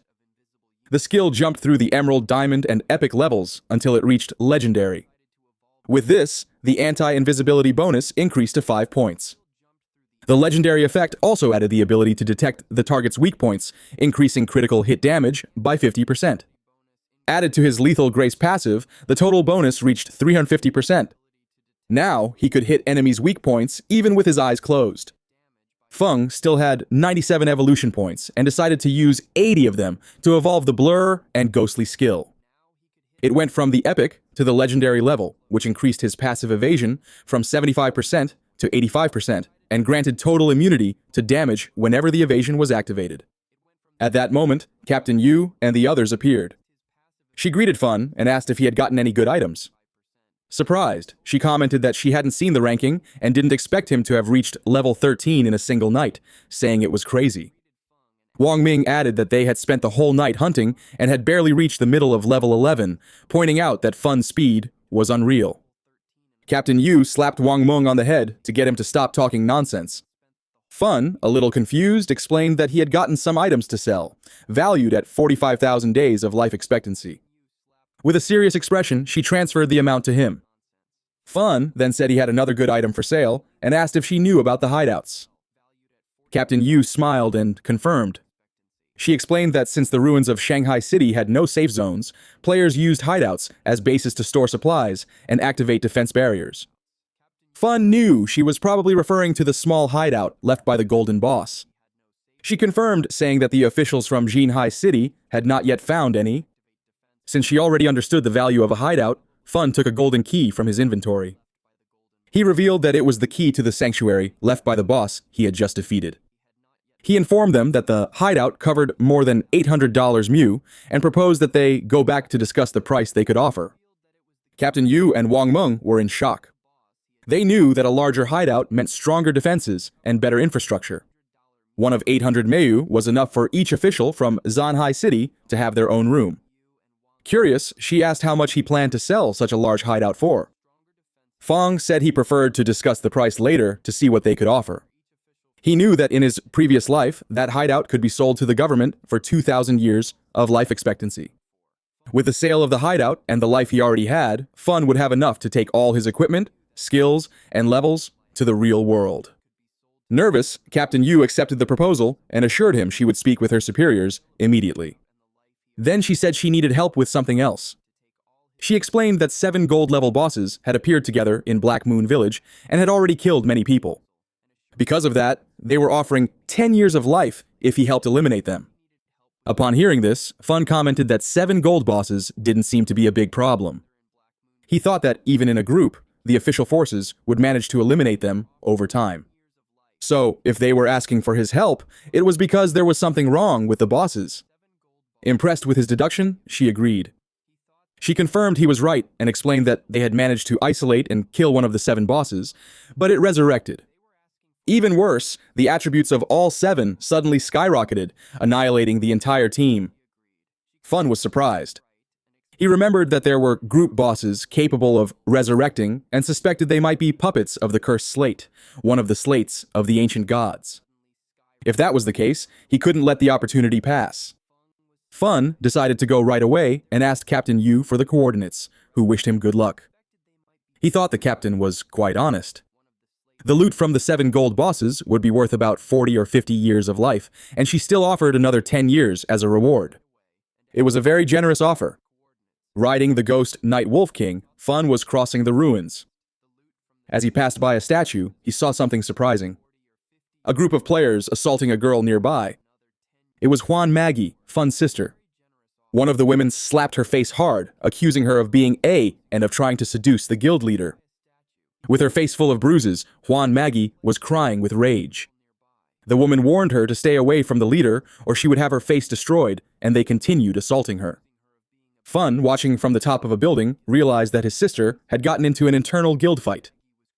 After having entered the Sanctuary of the Knights, he already knew these little power games. In his past life, it was always him who solved these things for her. This time, he came down and decided to let her fend for herself. Huan Maggie was crying, begging them to stop, saying she was going to die of pain. The attackers did not listen and continued calling her and saying they were going to kill her. Meanwhile, Fun entered the statue. He remembered that under the statue in the center of the ruins of Xianhai City, there was a secret chamber to return to the starting city. It was information that few people knew. A magic circle appeared before him. The teleportation was not free. The first trip cost 500 days of life, the second 1,000, the third 2,000, and so on, always doubling the price. He knew that over time, the starting city would become a higher-level area where common monsters would turn into bosses and hidden treasures would appear. The ancient god's slate was one of those treasures, an item he could not lose. The system asked if he wanted to teleport back to the abandoned land of the gods, to the Black Moon Village. Fung remembered that this village was only supposed to appear much later in the game. He had never heard of it in his past life. Without hesitating, he accepted. The system consumed 500 days of Fun's life, and he was teleported to the Black Moon Village. The place was full of elders talking. Fun was surprised as he did not expect the village to be so busy, and wondered why most of the people there were elderly. Nearby, there were also several players.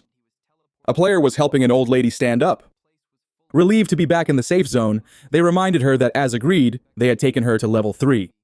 In the process, she gained 72 days of life, and now she needed to hand over their share. The old woman got irritated and refused to pay, saying they were a charity organization. One of the players explained that he didn't want money, but rather the share of life that the monsters dropped, which was only shared because she was in their group. Another player reinforced that she just needed to return that share. As agreed from the beginning, the old woman became even more furious, denied any agreement, and accused the young people of trying to extort an old woman. They tried to calm her down, but she started shouting for help, accusing members of the Menshur Guild of harassment. At that moment, someone grabbed her from behind and threw her to the ground, leaving everyone confused. It was Feng. He held her by the neck and with a cold look drew his dagger. Without hesitating, he killed her. The two players were in shock while orbs of life appeared on the ground. Fun said that her life was there and that they could take it. The players celebrated, took the 72 days of life, and thanked him, wanting to know who the expert that helped them was. Fun replied that it was just a small favor turned his back, and left. He found it inconvenient that fights were not allowed in the city. Then he started to think about the Manhwa Guild. Realizing that its origin was in the Black Moon Village, he remembered that the guild was founded as a charity organization, helping the elderly survive for free. Later, it gained official recognition and became the largest guild in Ruya by number of members. Fun's eyes shone. He thought that in this apocalypse, the world needed more people like that. At night, in a forest, a group was fighting a mud monster. One of the mages asked her friend called Mother to use a lightning bolt. She obeyed, and a bolt of lightning struck the monster. The group's swordsman seized the chance and cut it in half, turning it into an orb of life. As they walked, the young man in the group asked Yan if her friend Huan Meg had really joined the Night Sanctuary Guild since the membership fee was very high. Yan nodded and said that she had invited her to Manhwa, explaining that it was a charity guild where players helped each other, but Huan Meg refused. The other player commented that Zoyu was already at level 10 as she was helped by the Night Sanctuary. He added that this guild's membership contract bound the members for 3 years, turning them into slaves. The young man agreed, saying that they just treated her like a tool. To him, those who had no skill should just kill small monsters and accumulate experience slowly like they did. Yan sighed, commenting that Huanmei thought she was special for having a hidden class, which made her stronger than them. At that instant, a shower of invisible arrows began to fall on the group. With no time to react, the arrows pierced the player's body, taking 100 HP and turning him into an orb of life. Yan panicked as that man was her father, and her mother began to cry. The archer who fired smiled, satisfied to have eliminated him with a single skill. The masked men told him to stop bragging, stating that the Mansion River Guild had no experts, only weak players. They wondered why a skilled player would be protecting that group, which they considered trash. With a smile, they approached Yan and her mother. The archer demanded they hand over all the life they possessed. Yan felt scared, remembering that the authorities forbade killing other players and that they were risking becoming wanted criminals. The archer just pointed at her, making it clear that he didn't care about the rules. He gave them 3 seconds to hand over the life. Jan's mother complied, but the girl stood firm, telling her mother not to do it. She asked her mother to call for help on the guild channel while she tried to buy time. Seeing this, the archer ordered the attack, saying to kill the older one and keep the young one alive to have fun with. The masked men advanced, but a wolf suddenly appeared and attacked them. Yan was confused, not understanding what was happening. Before the archer could react, someone appeared quickly and cut off his head. It was Fun. While the wolf devoured the subordinates, Fun watched the archer's head in silence, recognizing him as Shadow. In the city, the archer and his men reappeared, furious. They did not understand how all their life had been drained at once.